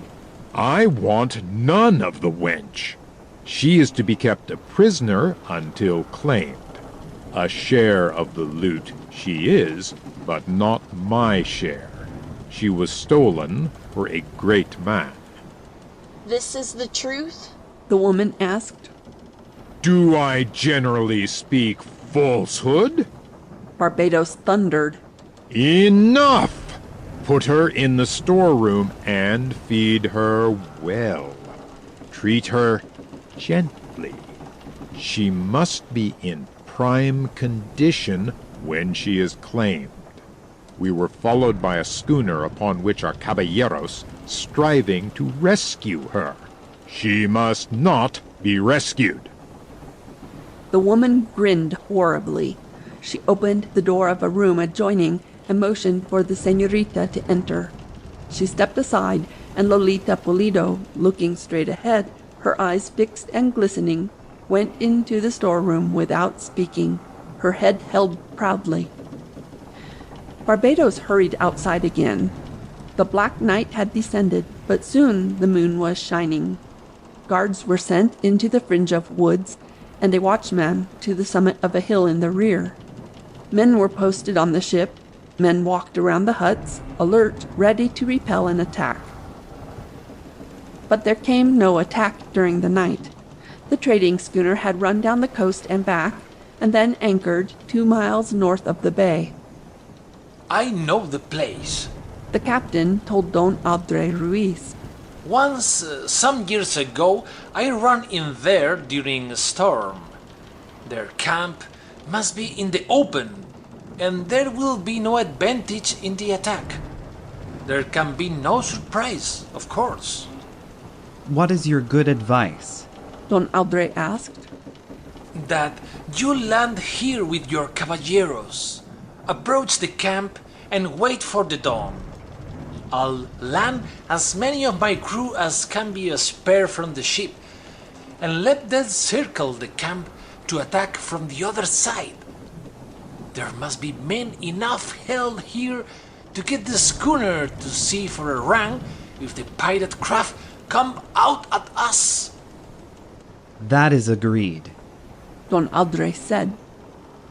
But it will be a sorry business, Don Andre. You will be outnumbered 3-1, and you may be sure that there are men in the camp who were not on the pirate ship. They may have a few pistols they have captured from ships, but it will be hand-to-hand work with blades. 3-1 at least, Don Andre. Don Andre Ruiz drew himself up. 3 beasts to 1 caballero, he said. It is an equal affair. There can be no hesitating, senor. Senorita Lolita Polido is held a captive by those beasts. And I am not forgetting what happened to Don Diego, my friend. There is but one thing to do. Attack. At least we can die. There was a short conference, and then the boats began carrying the men to the shore. The caballeros approached to within a mile of the pirate camp and stopped to rest, sending scouts on ahead. The men of the crew circled to the other side. Some of the caballeros slept, sprawled on the sand, but Don Aldre Ruiz sat beside a tiny fire he had kindled, his knees drawn up and nursing them with his hands. At least we can die, Diego, he said softly. And we can strive mightily before we do that. The black hour came, and then the first finger of the dawn. Don Aldre arose and stretched himself, and walked for a time up and down the beach. The caballeros shook off their sleep, bathed their faces at the edge of the sea, exercised their muscles, whipped out their blades, and fanned the air. Sergeant Gonzalez, who had snored throughout the night, snorted as he bathed his face and hands, and then strode down to Don Aldre and confronted him. Senor, you are in command of this enterprise, the sergeant said. There are orders. Only that every man is to do his best, Don Aldre replied. The senorita is to be rescued if it is possible, and returned to the schooner. And the pirates are to be hanged? Any that do not fall by our swords and are captured. It is a nuisance to hang a man, Gonzalez declared. We would have to go to the ship for a rope. The blade is better. Fray Felipe. Senor? The fry questioned. He approached them. You are yet my friend, Gonzalez said. If you get into the thick of it, stand you behind me, that I may protect you. But a battle is not a place for a fry. Stay you behind and say your prayers. There is the matter of the goblet. Fray Felipe replied softly. By the saints, I take it upon myself to get the goblet for you, Fry. Do so, and I'll call you son. Sergeant Gonzalez bared his head for an instant. He looked at Fray Felipe as though embarrassed, and then returned his hat to his head and gulped. I have been an evil man in my time, he said. But I trust that the saints will forget it for this day at least. I would have added strength to this good right arm of mine. Don Andre, I am ready. Don Aldre Ruiz led the way along the shore. They crept nearer the camp of the pirates, spread out fan fashion, and approached boldly.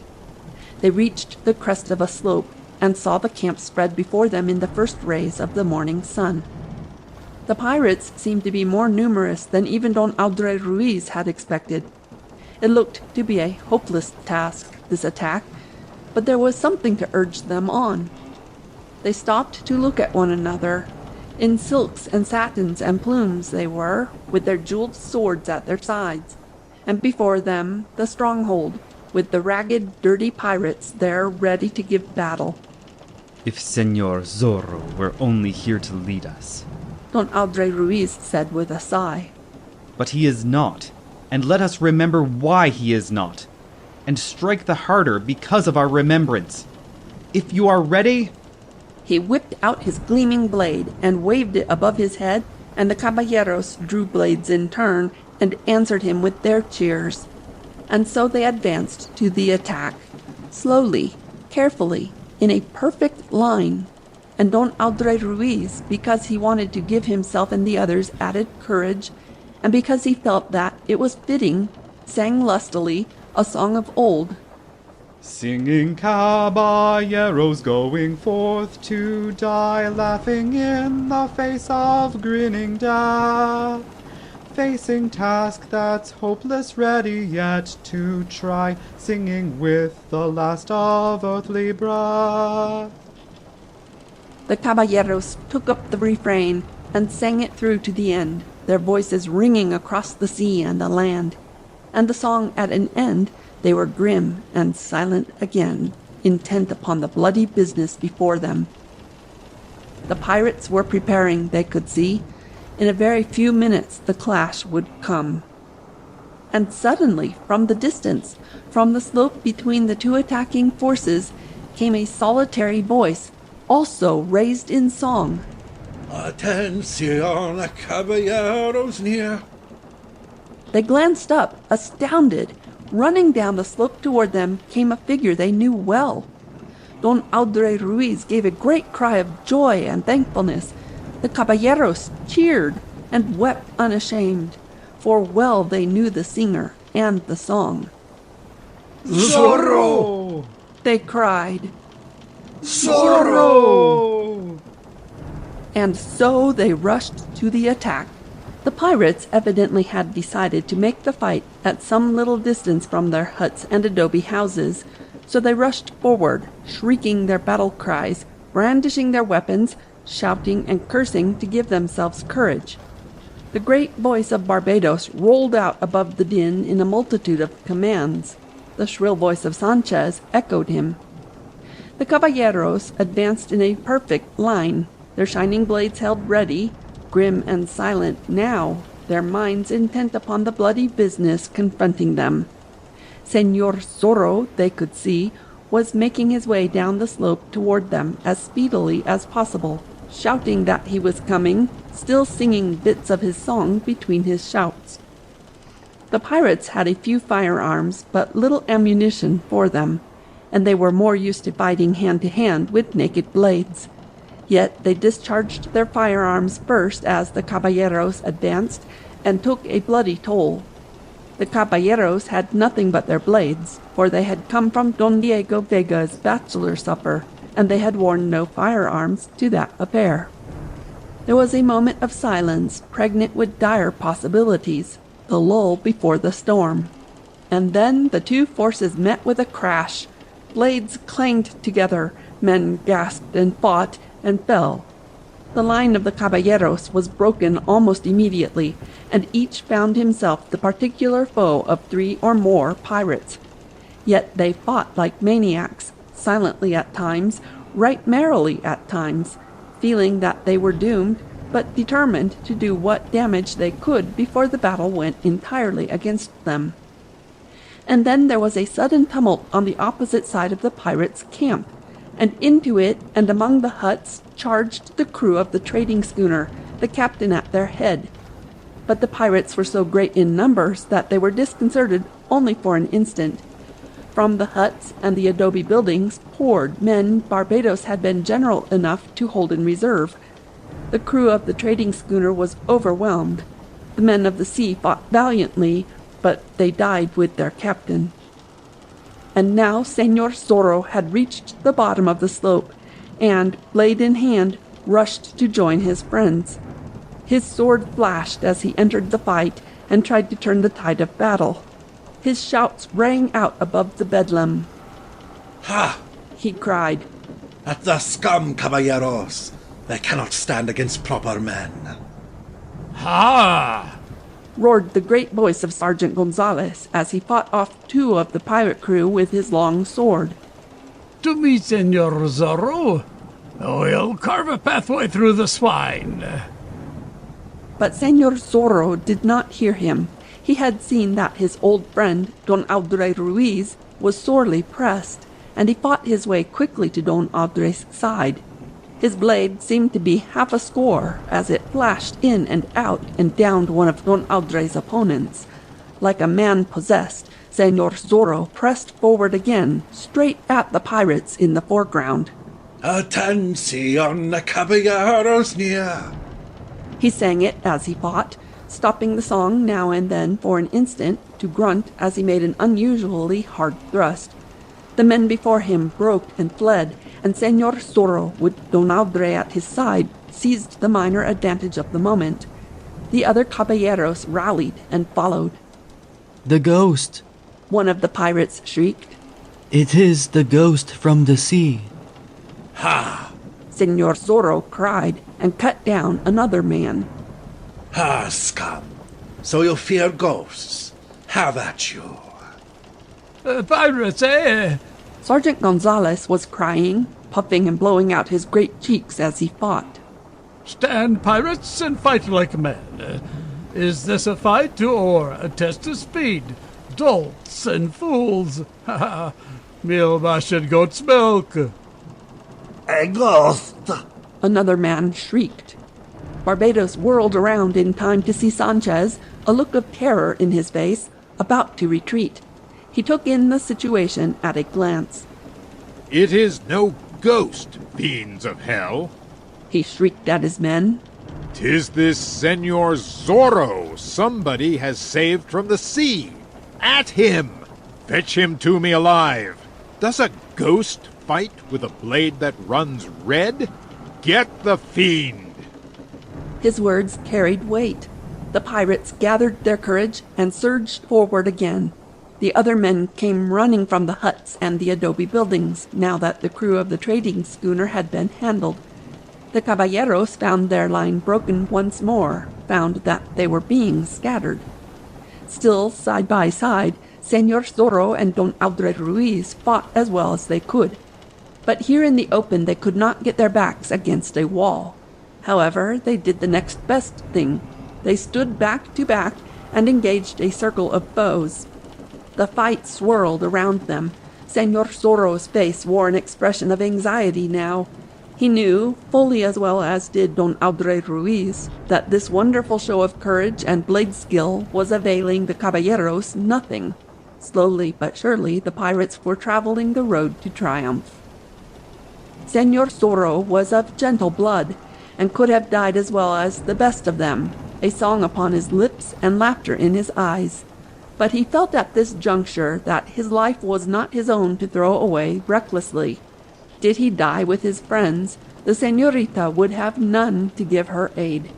He would have to live, to win free if the tide of battle was against him, and then take his chance at being able to return and rescue his lady.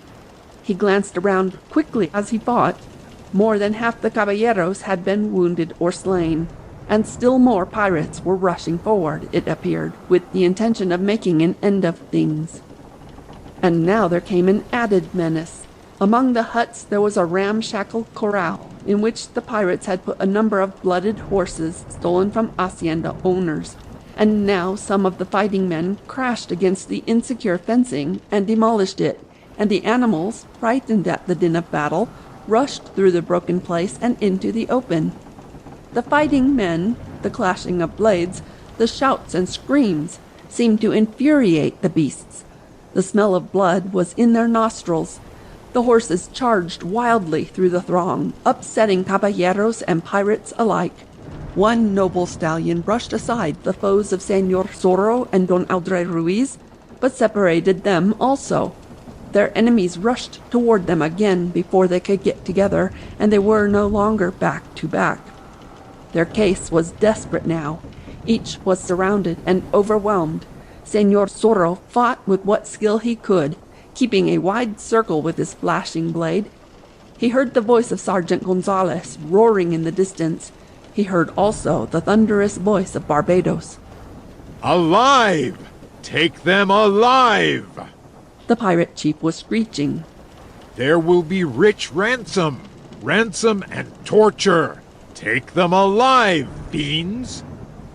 Sanchez echoed the command, and the pirates shrieked in answer that they understood. And Señor Zorro and his friends understood also. The pirates would have rare sport baiting caballeros who were not ransomed speedily enough to suit them. Revenge and profit would be their lot. The caballeros wasted no breath in speech. They had heard, and well they understood the meaning. They fought like maniacs and maimed and slew their men, but there was no chance of ultimate victory, for the numbers against them were too great. Here and there in the open space, a chorus of fiendish shrieks told that a captive had been taken, his sword whipped from his hand. Señor Zorro suddenly found himself hard-pressed, but fought free and made an effort to reach the side of Don Audrey Ruiz again.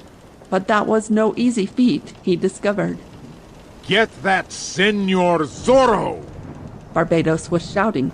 A reward to the men who fetch him to me alive! Ha! This time we'll make a ghost of him indeed! Señor Zorro knew a touch of despair for a moment, but he fought it off quickly. If he were captured, the Señorita Lolita would have no protector and would be at the mercy of these fiends and Captain Ramon. Were it not better to escape, to make an effort to return later, than to fight until death at the side of his friend? Audra! He cried. See? Can you win free? The curs surround me. One of us must win free. Zorro cried. There is the señorita to be considered. Get away, Don Diego, my friend. Audrey Ruiz shouted. Save yourself, and the saints bless you. I will return. Señor Zorro shouted the promise. Let the beast take you, Audra. Alive, you may be of some service. Dead, you are gone forever. Señor Zorro did not listen for an answer. 2 determined pirates were before him, but they hesitated in their attack because they were eager to take him alive, and so gain the reward that Barbados had promised. And their hesitation gave Señor Zorro the opportunity he desired. He hurled himself forward, stretched one man on the ground, and put the other in momentary flight. Others rushed at him from the side, and for an instant, as he turned, he had a vision of Don Audrey Ruiz being disarmed. And then he whirled again, darted swiftly away, fighting to clear a path. Down toward him rushed the big stallion, still frightened because of the din of battle. Señor Zorro swept another man from before him and sprang at the horse. He went up on the animal's back, lurched sickeningly for an instant, and righted himself. His balance regained, he kicked at the flanks of his mount. It was all that he could do. The horse was without saddle or bridle, without even a halter. The animal hesitated, and Señor Zorro kicked again with what strength he could, and the horse, suddenly terrified, sprang forward like some supernatural beast. The pirates went down before him, and before Señor Zorro's blade. Up the slope the big stallion started, almost running down Sergeant Gonzalez and the pirates who had already taken him prisoner. Past Fray Felipe he sprang, and Señor Zorro saw the aged Fray's hand raised in blessing. Like a wild animal the stallion dashed at a group of the victorious pirates, who shrieked and scattered to either side. Señor Zorro rode erect, his sword flashing, and he was laughing wildly, like a man on the verge of hysterics. Señores, have you ever seen this one? He screeched. He leaned to one side as the plunging horse went forward, locked his heels in the animal's flanks. He grasped one of the pirates and lifted him from the ground, whirled him around, and sent him flying through space. He would have guided the animal back and made an effort to disconcert his foes further, but the horse could not be guided, and so Señor Zorro rode on up the slope and away from the pirates' camp, rode his fiery, unmanageable mount straight at the fringe of trees on the top of the hill. From the distance came Barbados, fiendish, cursing because the man he most wanted to capture had made an escape. And Señor Zorro answered it, also from a distance, with a burst of song. Atención, caballeros near. Señorita Lolita Pulido passed into the storeroom of the adobe building with her head erect and a look of pride in her face, as has been said. But when the heavy door was closed behind her, and she heard a bar dropped into place, she changed swiftly. For a moment she leaned against the door, listening to Barbados and Inez, his woman. Then Barbados went away, and the woman also, and the señorita dropped upon a stool that happened to be in one corner of the room, and buried her face in her hands. There seemed no hope left. Señor Zorro, Don Diego Vega, her beloved, was at the bottom of the sea, she supposed. She was in the hands of these pirates, being kept a prize for a man she detested and loathed. There seemed no way of escape. But the señorita had determined her course. She would die rather than be shamed, she told herself. She would join Don Diego in the land of tomorrow, be his celestial bride. The blood of the Pulidos coursed her veins and told her to do that. It was dark in the storeroom, but presently the door was opened, and the woman Inez entered with a small torch made of palm fiber and tallow. She fastened the torch to the wall, went out again, and returned with food. A jug of water, some poorly cooked goat flesh, and a pulpy mass, the like of which the señorita had never seen before, constituted the meal. Eat, wench, Inez commanded. Eat, and drink your fill of the water.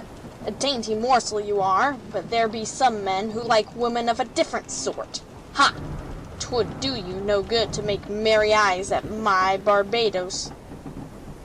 The señorita scarcely understood, for she had not been taught to make eyes at any man. She drank deeply of the water, for she was thirsty, and she wanted to eat, but did not like the appearance of the food. Too dainty for pirate fare, eh? Inez sneered, rubbing her fat nose with a forefinger. Wait until real hunger gnaws at your stomach, pretty wench, and then you'll eat. The señorita got up from the stool suddenly and stepped forward. Her hands were at her sides, her chin was raised, there was pleading in her face. You are a woman, she said softly. In your heart there must be some sympathy for other women. Not much, Inez acknowledged. Few women have shown sympathy or kindness toward me. I was a poor girl working on an hacienda, and listened to the lies of a handsome traveler. And when my fault was discovered, it was the women who turned their backs. A woman of your class, wench, kicked me out. That is the way of the world, Lolita told her. Still, you must have in your breast some inkling of pity. Would see the thing happen to me that is going to happen if I cannot avoid it? Ha! Inez laughed. What would you? Help me get away, the señorita begged. Help me to be free, and in some manner I'll get up El Camino Real to Reina de los Angeles. I have friends. In time I'll send you more money than Barbados will get from Captain Ramon. And Barbados would take the money from me, slit my throat, and find him another woman, Inez replied, laughing coarsely. I know nothing of his business deals with Captain Ramon or any other, nor do I care to know them. Have you no pity? I have nothing to do with it, the woman declared. I have orders to give you water and food and a light, and I have done so. That is the end. Before the señorita could speak again, the woman had gone out and closed the door. Señorita Lolita heard the bar dropped into place once more. She went slowly back to the stool and managed to eat a few morsels of the goat's flesh, after which she drank more of the water. By the light of the torch, she inspected her prison room. There was nothing in it except some old casks that once had contained olives and tallow. There was but the one door, and only a single window, and the window was small and had bars of metal across it.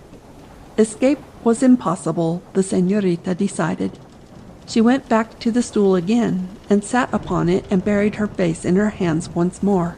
The future seemed to hold nothing but death and disgrace, and she knew how to choose between them, if the chance was given her. Tired, exhausted by the events of the day, she found sleep descending upon her. She left the stool and curled up in a corner on the floor, determined to keep awake. But she could not. Her head nodded, and after a time she fell asleep. A din awakened her. The torch had burned out, and the light of day was pouring through the little window. The little señorita was stiff and uncomfortable. She got up and hurried to the window, and by standing upon one of the empty casks, managed to peer out of it. She could see a portion of the camp. The pirates were arming themselves and rushing here and there like madmen. She could hear the great voice of Barbados as he issued his commands. And then there was a lull, and she heard singing in the distance. Another lull, and she heard a single voice raised in song. Attention, the caballeros near. Her heart almost stopped beating for a moment, but in the next instant she told herself that she had been foolish to hope. It was Señor Zorro's song, but he was dead at the bottom of the sea, and other caballeros knew it. It was some caballeros singing in the distance, but that gave her a small measure of hope, for it meant that Don Diego's friends were at hand and would make an effort to rescue her. There was another time of comparative silence, and then the battle began.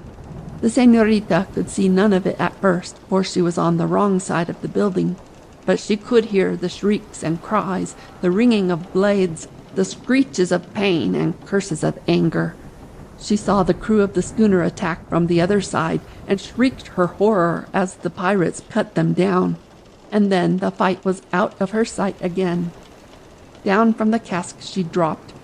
She ran across to the door and pounded upon it with her tiny fists, struck it repeatedly until her hands were cut and bleeding.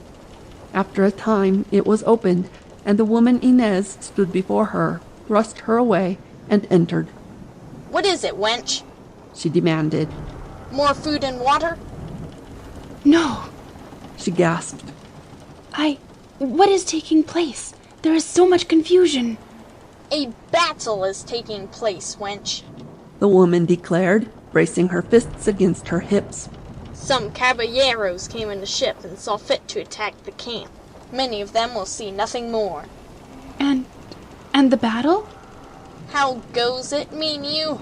Ha, wench. The caballeros are being cut down, of course.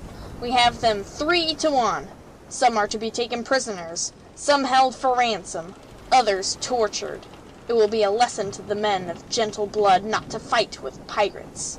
Gentlemen are only gentlemen, but men are men. Gentlemen are always gentlemen, and sometimes mere men are beasts, the señorita told her. How is this? Do you want me to rock your head with a blow, wench? Ha! There will be rare sport if this Señor Zorro is taken prisoner. Zorro? The señorita gasped. The same, wench. You were to wed with him, I have been told. Ha! He'll not be ready for his wedding when Barbados has finished with him. Señor Zorro is dead. I know that he walked the plank, and the fools thought that he was a ghost when he appeared here, but somebody must have saved him from the sea. He's out there now, fighting. They will make a captive of him. The señorita's heart beat wildly. Then it had been Zorro she had heard singing in the distance. But in the next instant she told herself that it could not be. Zorro had walked the plank with a weight fastened to his wrists. The pirates were mistaken. It was some other caballero who looked like Señor Zorro, who fought as he fought and acted as he acted. She threw aside the momentary hope and crept toward the woman Inez again. If the fight was going against the caballeros, if the pirates were to be victors, she had scant time. The señorita began acting as she never acted before, and though she was new to the game, her woman's intuition, her terror, and her desperate need served her well. So the pirates are to win, she said, laughing lightly. And there will be a lot of ransom money and loot. How is this? Inez shrieked. You, a prisoner, seem joyful that the rescue is not accomplished? I am a prisoner, see, the señorita said. But perhaps I shall be more soon. What mean you? The woman gasped. Perhaps it might have been in my mind that it would be better to have a real man than wed a gentleman of noble blood. Is it not peculiar that Barbados took me the night before my wedding? Ha! Can you speak with plain meaning? The woman asked. Did you believe the story of Captain Ramon? The señorita demanded. I did too, at first, and then I thought differently. You are getting old, you see, and fat. Wench! The woman cried, threatening her. If you strike me, Barbados will punish. Barbados? Punish me? Ha! Are you so easily fooled? The señorita asked. It is plain to me what is to happen. Barbados means to have me for himself. There is no escape, so I may as well make the best of it. And since I am to be the woman of the pirate chief, I must be loyal to him. If things must be so, is it strange that I hope he gets much ransom and loot? By the devils of Hades! The woman swore. If I thought this to be truth... Can you not see that it is? The señorita queried. Captain Ramon may have dealings with Barbados, but it does not follow that Captain Ramon is to have me. That was just a little falsehood to fool you, possibly. Ha! So you would take my place? The woman cried. The señorita recoiled as the other approached and held up one of her hands. I have no desire to take your place, she declared. But since I cannot help myself, what else is there to do? I could kill you with my bare hands. And then Barbados would kill you in turn and go find himself another woman. Ha! I could kill him. You could not, the señorita said. The woman Inez was quiet for a moment, and then... You are right. I could not, she replied. There is a way. And how, wench? Help me to escape, the señorita said. If I am gone, you are in safe possession of the affections of Barbados. He will not raid again soon, will not soon have a chance to find him another woman, and you can, in the meantime, win back his love again. Ha! If I aid you to escape, he will kill me. Make it appear that I escape myself, the señorita replied. You are strong. You can tear out that window until it is large enough for me to get through. Let him think that there was some tool in the storeroom and that I did the work. Ha! If I thought you were speaking truth. Very well, said the señorita. Wait and see whether it is the truth. The woman hesitated, searching the señorita's face with her keen glance. Then she grunted and hurried into the other room while Lolita Pulido waited in fear and trembling, wondering what was to come now. Had the woman gone to tell Barbados the story? But presently Inez returned, and she carried a peculiar strip of iron with one sharp end, a bit of wreckage, perhaps, from some ill-fated ship. Watch you at the door, on the inside, she commanded. Do not go into the other room. They are still fighting, and perhaps there will be time. The señorita hurried across to the door, hope singing in her heart again. There she watched and listened to the din of battle. All would be well if she could escape in the confusion and get away from the camp. She could reach El Camino Real and make her way along it. If she could reach San Diego de Alcala, she would find friends. She turned and looked at the woman. Inez was tearing out the masonry and adobe around the window. The metal bars already were inside the room and out of the way. Be quick, the señorita said. I am small and do not need a very large space. It is done. the woman replied. She hurried back to the middle of the room, and the señorita turned to look. The aperture was large enough, she knew at a glance. She could crawl through, jump to the ground, go up the slope, and reach the fringe of trees that she could see in the distance. Once more, hope came to her. I must have some old clothes, ragged and dirty clothes, she said. I will leave some of these. The woman did not reply, but she hurried from the storeroom with a gleam of avarice in her eyes. She was more than willing to trade ragged garments for some of silk and satin. Back she came after a time, and the señorita pulled off her gown and put on the ragged one, shuddering as she did so, not because of the rags, but because of the dirt. She streaked her face with dirt from the floor and washed her hands in it, disarranged her hair, and threw a ragged shawl over her head. A woman does not wear a torn shawl, a ragged dress, and fine slippers at the same time, Inez observed. The señorita kicked off her slippers and thrust her feet into the filthy sandals the hag furnished her. She hurried to the window, the woman before her, but Inez grasped her by an arm and held her back. Not that way, the woman gasped. It is too late. That way is guarded. The heart of the señorita sank again. She scrambled to the top of the cask she had used before and peered out. Within sight there were half a dozen men guarding that side of the camp against a possible surprise. If she got through the window, they would see her, block her path up the slope and toward the trees, and investigate. Is there no way out? The señorita cried in despair. There is only the front. Then let me out the front way. The men are fighting, and perhaps they will not notice me if I go out that way and make haste up the slope. All women and children have been ordered to remain in the huts while there is fighting. They will do no more than shriek at me to get inside again, the señorita said. I can pretend to be frightened and run. I can get away if you'll let me out. And I be blamed for it? Not so, she cried. Bar this door. I'll slip out the front, and they will think that I came around the building.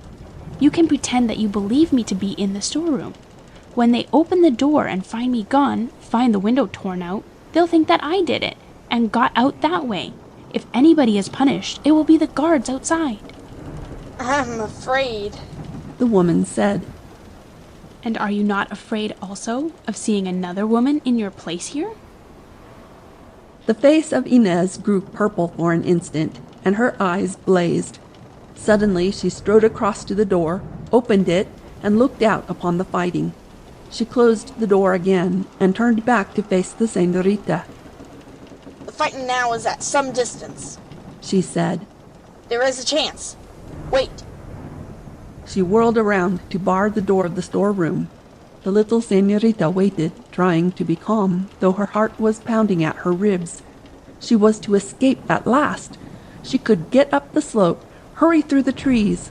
You must use speed, the woman was informing her. And if you are caught, you must take all the blame.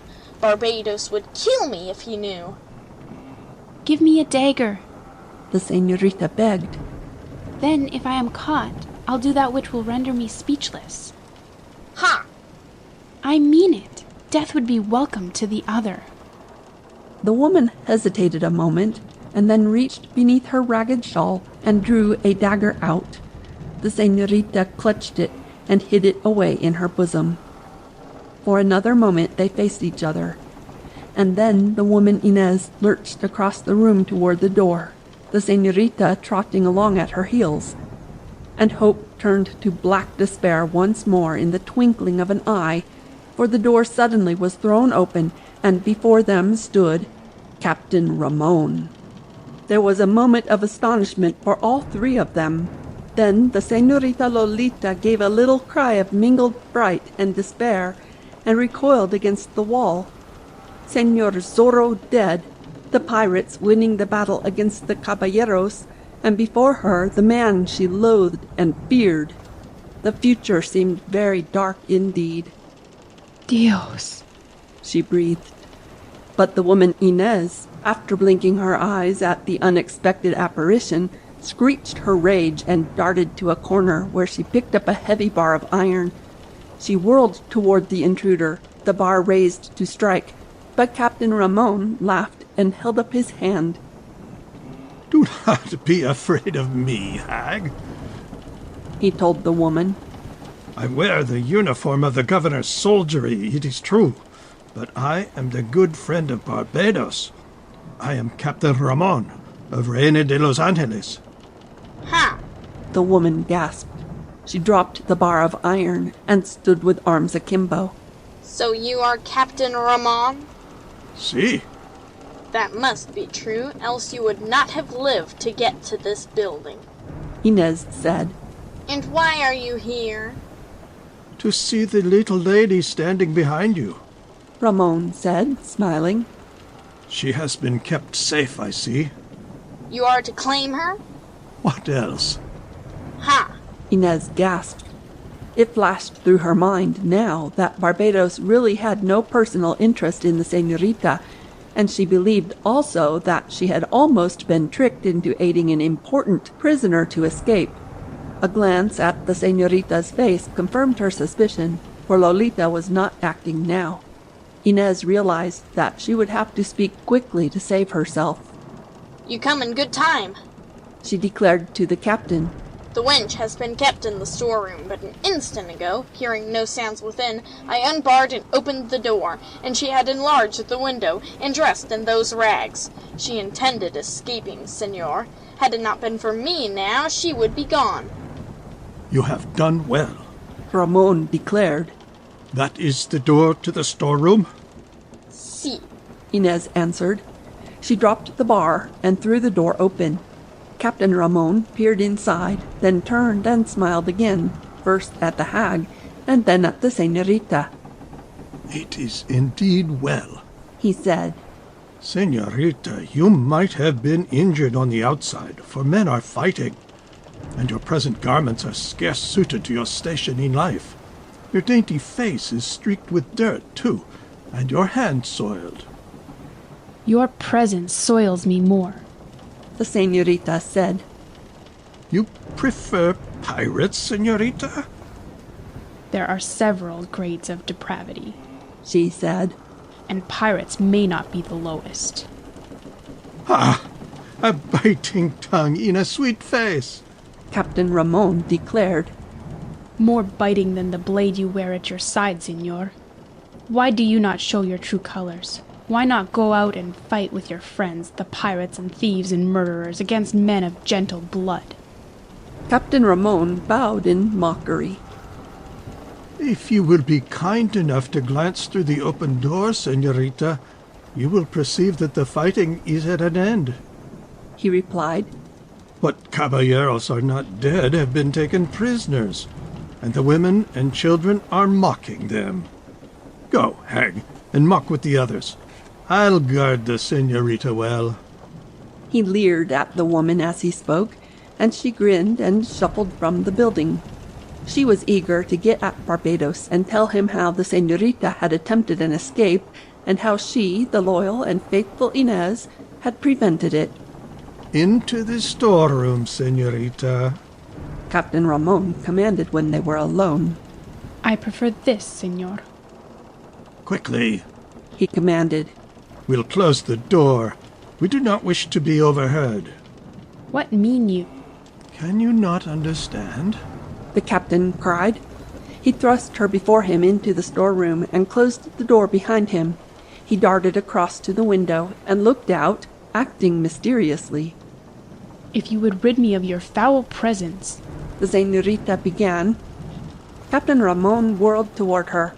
On the long, hot ride from Reina de los Angeles, which had taken him the better part of 2 days, and during which he had not spared mounts, he had thought out everything. He was playing a sort of double game, this Captain Ramon. He wished to reinstate himself in the good graces of better men. He wanted to make the señorita believe that he had rendered her a great service, and tried to win her regard openly. and he wished to aid his master, the governor, in acquiring credit in the Southland, where he had small credit now. He had heard on his way to the pirate camp that Señor Zorro had walked the plank. He could take the helpless señorita now for his own, but if he did that, he would have to become a renegade forever, live like an outcast, and Captain Ramon loved his uniform, and wealth, and power. So why not play the pirates and honest men against each other, and make a double winning? He had had ample time to think it out, and so, as he faced the señorita's scorn, he pretended surprise that she did not understand. "Foul presence, señorita?" he said. "After I have risked so much to be of service to you." Of service to me? She cried. When I was abducted by your orders, when my home was burned and my father cut down? Have the beasts told you that? Ramon asked. That is because Barbados knew I was infatuated with you. He believed I would thank him for doing such a thing. You are allied with pirates, she accused. Listen, señorita, for the love of the saints. The saints are better off your lips, señor. Attend me, he commanded again. It is a game we have been playing. A sorry game. Señorita, by your gentle blood I ask you to give me your ear. I have but pretended friendship with these pirates, that the soldiers may take them later and hang them all. What monstrous falsehood is this? She asked. I beg your attention, señorita. Some of them may be coming soon.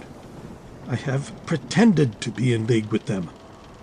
They raided Reina de Los Angeles while I and my soldiers were gone. I have followed swiftly to rescue you.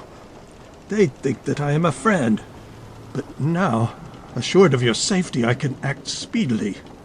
Let them continue thinking, for the time being, that I accept you as a prize. I shall ride away to San Diego de Alcala, which is but a few miles, fetch the troopers from there, rescue you, release the caballeros now held as prisoners, and wipe out this pirate brood. But why? She began. It was the only way, señorita. The soldiers are few, and the pirates have been able to strike the coast where there were no troopers handy. It is a trap that we have arranged for them. Perhaps it may not seem a gentle thing to do, but one cannot be gentle with pirates. I wish that I could believe you, she said. Believe me, señorita. I love you so much. I am betrothed, she said simply. But I have grave news for you. I have been told that Don Diego Vega is no more, that these beasts forced him, as Señor Zorro, to walk the plank. I was there, she said, her eyes filling with tears. I saw it. Nevertheless, I am betrothed to him, señor, now and forever, in life and in death. That is because your grief is new, the captain said. You are young, señorita. You have a life to live, if you would live it with me. Señor, she warned. I can understand why you dislike me a bit, he said. Perhaps in the past I did some things that a gentleman should not do. But it was because of my great love for you, because I was afraid of losing you. Señor, let us talk of other things if we must talk, the señorita begged. Do you not realize, señorita, that if I wish it, you are in my power? Now you are showing your true colors, she said. Not so. I am showing you that I am not taking advantage of the situation, he declared. I intend rescuing you and the friends these pirates now hold as prisoners. I am risking my life to do it, and if I succeed, cannot you look upon me with some favor? If I have misjudged you, señor, I am indeed sorry, she replied. But it is useless to talk of such things. My heart is with Don Diego Vega, in life and in death. Perhaps, in the future... There can be no hope, señor. Captain Ramon's face flushed, and his eyes blazed for an instant. But he still had his game to play, the many-sided game that he hoped would result in great fortune. If you could only believe me, he said. Perhaps after you have demonstrated your loyalty. Then I go now to talk to Barbados, then to San Diego de Alcala for the troopers. Guard yourself well until my return. I must pretend that I wish you watched, kept from escaping. A false move, señorita, and all of us are lost. I can only do as you say, she said. I will be guarded in any case. Come into the other room. I'll call the hag. And I'll return to you before I ride for San Diego de Alcala if there are more plans you should know. Captain Ramon opened the door, bowed low as she passed through it, and looked after her with the corners of his lips curled. Then he hurried toward the front, calling for Inez. Captain Ramon bade the woman guard the señorita well, and then hurried from the adobe building. Just in front of it, he stopped to look over the scene. Dead men were scattered on the ground at a distance. There were more dead men around the huts where the crew of the trading schooner had made their last stand. The wounded were shrieking and groaning, and some of the pirates were giving them a rough surgery. Others were hurrying the caballero prisoners toward another adobe building where they were to be kept. Women and children ran beside them, shrieking insults, hurling small stones, but the caballeros held their heads proudly and laughed and jested with one another. Captain Ramon darted to the end of the building so he would not be seen by the prisoners. It was not in his mind to be suspected at the outset. The game he was playing was one of hazard, and he knew that the slightest mistake would be disastrous. He had planned with Barbados to conduct the raid, and thereby had gained the pirate chief's confidence. And now he had further plans. He would tell Barbados that he would draw to the camp the troopers at San Diego de Alcala. Barbados and his men could ambush them and wipe them out. Then the pirates could cross the hills and raid and loot rich San Diego de Alcala. But the captain intended no such thing in reality. Knowing how Barbados would prepare the ambush, he would lead the troopers in such a manner that the pirates would be wiped out to a man. Then the caballeros and the señorita could be rescued, and Captain Ramon would pose as their heroic rescuer. He hoped in this manner to regain the goodwill of the caballeros and a better standing with them, and to earn the gratitude of the señorita also. Word of the exploit would run up and down El Camino Real. Men whose hands were now raised against the licentious and unscrupulous governor would think better of him because the pirates had been wiped out. The governor, in turn, would be grateful to Captain Ramon, and he would order Don Carlos Pulido, who was not dead of his wound, to give the hand of his daughter Lolita to Captain Ramon.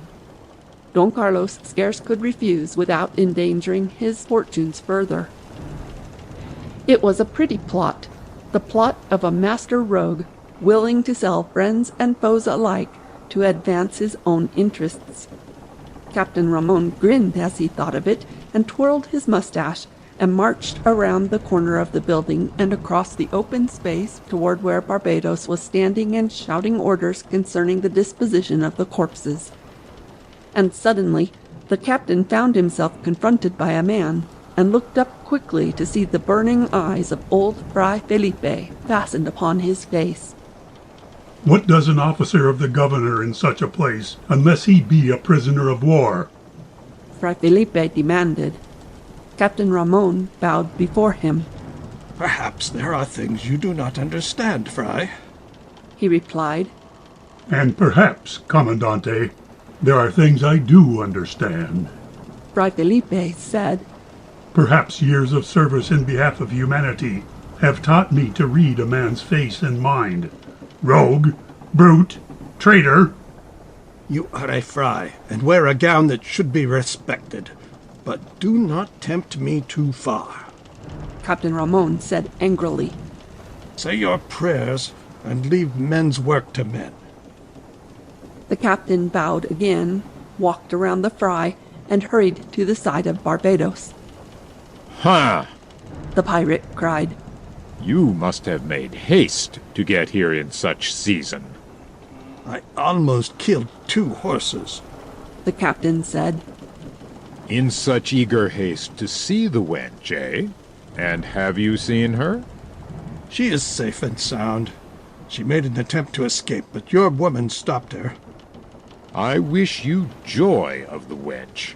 There is too much of the fire of anger in her makeup to suit me. Ha ha ha ha ha! Barbados declared, laughing raucously. She ripped my forearm with a dagger and killed one of my men aboard ship.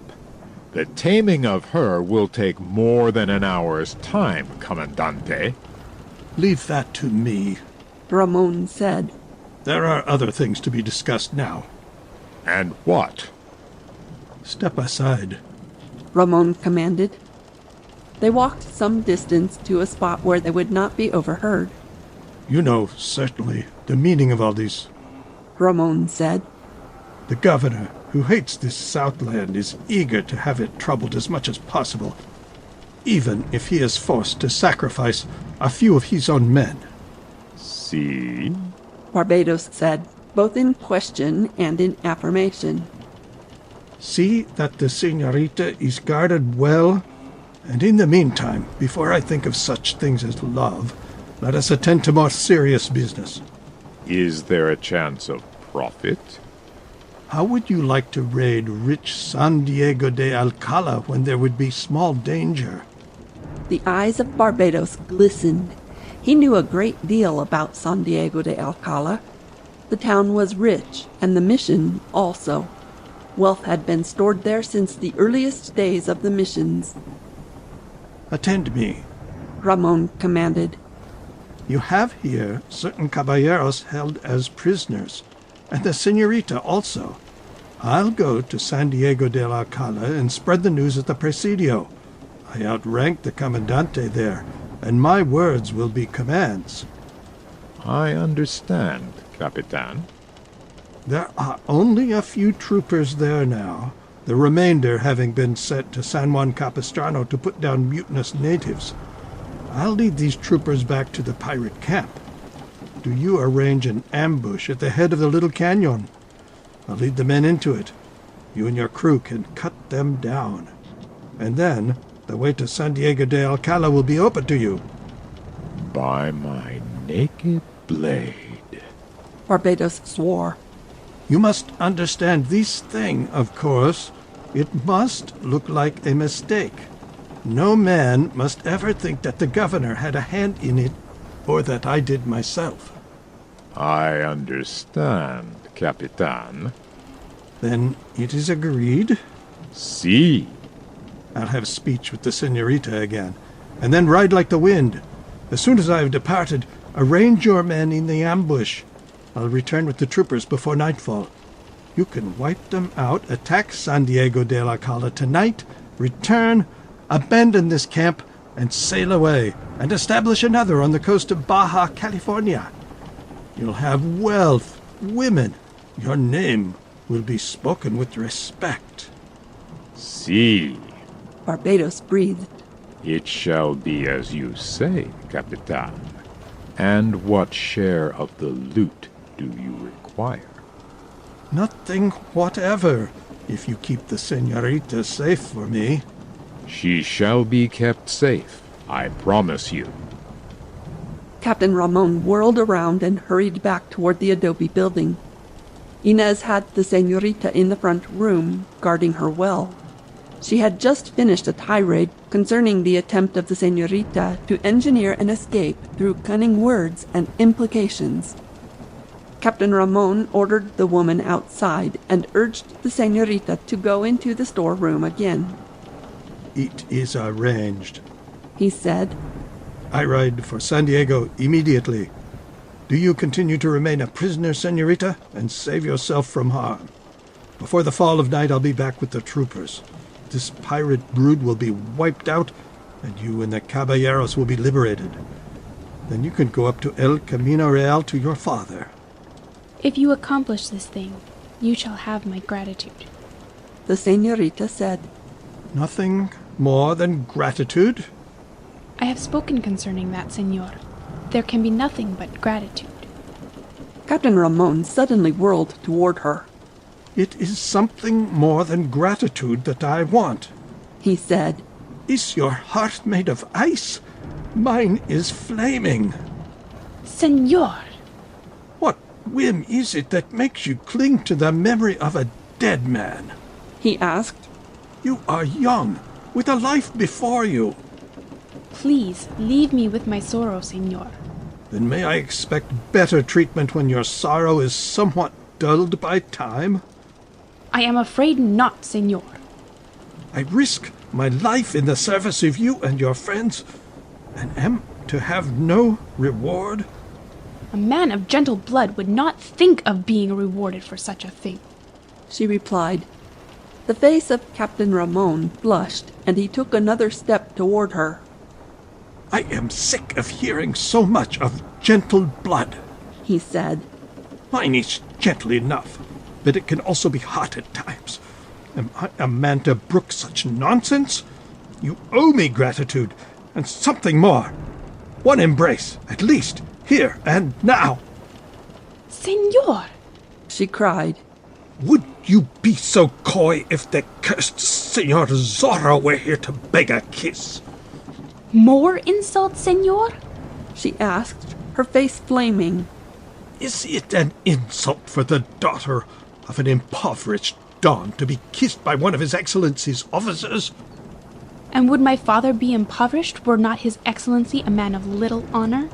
She cried. Poverty does not change the blood, senor. More about your gentle blood, eh? And an affront to the governor in your words also. That calls for punishment, señorita.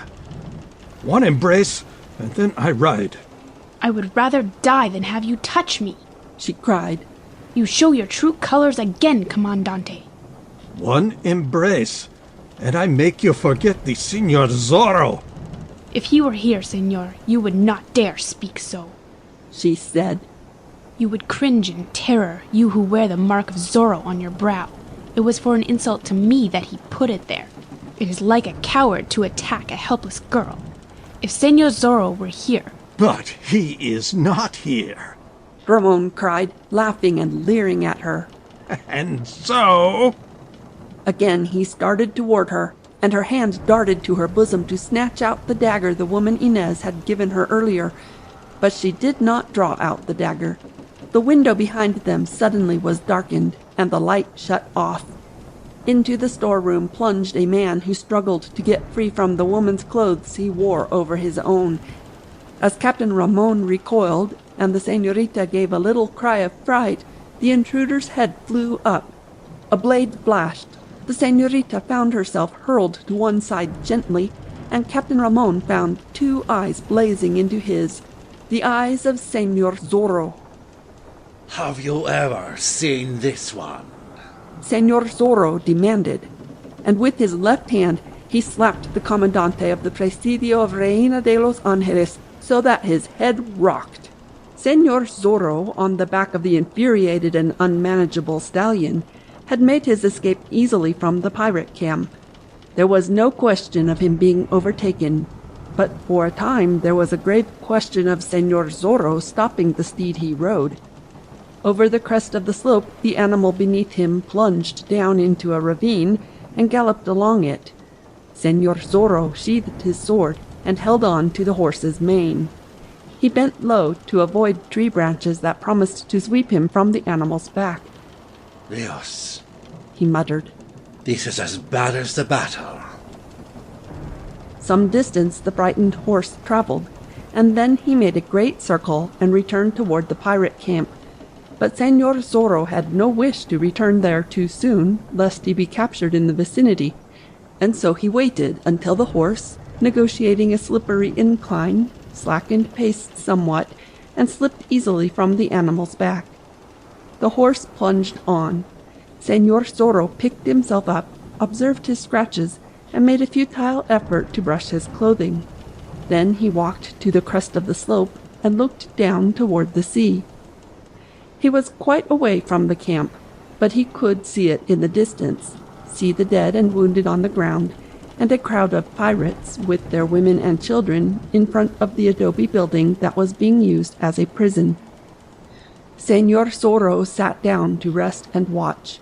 He knew that he was confronted by a dire emergency and a tremendous task, but he refused to admit it to himself. The señorita was down there, and she was to be rescued, and Don Audrey Ruiz and the caballeros were there to be rescued also. Señor Zorro, after a breathing spell, got up and walked slowly along the crest of the slope among the stunted and wind-twisted trees, making certain that he could not be observed from the camp. He came a distance nearer and watched for a time again, and he saw Captain Ramon. If it had been in the mind of Señor Zorro to await the night before descending into the camp again, that idea left his mind now. He hurried forward as speedily as possible, stopping now and then to listen, for fear some of the pirates might have been sent to search for him.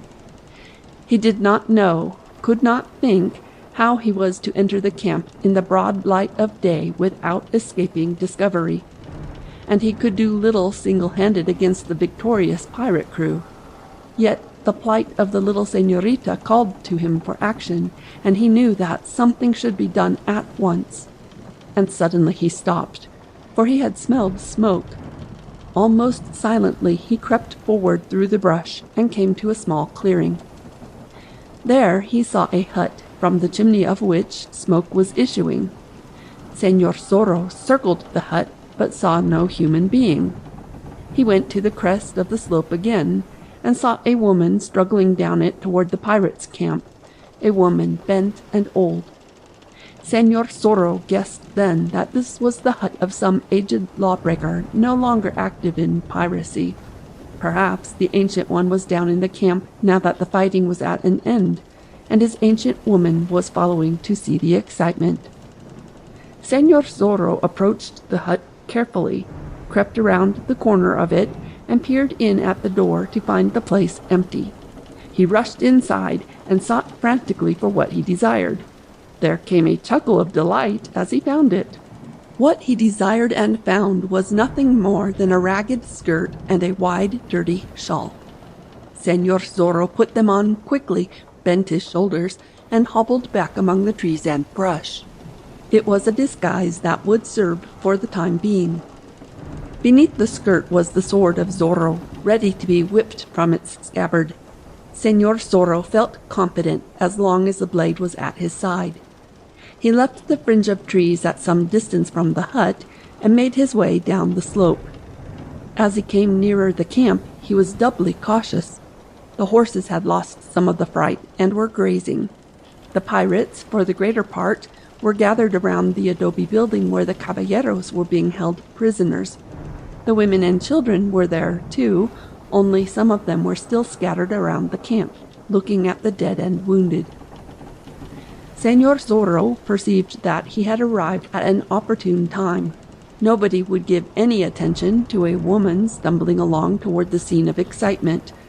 The pirates undoubtedly imagined that Zorro had ridden far away, perhaps to San Diego de Alcala, for help. He approached nearer. There were 2 large adobe buildings, and he supposed that the señorita was held prisoner in one of them, but he did not know which. Then he stopped suddenly and bent his shoulders more, for he saw Captain Ramon talking to Barbados, saw the Commandante turn and leave the pirate chief and hurry into the nearest adobe building. Señor Zorro guessed that the señorita was there. He hobbled forward again, alert to keep a certain distance from any of the pirates or women, for he realized that they knew one another well. He reached the corner of the building and began to circle it, listening intently for the voice he hoped to hear. He heard it. Pretending to be picking up something from the ground, Señor Zorro bent against the wall and listened. He heard Captain Ramon's statements, heard the señorita reply, listened with a grim expression on his face while the Commandante begged for an embrace. It would be perilous to enter that building now, Señor Zorro knew. Ramon would call the pirates, but perhaps he could be silenced first. However, there could be no hesitation. The señorita was there, being affronted, and was to be spared insult. Señor Zorro saw the window and guessed that he could manage to struggle through it. He raised his head and glanced inside. He saw the señorita recoiling, the comandante approaching her. Señor Zorro hesitated no longer. He sprang up and scrambled through the window. He tore at the woman's clothing that clung to him, got free of it, and whipped out the sword of Zorro. He pressed the señorita to one side out of harm's way and confronted his enemy. His open hand cracked against Captain Ramon's head, and then he stepped back, on guard, giving the renegade officer his chance, though he little deserved it. You are alive! The señorita gasped. Ha! Very much alive. Señor Zorro replied. Stand back against the wall, señorita, and turn your pretty face away. This is not going to be pleasant for a dainty lady's eyes to watch.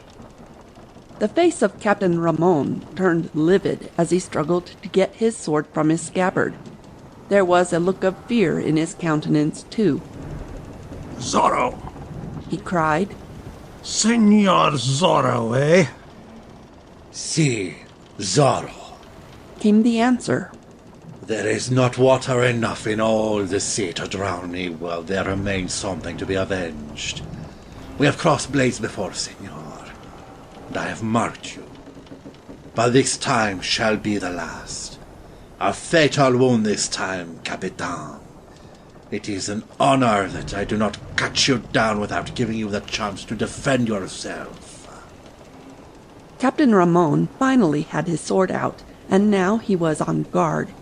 But he could not forget that once before in his life he had crossed blades with Señor Zorro, and Zorro had played with him as a cat plays with a mouse, and finally had left him for dead after marking him on the forehead. And so the captain grew desperately afraid, feeling that he had small chance against the better swordplay of the other. He sprang back toward the door to the front room, but found Señor Zorro before him, blocking the way. Are you a coward and would run? Zorro taunted. A pretty soldier, by the saints. Ha! Señor Zorro is here! The Commandante shouted at the top of his lung power. Zorro is here! To me, pirates! He had no time to say more. Señor Zorro's face assumed an expression of grim determination, and he advanced swiftly. But Captain Ramon had found another method of protection for the time being. He sprang back beside the señorita, grasped her roughly, and held her before him, shielding his body with hers. And he continued his shouting, hoping to attract the attention of Barbados and his men. Poltroon. Zorro sneered. Coward and dog. Fly, Diego. The señorita begged. The pirates will be here and take you. When I have slain this arrant coward and rescued you, and not before. Señor Zorro declared. He danced toward Captain Ramon again, but the Commandante was back in a corner now, holding the señorita close before him, and Señor Zorro was afraid to attempt a thrust. The señorita made a struggle to get free, but found that she could not. In the other room, the woman Inez had heard the tumult and the words. She had dared to open the door a crack and peer inside, and then she had closed the door again and barred it quickly and hurried into the open. Barbados! She shrieked. Sanchez! Fiends of hell! Señor Zorro is here trying to kill the captain! Come and take him! Barbados heard and understood her shrieks, as did some of the others near. They rushed across the open space and crowded into the front room of the building. From the storeroom came the sound of Señor Zorro's voice. Hide behind a woman, eh, coward? Come out and fight, Poltroon. Come out, renegade. Is there no insult strong enough to bring you forth? Barbados motioned with one hand. Inez unbarred the door and threw it open. Into the storeroom tumbled the pirates, their blades held ready. Take him alive! Barbados thundered. Catch me this land pirate unhurt. Senor Zorro whirled to confront them.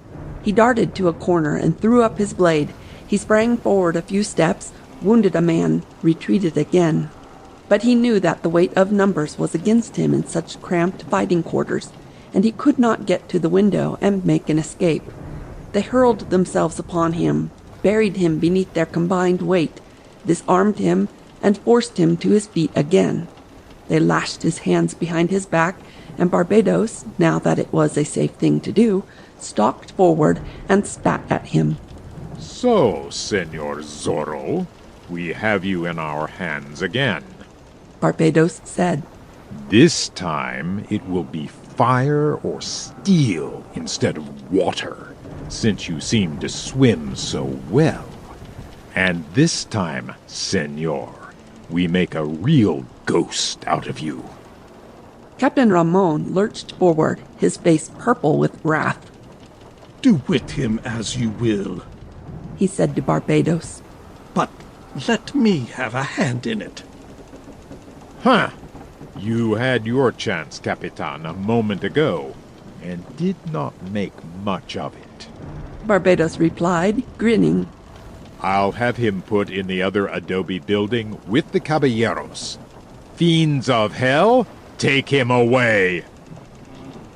The señorita made an attempt to get forward, but the pirates thrust her back. They took Senor Zorro away, and the grinning Barbados followed them. The captain turned to face the señorita once more. Señorita, you must try to understand, he said. I could not act or speak in any other manner. The pirates must still think that I am one of them, else I cannot get to San Diego de Alcala and fetch the soldiers. There is small need of further pretense, senor, she replied with much scorn in her manner. I know you for what you are.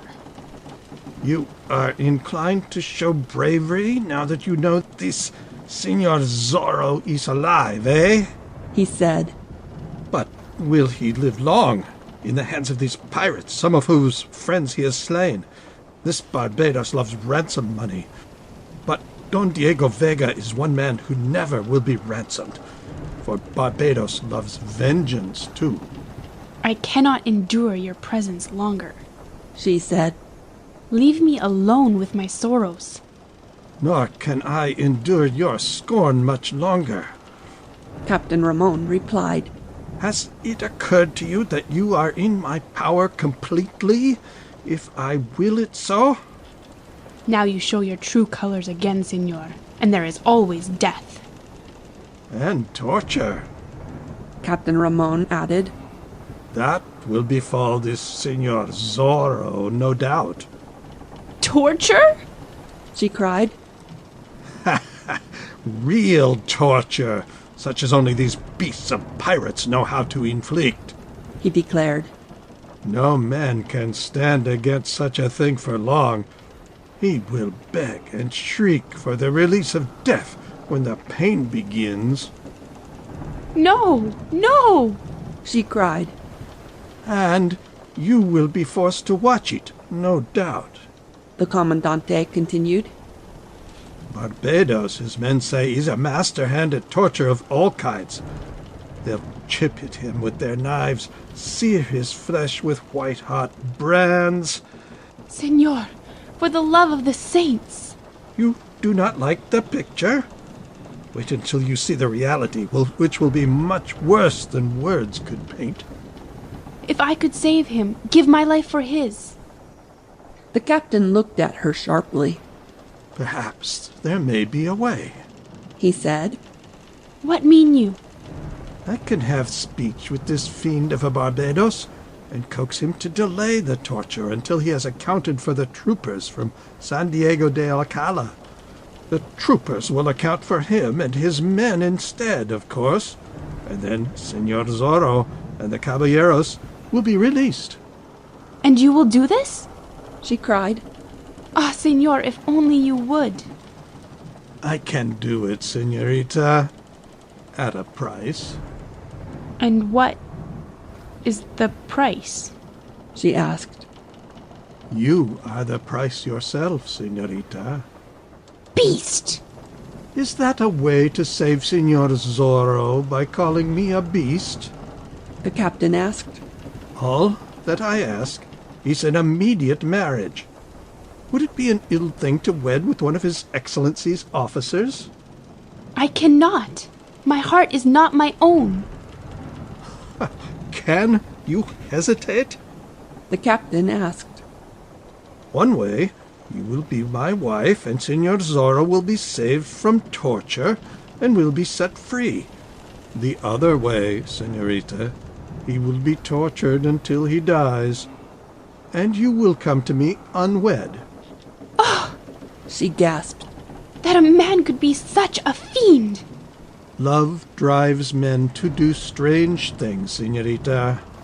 Love! She cried. You know not the meaning of the word. To love is to be gentle, to cherish and protect. I know the meaning as it appeals to me, the captain declared. And I have scant time, if you are to agree. Fray Felipe is in the camp, and he can wed us. Barbados is afraid to affront a fry, and will not see Felipe harmed. So he lets him roam around, though he is watched. I cannot. Very well, señorita. It is for you to make the decision.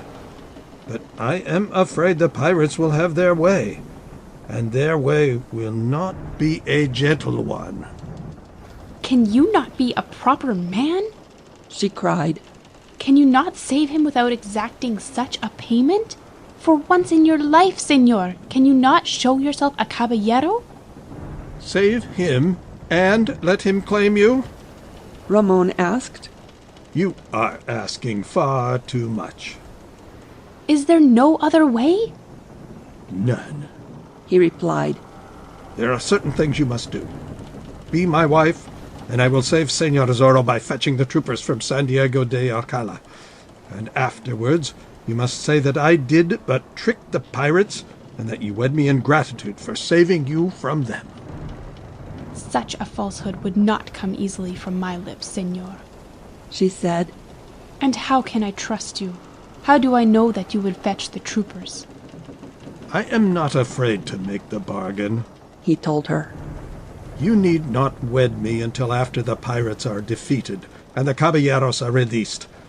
That is fair enough for both, is it not? But how, on the other hand, may I be assured that you will not forget your part of the bargain once I have done my share? Señor, she cried, her face flaming. Would a daughter of the Pulidos break her given word? Then you give it? He asked. Not yet, she replied firmly. There are to be certain stipulations, señor. And they? He questioned. I must see Senor Zorro alone and speak to him and explain just what I intend to do. I would tell him the truth, that you will save him and the others if I wed you. I would not have him think that my heart is one that can change so easily. After that you would have to save him against his will. He would not accept the sacrifice. Then will I save him despite himself, she declared. And you need not fear for the future in such case, señor. Once we were wed, Senor Zorro would not raise his hand against you if I asked him not to do so.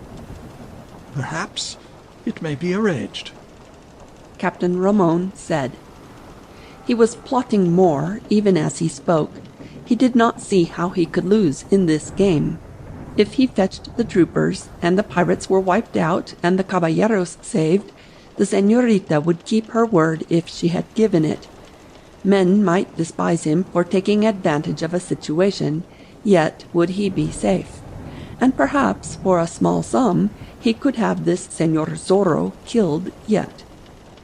And if the pirates, through some fortune of war, managed to be victorious over the troopers, then Captain Ramon could do the other thing, simply seize the señorita, give Senor Zorro up to torture, and remain a renegade, perhaps even become a pirate chief himself in the future. I will speak to no other man, señor, only Zorro, she said as he seemed to hesitate. I will not betray your double dealing to the pirate crew, for that would defeat all our ends and mean death for Señor Zorro and the caballeros, and much worse for me.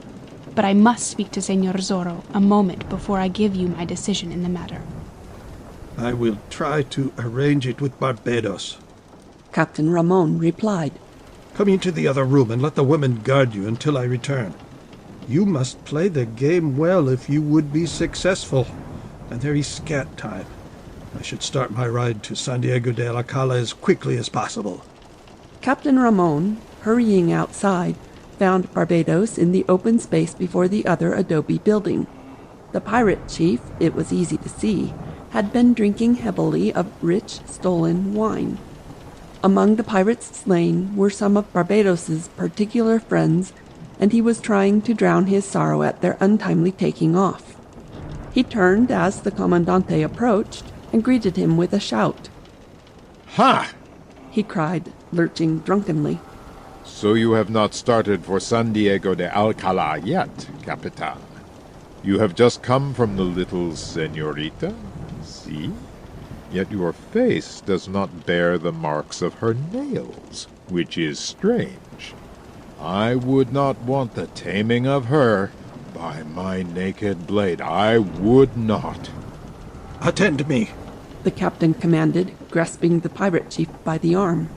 Is it your intention to torture this Señor Zorro your men have taken? Barbados cursed loudly, breathed heavily, and squinted his eyes until they were only two tiny slits. I shall make him squirm and squeal, he declared loudly. And then I shall turn him into a proper ghost.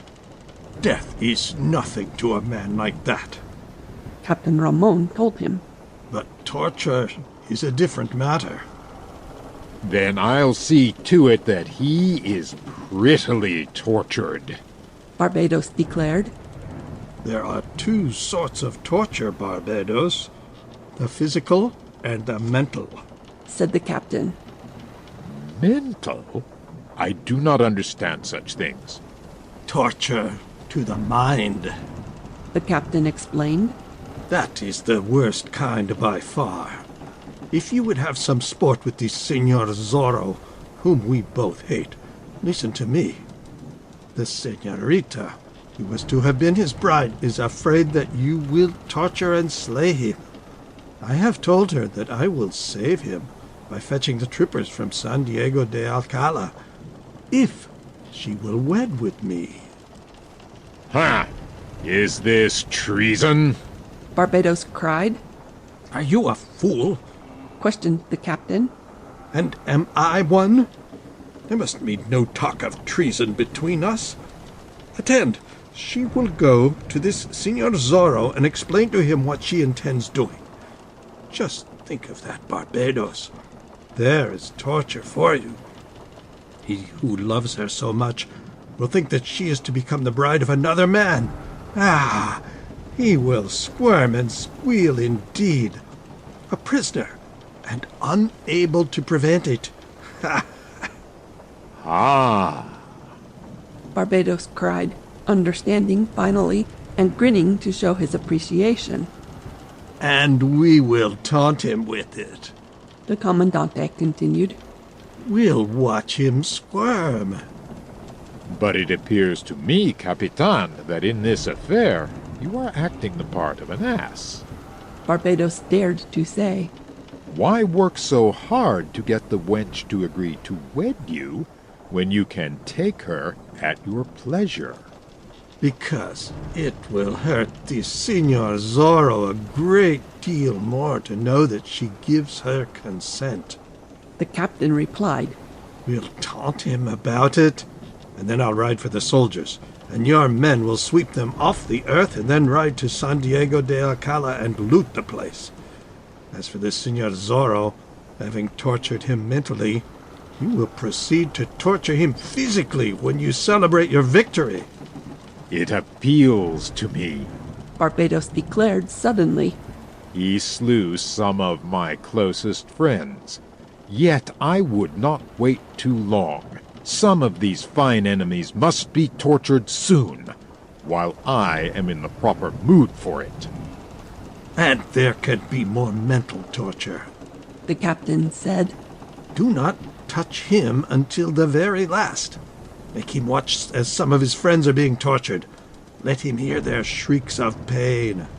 Let him see Don Andre Ruiz, his boon companion, suffer. That will hurt him as much as being tortured himself. Ha! By my naked blade, Capitan! You should have been born a pirate! Barbados shrieked. Then it is agreed? Si! It is agreed.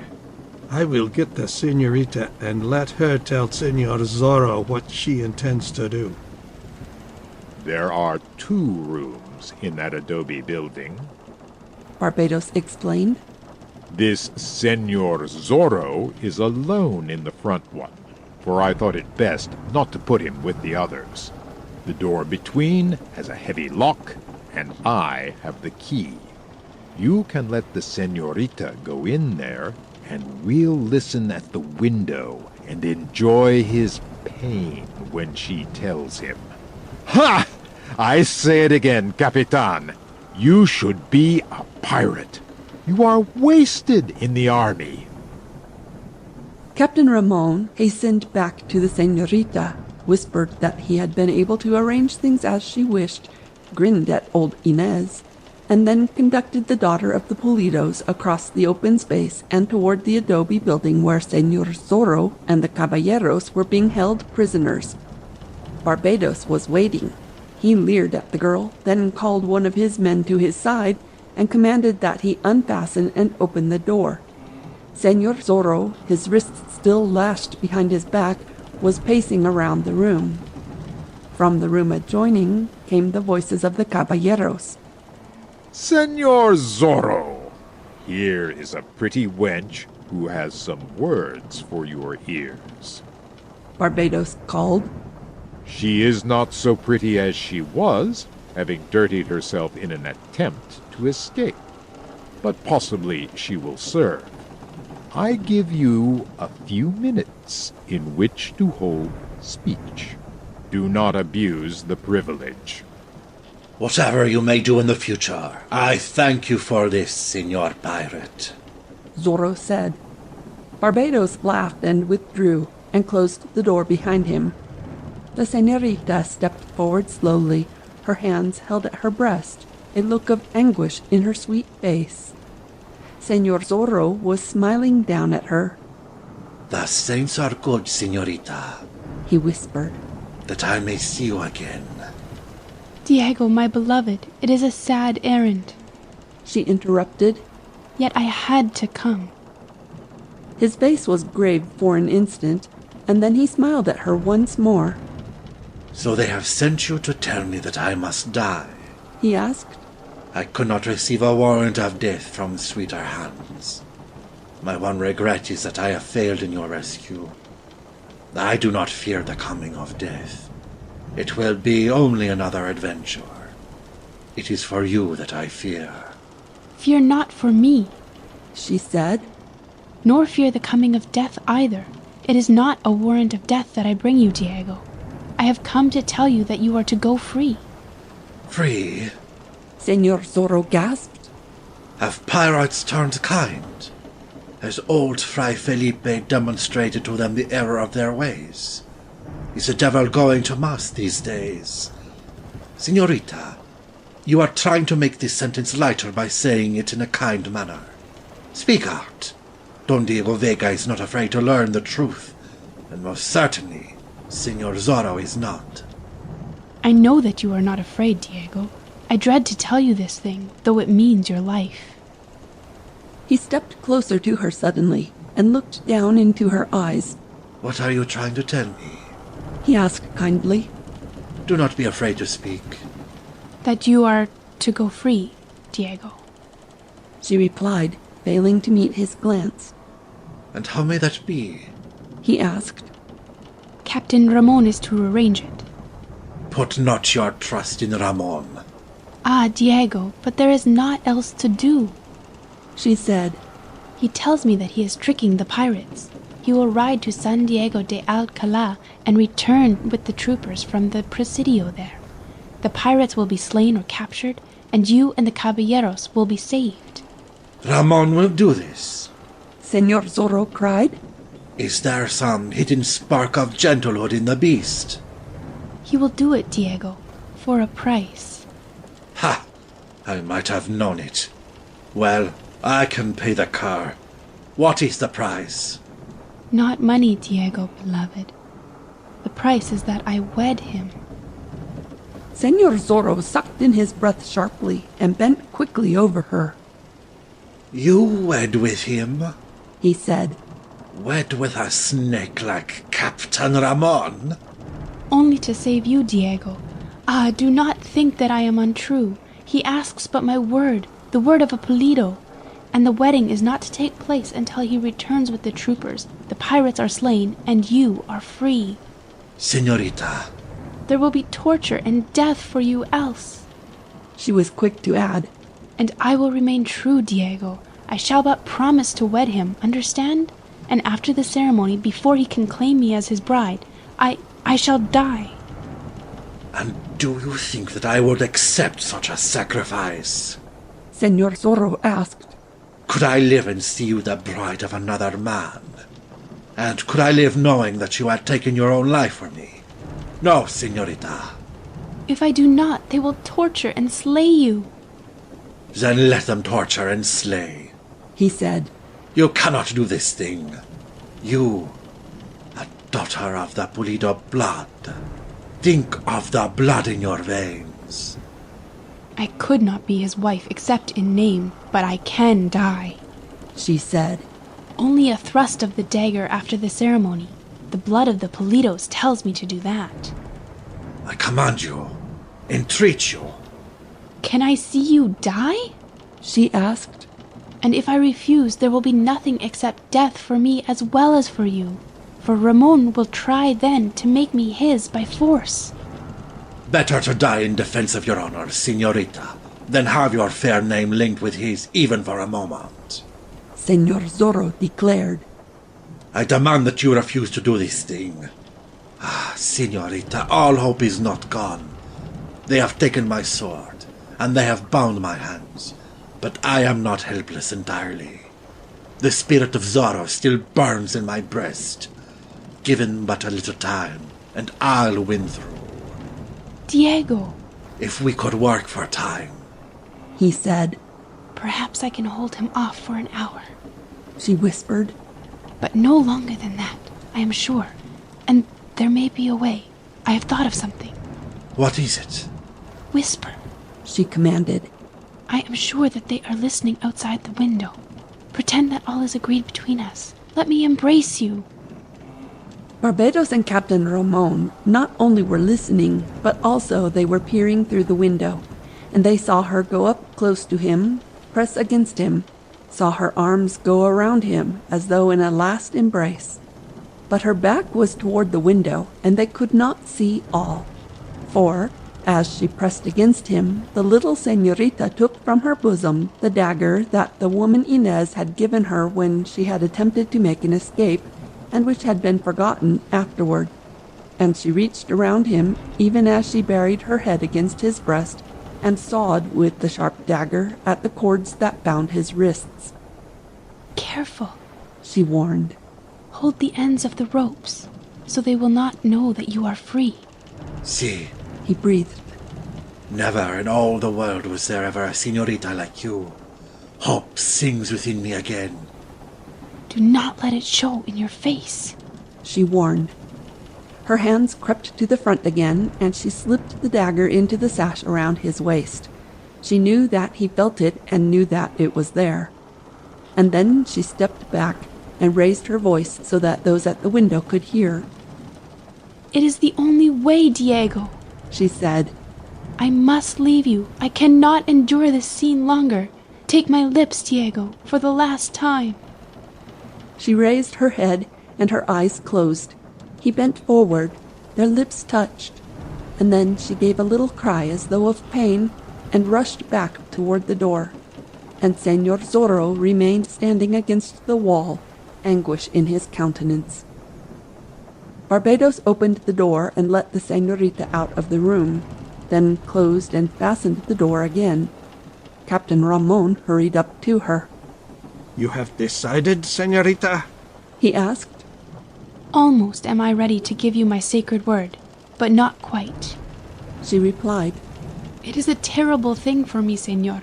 Give me but 1 little hour. Let me go to old Fray Felipe and have him pray with me. "I am growing tired of waiting," Captain Ramon said. "I should be on my way already. Why not decide now?" You will have ample time to return with the troopers long before nightfall, she whispered quickly as Barbados turned away to howl an order to some of his men. Give me only an hour, perhaps less. "Very well, an hour," said the captain. "But no longer.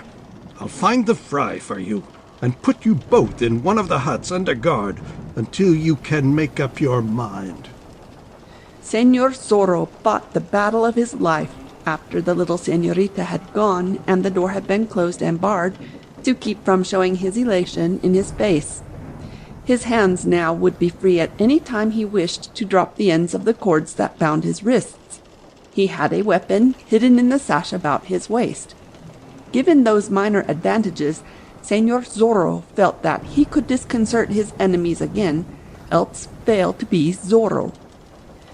But the expression in his face did not change as he walked slowly around the room and finally came to a stop before the window and glanced across the clearing and the beach toward the glistening water of the bay. He looked like a man devoid of all hope, expecting the worst. Not so very far away was a small hut before the one door of which 2 of the pirates sat on guard. Señor Zorro was well aware of the fact that the weapons of the captured caballeros and those of their comrades who had been slain were in there, and that his own beloved sword was there also, waiting to be claimed by him. And as he watched, Sanchez rode wildly into the clearing on a magnificent horse, undoubtedly stolen from some great hacienda. Barbados's lieutenant dismounted and allowed the animal to wander near the hut while he hurried in search of the pirate chief with some report. These things Señor Zorro saw quickly, and then he hurried back to the door that opened into the other room. It was barred and locked with a strong lock, and Zorro had no tools with which to open it. He could not unfasten it and release his friends, but he could hold speech with them. He made certain that nobody was near the window to overhear, and then kicked against the door to attract the attention of the caballeros. "Audra!" he called in a guarded voice. There was silence for a moment, and then he heard a whisper from the other side of the door. "See? I have another chance, Audra. The señorita has got my bonds and given me a dagger. It is a poor weapon, but better than none. It would avail us nothing for me to let you out if I could, for the pirates greatly outnumber us. But I can try to escape and ride to San Diego de Locala for troopers." "Good, Diego, my friend." "I know not what may happen before I am able to return. Ramon is in the camp and up to some sort of deviltry. But should you escape, look to the señorita." "Be assured of that," Don Audrey replied. "If I can do so, when I escape I'll take her with me. If not, I'll return with the troopers as swiftly as possible. The saints be with you." "And with you," Don Audrey Ruiz returned. Señor Zorro walked slowly away from the door and approached the window again. The horse Sanchez had been riding was now but a short distance from the adobe building. The 2 guards were squatted before the hut wherein the captured weapons had been stored, drinking and talking. Other pirates were in the distance, walking around, stretched in the shade of the huts, gambling, shouting, quarreling. Señor Zorro knew well that it would profit nothing to get those weapons in the hut, for the caballeros could not be liberated quickly, and so the element of surprise in an attack would be lost. Moreover, were they liberated and their swords in their hands, They would only be cut down by the pirate crew after they had taken some toll. Señor Zorro wanted his own sword, but did not know whether there would be time for him to get possession of it.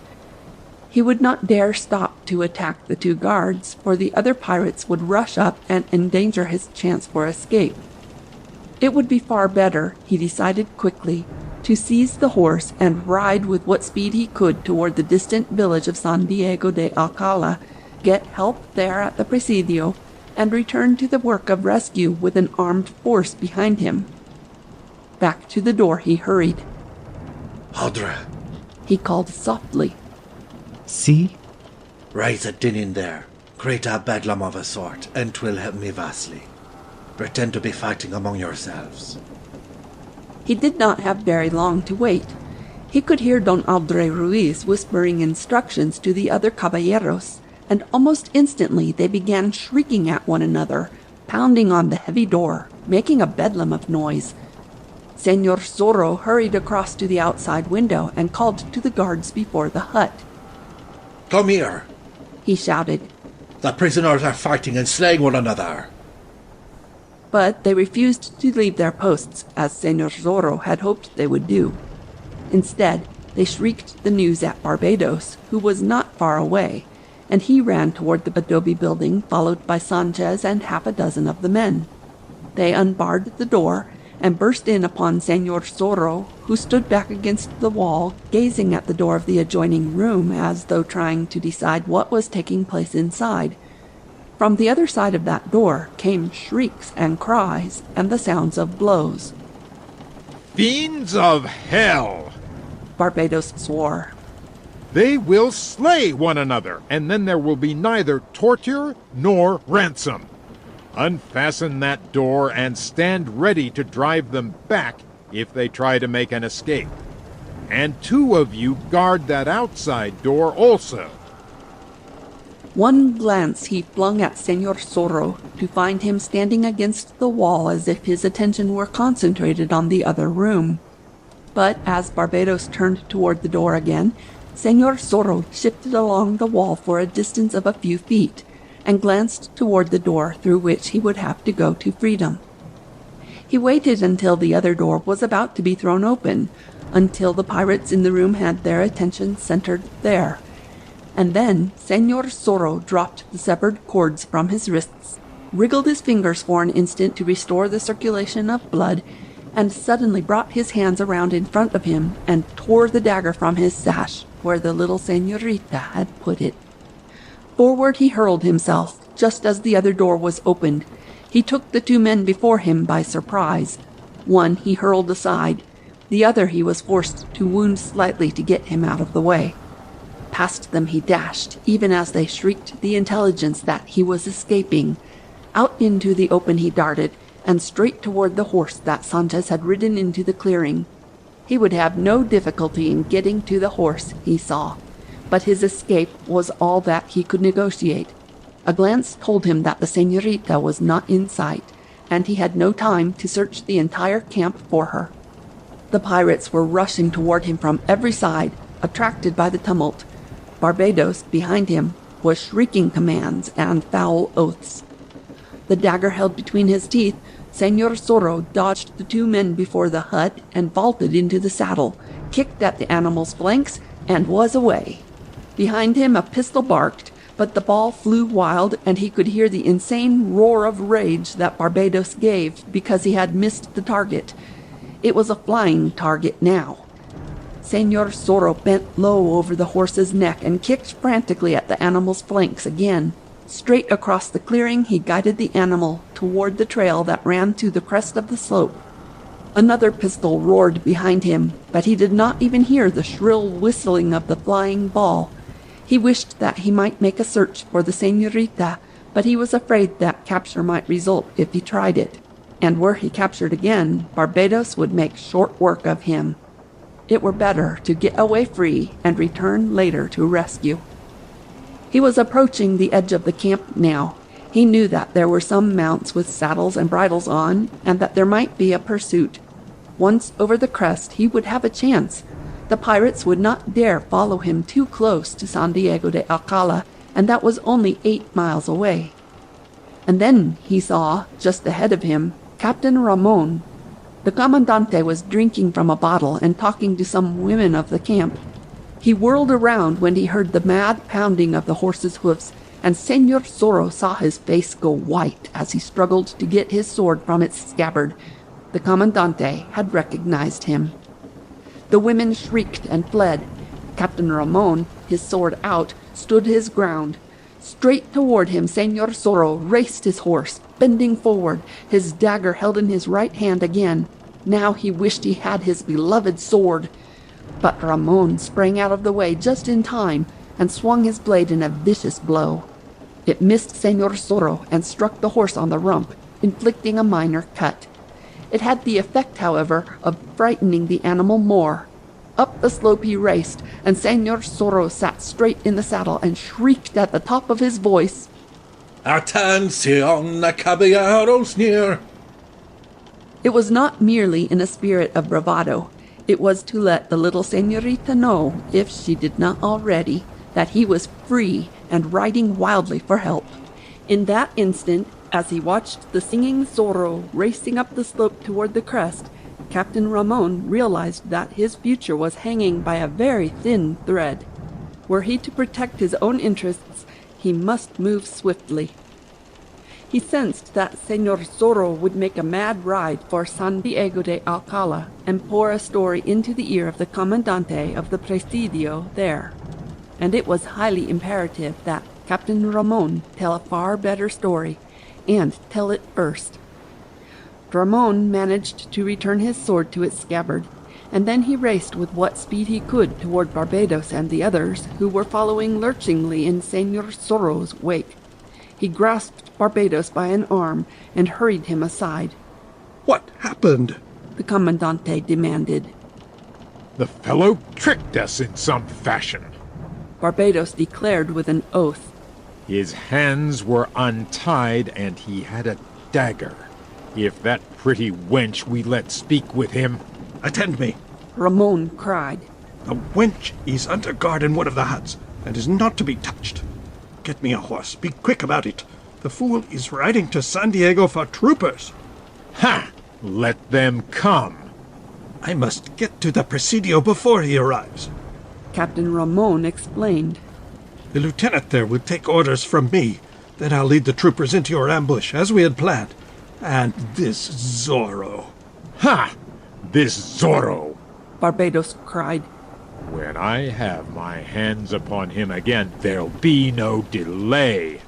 "I'll have him imprisoned in the Presidio," the captain promised. "Then, after you defeat the soldiers, and when you go to loot the town, he will be at your mercy." "You think of everything," Barbados declared. "I say it yet. Once again, you should be a pirate." One of the men, understanding more than his fellows, had fetched the captain's own horse with saddle and bridle on. The captain sprang into the saddle. "Arrange the ambush at the head of the canyon as we planned," he told Barbados. "Do it without delay. I'll lead the troopers straight into their trap." Then he touched spurs to the animal he bestrode and dashed up the slope in the wake of Señor Zorro. Captain Ramon was an excellent horseman, and he rode an excellent mount. Moreover, he had been through every mile of that country with his troopers some time before. He knew the shortest route to the Presidio at San Diego de Alcala, and he felt quite sure that Señor Zorro did not. Reaching the crest of the slope, Captain Ramon stopped his horse beneath the trees and watched and listened for a time. From the distance there came to his ears the drumming of a horse's hoofs. As he had expected, Señor Zorro had ridden along the bottom of the canyon, and Captain Ramon knew that such a course would take him at least 2 miles out of his way. Once in that canyon, a horseman was forced to follow it until he came to the other end. Captain Ramon turned his horse's head in another direction and drove home the spurs. He rode around a hill and emerged upon a flat space, across which he raced toward a row of foothills in the distance. Señor Zorro had the start, but he was taking the long way. Aside from an accident, Captain Ramon could reach San Diego de Alcala and have his story told before Senor Zorro arrived. The thing had to be done, he told himself. He would use his authority and have Zorro thrown into the guardroom at the Presidio. He would go back to the pirate camp at the head of the troopers, see that the pirates were wiped out to a man, release the caballeros and the señorita. And then there would be other things to do. He would convince the authorities that Senor Zorro had been allied with the pirates and that the caballeros had not known of it, and have Zorro hanged. He would ask his friend, the governor, to order the señorita to wed with him because he had saved her and wiped out the pirate brood, and the señorita would be forced to obey his excellency's command. And he would see to it that all men believed he had been true and loyal continually. If the señorita spoke out the truth, Captain Ramon could smile and say she uttered a falsehood because she did not wish to wed with him. He was guarded against every emergency, he felt.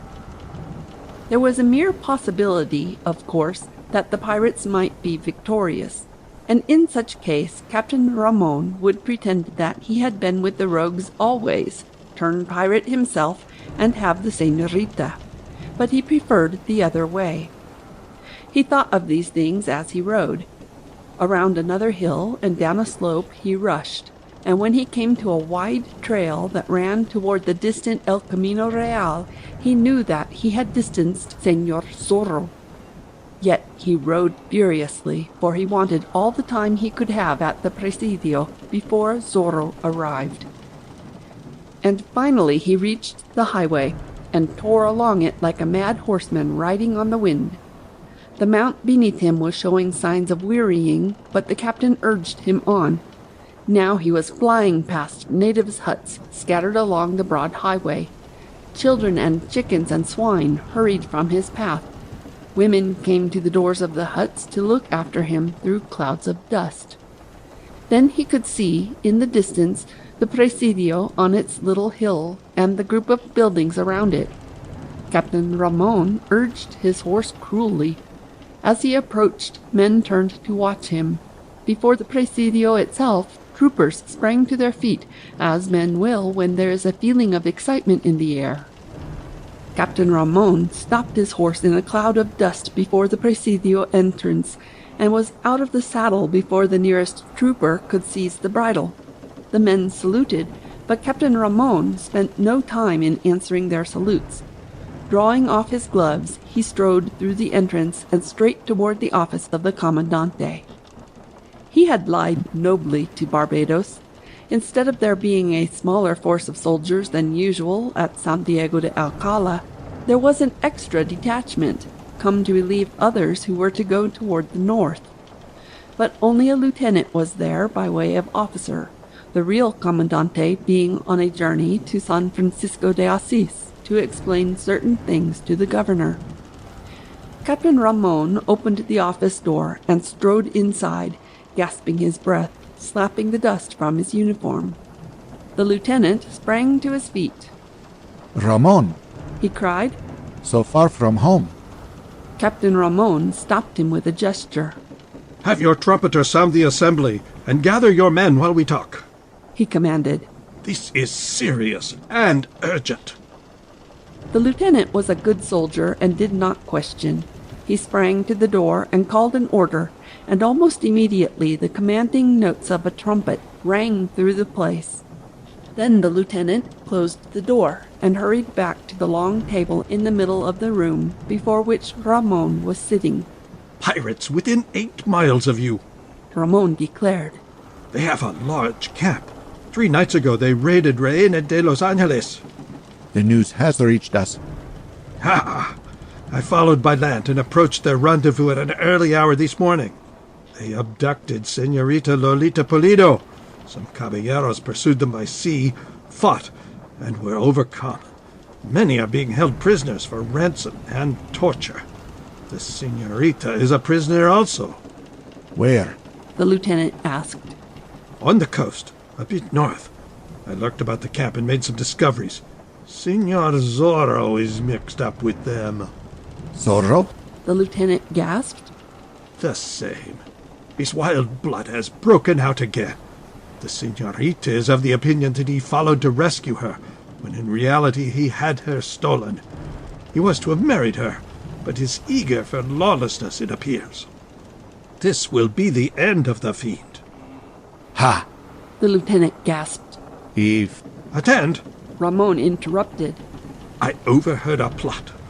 Zorro is to ride here wildly and tell of the señorita and the caballeros being held by the pirates. It is his intention to lead back the troopers and lead them into an ambush. By the saints! So the pirates will wipe out your men, and then Santiago de Alcala, unprotected, will be before him. The fiend! The lieutenant gasped. Call 6 of your trusted men and have them ready. When he enters and begins his story, have him seized. Throw him in the guardroom and put him in the maniac's shirt. Then I'll help you lead the troopers. I know how the ambush is planned. We'll attack in the rear, save the caballeros, and rescue the señorita. And gain considerable credit. Promotion will come to you. It is agreed. The lieutenant said, his face beaming. Be quick about it. I'll disappear while Zorro tells his tale. Seize him, throw him into the guardroom, put him in the maniac's shirt, leave 2 men to guard him. When we return, we'll see that he is punished for his perfidy. Caballero or not, he'll be hanged for this. The lieutenant sprang from his chair to issue the necessary orders, but the door was hurled open and Señor Zorro rushed into the officer's room. On the occasion of this meeting, it was Señor Zorro who was properly astonished instead of his foe. Captain Ramon had been the last person he had seen at the pirates' camp. He had ridden at great speed, and yet here was the Comandante ahead of him at the Presidio in San Diego de Alcala. But it did not take Señor Zorro long to guess that the captain had taken advantage of some shortcut across the country, and so had arrived at the Presidio first. And, since he was here, Señor Zorro found himself in something of a predicament. For weapons he had only the short dagger and his courage. The element of surprise upon which he generally depended so much was acting against him instead of for him in this present encounter. But he did not despair. He took 2 quick steps forward, and the dagger suddenly was in his right hand. He glanced quickly at the lieutenant, who had picked up his sword from the long table and was drawing it from the scabbard, and then whirled toward Captain Ramon, who already had his sword ready for use. So, Señor Zorro cried. You got here ahead of me, did you, renegade and traitor? 'Tis you who are the renegade and traitor, Captain Ramon declared. Friend of pirates. Ha! So that is the tale you have told. Señor Zorro gasped. Lieutenant, I am Don Diego Vega of Reina de los Angeles. Perhaps you have heard the name. The lieutenant has also heard of Señor Zorro, and knows that he and Don Diego Vega are one and the same man. Captain Ramon said before the other officer could reply. Captain Ramon felt some small degree of courage now, since Señor Zorro had no weapon except a short dagger. Ha! Who has not heard of Zorro? Came the reply. And it is not to be expected that one of His Excellency's officers would go far out of his regular way to do Señor Zorro a service. Yet an officer will serve his duty, and there are certain things to be considered, Lieutenant. In a pirate camp a few miles from this place is a señorita of proper blood, and several caballeros who must be rescued before they are tortured. I have ridden here for help, having made an escape. Made your escape? Captain Ramon cried. You came purposely with the story to lead the soldiers into a trap, you mean? Your story will avail you nothing, Señor Zorro. The lieutenant already is planning to ride to the rescue of his men. But you will remain here, a prisoner, in the guardroom, in a maniac's shirt. Ha! Señor Zorro shrieked. Lieutenant, make no mistake about it. This Captain Ramon may outrank you, but he is a traitor, and I would have all honest men know it. He is in league with the pirates himself. You scarcely can expect me to believe that. The lieutenant replied, smiling. It is the truth, my Lestrange. He is planning to lead your men into an ambush, no doubt. I think that we have had enough of this nonsense, Don Diego. The lieutenant said, his official manner upon him. You believe Captain Ramon in preference to me? I do. You are to consider yourself a prisoner, Don Diego. You'll be held here safe until the rescue has been accomplished, and then there will be an investigation of this entire affair. It will not be necessary for you to keep me a prisoner. Senor Zorro replied, his eyes narrowing. Lead your own soldiers as you will, and be quick about it, and do not listen to the advice of Captain Ramon. The señorita who is held captive is my betrothed. Her name is Lolita Pulido. At least allow me to remain free to aid in her rescue. I cannot forget that you are Senor Zorro as well as Don Diego Vega, and that the Pulido family does not have the friendship of the governor. The lieutenant answered. Captain Ramon has preferred a charge against you also. You remain in the Presidio a prisoner. The lieutenant picked up a silver whistle from the table and started to put his lips to blow a blast that would call his orderly. But Senor Zorro, it appeared, had no intention of being kept a prisoner. He glanced swiftly toward Captain Ramon again and then darted forward. The lieutenant's whistle was knocked from his left hand, but Senor Zorro did not succeed in getting possession of the officer's sword as he hurled him aside. He dashed on to the wall, struck it, and whirled away, and came back with considerable momentum. Captain Ramon had started toward the door. But as he put out a hand to pull the door open, Senor Zorro grasped a small stool that stood at one end of the long table and hurled it with precise aim. It struck the captain's arm and caused him to recoil with a cry of pain.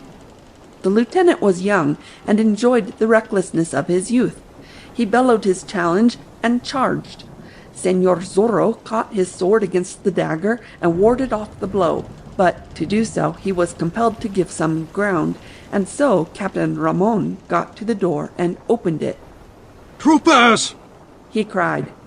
"Help! This way! Your Commandante is attacked!" Senor Zorro fenced the lieutenant for a moment, but he knew well that he could not do so for long with any great degree of success, and suddenly he dropped to his knees, and the lieutenant, lunging with his blade, tripped over him and sprawled on the floor. Zorro was upon his feet again before Captain Ramon could reach his side. Again he whirled, and Captain Ramon recoiled against the wall. His sword advanced, his left arm stretched out across a wood panel. Senor Zorro did not care to encounter the long blade with his dagger. Besides, he heard the soldiers coming. His arm flashed, and the dagger flew through the air. Through the sleeve of Captain Ramon's uniform coat went the sharp blade, to be driven almost to the hilt in the wood beyond. The captain was held safely for the moment. There was one large window in the officer's room, and it was swinging open. Zorro dashed for it, reached it, sprang up as the wondering troopers rushed in through the door. Through the window Senor Zorro plunged, sprawled on the ground for an instant, and then was upon his feet again and running with renewed vigor toward the front of the building. But disaster waited for him there. The horse he had ridden had been jaded, and a soldier had taken the mount to the rear to rub it down. Zorro found his horse gone, and that of Captain Ramon also. The troopers in front of the Presidio were in their saddles, and they surrounded the unmounted horses of those who had rushed inside in answer to the captain's call. Senor Zorro turned immediately to flee, but the shrieks from inside the Presidio told the troopers what was happening. They forced their mounts forward, ran Senor Zorro down, cut off his flight, and surrounded him. For a moment there was a pretty battle, but the troopers did not strike to slay, not understanding quite the status of this man who seemed to have run amok. However, they prevented an escape. The lieutenant shrieked from the window, demanding an immediate capture. Senor Zorro made one last attempt to escape. He darted beneath the belly of a horse, got outside the circle of troopers, and dashed away. He reached the corner of the low building and went up it as a fly goes up a wall, using the rough masonry of the corner as stepping stones. Across the roof he darted, while the soldiers urged their horses forward again in an effort to surround the building. Down the other side of the roof he ran, skipping across the Spanish tiles until he reached the eaves. Below him was his horse, and the hostler was wiping one of the animal's forelegs. Señor Zorro did not hesitate. He crouched and sprang and landed in the saddle. The hostler rolled to one side in fright as the animal lurched forward. Señor Zorro whirled the beast toward the highway, but he saw at a glance that there was small chance of escape. The mount he bestrode was almost exhausted, and the troopers had fresh mounts, and they were upon him with a rush. Weaponless, he could do nothing. They charged around him, pulled him down from the saddle, made him prisoner, and then marched him back to the entrance of the Presidio, where the lieutenant and Captain Ramon were waiting. The maniac's shirt for him. The lieutenant commanded. Put him into it and then into the guardroom. 2 men will remain behind to see that he does not escape, but I scarcely think that even Señor Zorro can escape the maniac's shirt. Put me in it, and I hold it against you, Zorro warned. I have given my orders. The lieutenant replied loftily. One last word for your ear, Zorro said. You are making a sad mistake. I tell you here and now, before some of your men, that this Captain Ramon is a renegade and a traitor. Heed not his advice, and ride swiftly, else you'll not accomplish the rescue. I charge you to take this señorita to a place of safety. Certainly, Señor. You'll not let me ride with you. I have given my orders. Lieutenant, I swear by my honor as a caballero that all I have told you is the truth. Does that carry weight with you? It seemed to carry weight, for the officer hesitated. A caballero does not pledge his honor lightly. But how could it be possible that an officer like Captain Ramon could be anything but loyal and true? And Captain Ramon himself decided the lieutenant. For a caballero to swear by his honor is a great thing, the captain said. Yet now and then we find a man of caballero blood who forgets the honor that should be his. And we remember that you are Señor Zorro also. Señor! Zorro began angrily, but the lieutenant cut him short. I have decided, he said. You will be held a prisoner in the maniac's shirt until we return. Take him away. The soldiers grasped him roughly, hurried him inside and to the guardroom. There, Señor Zorro tried to fight again, but could accomplish nothing against so many foes. They lashed his ankles and knees and tied his wrists together in front of him, and then one fetched the maniac's shirt. The latter was exactly what it was named, an instrument used on violent maniacs to prevent them harming themselves or anybody else. It was a long bag of leather, constructed so that a man could be slipped into it bound, and the top of the bag then gathered around his neck with a leather thong. Protesting to the last, Señor Zorro was put inside the leather bag, and the neck thong tightened, and then they propped him up on a bench in a corner and left the room. The door closed. He heard the bar go up against it. The soldiers hurried away. There was a moment of silence, and then Señor Zorro heard the clattering of horses' hooves as they rode toward the highway, and he was left behind, bound and helpless, in the guardroom of the Presidio, in the maniac's shirt, and with 2 troopers just outside the door. Barbados, who had been drinking heavily of the rich, stolen wine since the culmination of the fight with the caballeros and the crew of the trading schooner, had reached the stage where he was surly, mean, dangerous. The sensational escape of Señor Zorro had been as oil poured upon flames with the pirate chief. He roared and cursed like a fiend after Captain Ramon had ridden away in pursuit, cuffed some of his men out of the way, and then stood with his fists planted against his hips, his feet wide apart, a black look in his face, his tiny eyes glittering ominously as he glanced toward the adobe building wherein the caballero prisoners were quartered. Sanchez and the others who knew Barbados best had been busy keeping out of his way, and so escaping trouble. But now Barbados bellowed loudly for his lieutenant, and Sanchez was forced to disclose himself. He approached his chief warily, ready to turn and run if Barbados was in a belligerent mood. But he saw at a glance that what wrath Barbados was enjoying was not directed toward his second-in-command. "Sanchez, fiend of the fiends!" he shouted.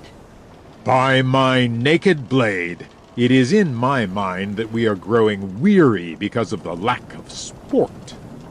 "Then we must have sport," Sanchez said.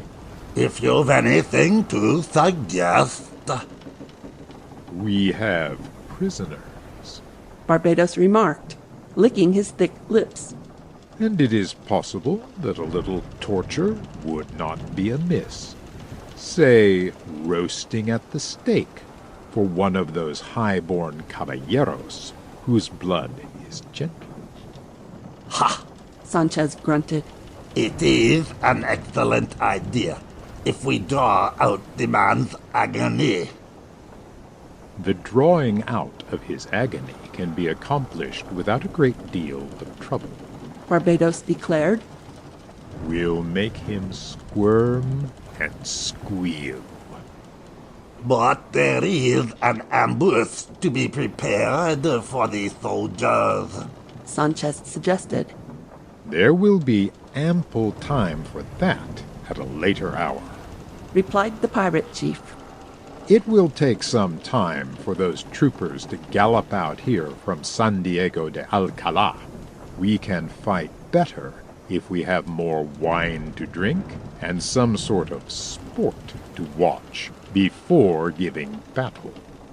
"And which of the caballeros shall be roasted?" Sanchez wanted to know. "All of them are valuable men from the standpoint of ransom." "Huh! One can be spared," said Barbados.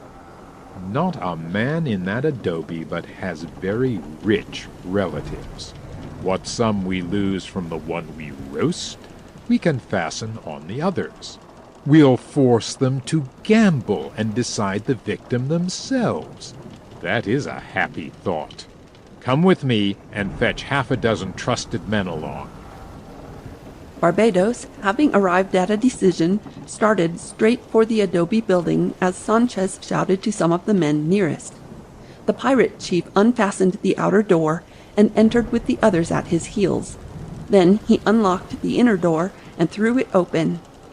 The caballeros were sprawled around the room, talking to one another in low tones, and they turned and looked at Barbados as he stood before them, much as men might have looked at an intruder. Scorn was in every face, and the pirate chief was quick to notice it. "So, you raised a din and attracted our attention, and thus aided this Senor Zorro to escape," Barbados accused. "It is in my mind that there must be some punishment for that." The caballeros turned from him again, and began talking to one another once more, as though Barbados had not addressed them. He growled a curse low down in his throat, and took another step toward them, glaring ferociously. "I have here a pack of cards, properly shuffled," Barbados said, his glare changing to a fiendish grin. "I'll put them on this bench, and you prisoners will form a line, walk past the bench, and each draw a card. The man who draws the first deuce will be the victim." "Victim of what?" one asked. "Of torture!" Barbados roared. "The stake! Roasting! My men demand sport, and I am the one to give it to them. It is an even thing for you. The gods of chance will decide." "And suppose, senor," said Don Andre Ruiz, stepping forward with a great deal of sarcasm and scorn in his manner, "that we do not care to play your game." Ha! The solution of the difficulty is easy if you do not. Barbados assured him. In such a case, since you seem to be the leader here, we'll torture you, and thereafter 2 others picked out at random. Death is close behind you, pirate, if you do this thing. Don Audrey warned. But you will not be here to see it if you are roasted first. The pirate chief reminded him. Line up, prisoners. Do caballeros shake with fear at such a time? Don Audrey Ruiz took another step forward and sneered in the face of Barbados. Caballeros are not aware of the existence of such a thing as fear, he declared. If there is no other way, put down your pack of cards.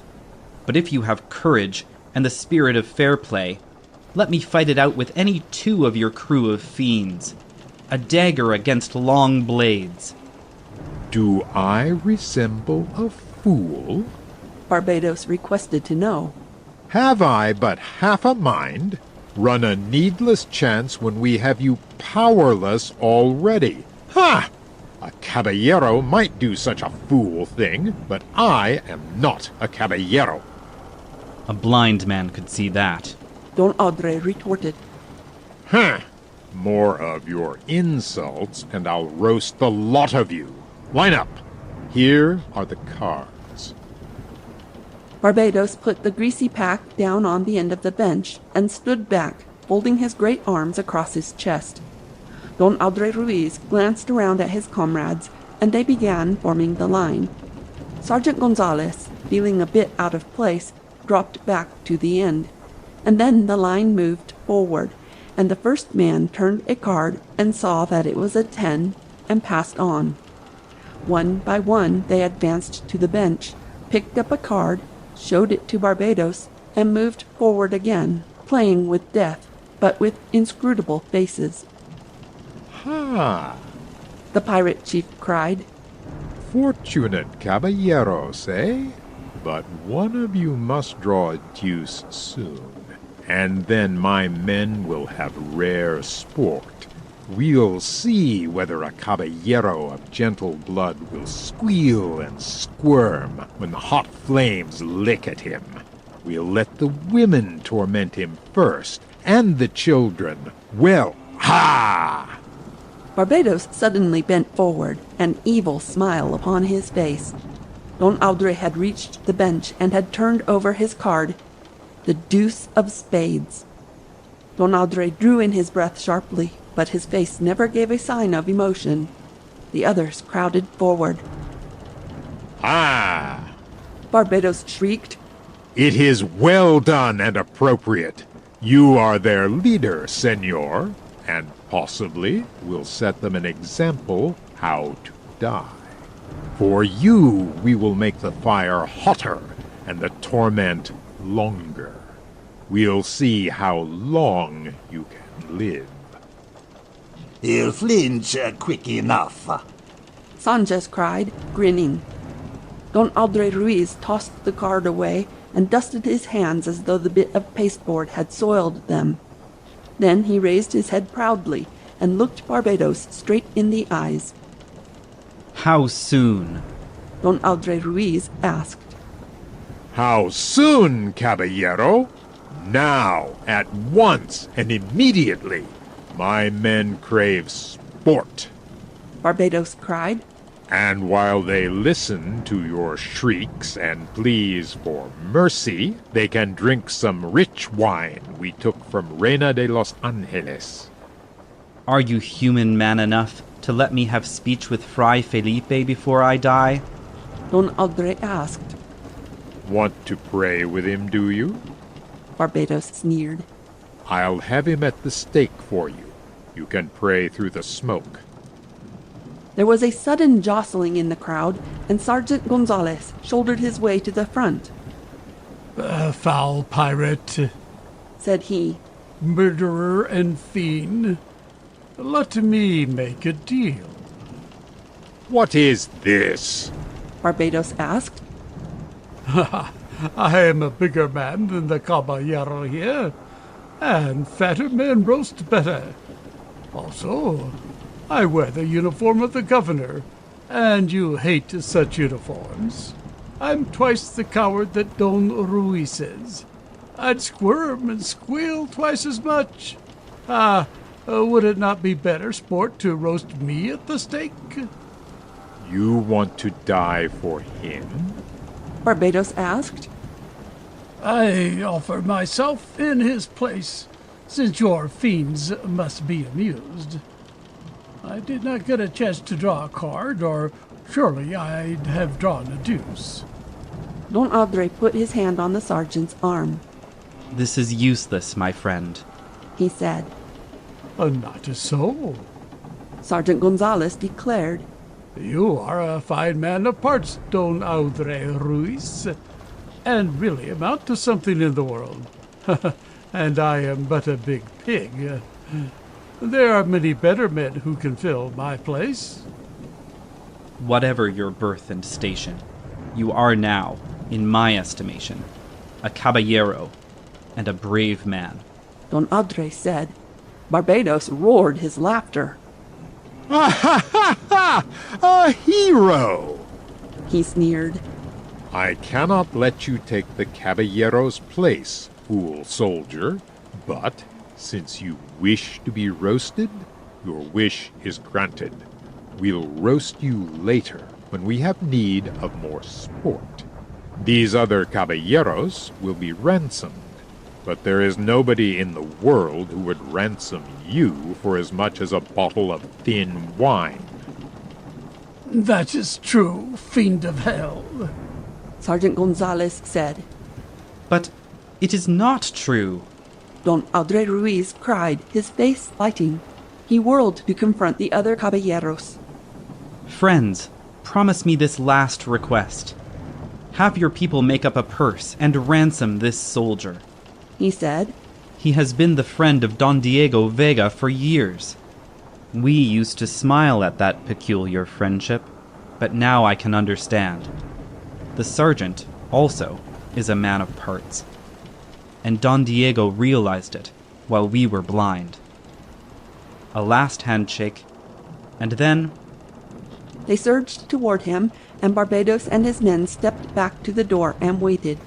There was an evil grin on the face of the pirate chief again. The gods of chance were working in his favor, he felt, when they had delivered this caballero into his hands for his evil purposes. Come, senor, he ordered.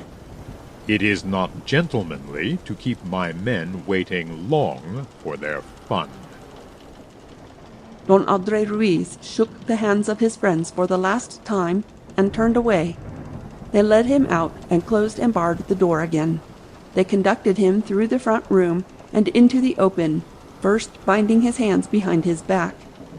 If you are a human being, let me see Fray Felipe, Don Andre said. I'll have him beside the stake, Barbados promised. He can mumble over you all he likes. Some of the pirates were shouting the news of what was to occur. Men came running from every direction, shouting and laughing and waving bottles, determined to see how a caballero could die. Women and children hurried from their huts. The stake was ready, for it often had been used before, both for prisoners and pirates. It was a favorite method Barbados had of punishing traitors and those he deemed guilty of breaking some of the many laws he laid down.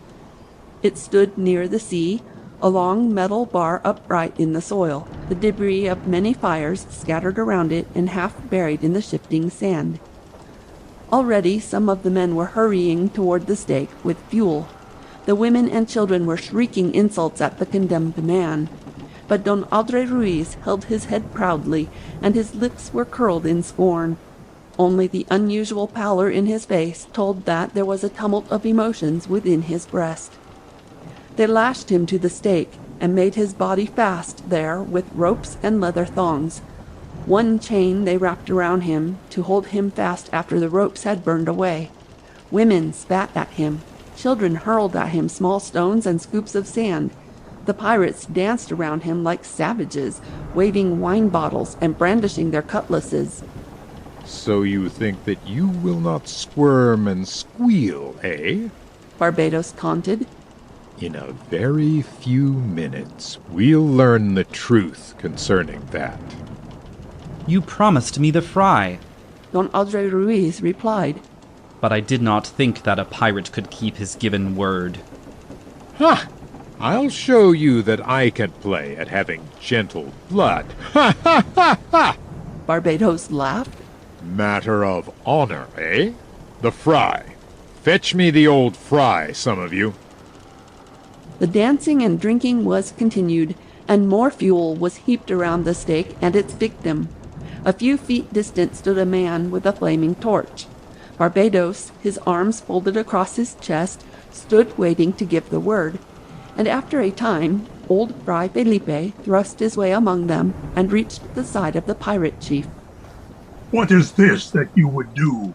He demanded. We intend to broil this caballero until he is done properly. Barbados replied. Being a pious soul, he has need of a priest before he dies, so we have sent for you. Fray Felipe knew that there was small chance for an argument here. Ordinarily, Barbados was exceedingly superstitious where a man of the church was concerned, but now wine had given him a false courage. If Fray Felipe saved Don Andre Ruiz now, it would not be through an appeal to the heart of Barbados. And so Fray Felipe did a peculiar thing, a thing that startled them all, and Don Andre most of all. He threw back his gray head and laughed. Barbados blinked his eyes rapidly, and Sanchez swore softly beneath his breath. Had the fry gone insane suddenly? Were his wits wandering? It was a horrible thing to see an old fry laugh like that. Ha ha! So it is as I suspected, Fray Felipe declared. I thought for a moment, Barbados, that you were a pirate leader in truth, a general with brains, but you played the boy. How is this? Barbados cried. Traitors play with you, and you walk into traps. You and your fiends spend time at such cruel sports as this, while your enemies are preparing to annihilate you. Fry, what is your meaning? Are you blind? Fray Felipe asked. Are you an utter and simple fool? You have put your confidence and trust in this Captain Ramon, and at this moment he is riding back from San Diego de Acala at the head of the troopers, perhaps. Ha! I know it, Fry. He is leading the soldiers into an ambush. So you are such an easy dupe, Fray Felipe said. I know his plans, and so does the little señorita. You will form your ambush at the head of the cañon, and he will lead the troopers around it, attack you in the rear, cut you off from your camp, and annihilate you. By doing that, he'll save his face and gain favor with decent men and women, and with the governor. He'll claim that he saved the señorita and ask her in marriage. Get her for a bride without cutting himself off forever from honest men. A man who can be traitor to one cause, Señor Pirate, can be traitor to another. Lies! Barbados thundered. They are not lies, Fray Felipe declared. And you are playing here when you should be preparing for battle. Easy victims you'll be for the troopers. Barbados seemed to hesitate. There was a quality in the Frai's words and bearing that indicated truth. Then there came a woman's screech, and Inez thrust herself forward. The old Fray speaks the truth, she declared. I overheard the Commandante talking to the señorita. He told her that he was tricking you. By my naked blade! Barbados swore. He is doubly a traitor, the woman screeched. I would not trust him. Make ready to fight the soldiers. Do not be caught in a trap. The man at the stake can wait. It will not hurt him to be bound there and meditate for a time. Barbados suddenly seemed convinced. He began shouting his commands, and Sanchez echoed them as usual. Men also ran to get horses and weapons. Catch me in a trap, eh? Barbados cried. I can arrange a trap myself, and not in the canyon. He rushed away, shrieking more orders.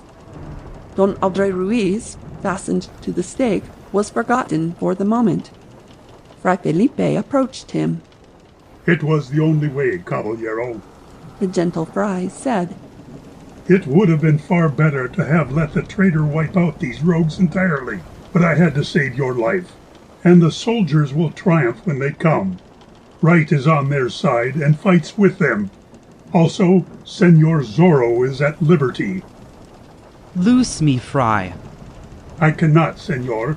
There is one chain that is too strong for me, but they have forgotten you now. I'll search for some tool with which I can remove the chain. The ropes and leather thongs will be easy. Fray Felipe bowed his head and shuffled away. Don Andre Ruiz remained, lashed to the stake. Left behind helpless in the guardroom of the Presidio, Senor Zorro fought to control his emotions, telling himself that he could think out no proper line of action while his brain was in sad tumult. His case seemed hopeless. He was unable to make an escape, and Captain Ramon was leading the troopers against the pirates. Senor Zorro began wondering whether his good fortune had deserted him entirely. The señorita was in grave peril, and also his friends the caballeros, and he could do nothing. But there was a certain outside influence at work regarding which Senor Zorro knew nothing, an influence caused by his just acts when, as Zorro, he had ridden up and down El Camino Real, righting the wrongs inflicted on frailes and natives. The native fisherman had guided him to the vicinity of the pirates' camp before dawn, and then had disappeared. Senor Zorro did not wonder at that, since it was commendable in the native to save his own skin. The fisherman, however, had continued across the hills to San Diego de Alcala to pay a visit to relatives and friends. There he waited impatiently, anticipating news of a fight at the pirates' camp. And, because he admired uniforms, though they inspired fear in him as well as admiration, he drifted near the Presidio. He was in time to behold the arrival of Captain Ramon, and later of Senor Zorro. After a time he saw Senor Zorro's attempt at escape, and watched the troopers gallop away. And then, by loitering near the Presidio, he ascertained something of the truth, that Senor Zorro was being held a prisoner in the maniac's shirt, and would be dealt with at some future time. The native wandered around the huts of the village, doing more genuine thinking than ever before in his life. He remembered how Senor Zorro, a long time before, had saved his father. He was a neophyte native, and he remembered also how Senor Zorro had fought for the frailes when they were being persecuted. The native fisherman did not have to think long on the subject before arriving at a conclusion. Having done so, he went to the hut of a cousin and begged a bottle of palm wine, potent stuff that could make a man mad. He took a good drink of the palm wine and slipped away, carrying the bottle. He had a short, sharp knife that he used for the cleaning of fish, and he took this out and inspected it, and then hid it beneath his ragged shirt and in an armpit, fastening it there cleverly with a bit of rag. Having made these preparations, the native fisherman drank more of the wine and gathered false courage. He spilled some of the liquor on his sorry clothes, so that its well-known odor mingled with that of fish, and then he approached the Presidio again. One of the two troopers remaining was sitting before the main door, and the other, supposedly, was in the corridor outside the guardroom, where his duty called him. The native fisherman went close to the man before the door and regarded him evilly. He held up the bottle and guzzled more of the palm wine. The trooper looked up and saw him. "Dog of a savage!" he cried. "Know you not that it is against the laws and the wishes of His Excellency for natives to drink the stuff?" The native blinked his eyes at him. May the devil take the laws, said he boldly. And His Excellency also. What words are these? The soldier cried, getting to his feet. Every man who wears a uniform is a rascal and a thief. This? To me? A dog of a native speaks so to one of the soldiers of the governor? If the governor was here, said the native, I'd throw this drink in his face. And if you trouble me more, I'll throw it in yours.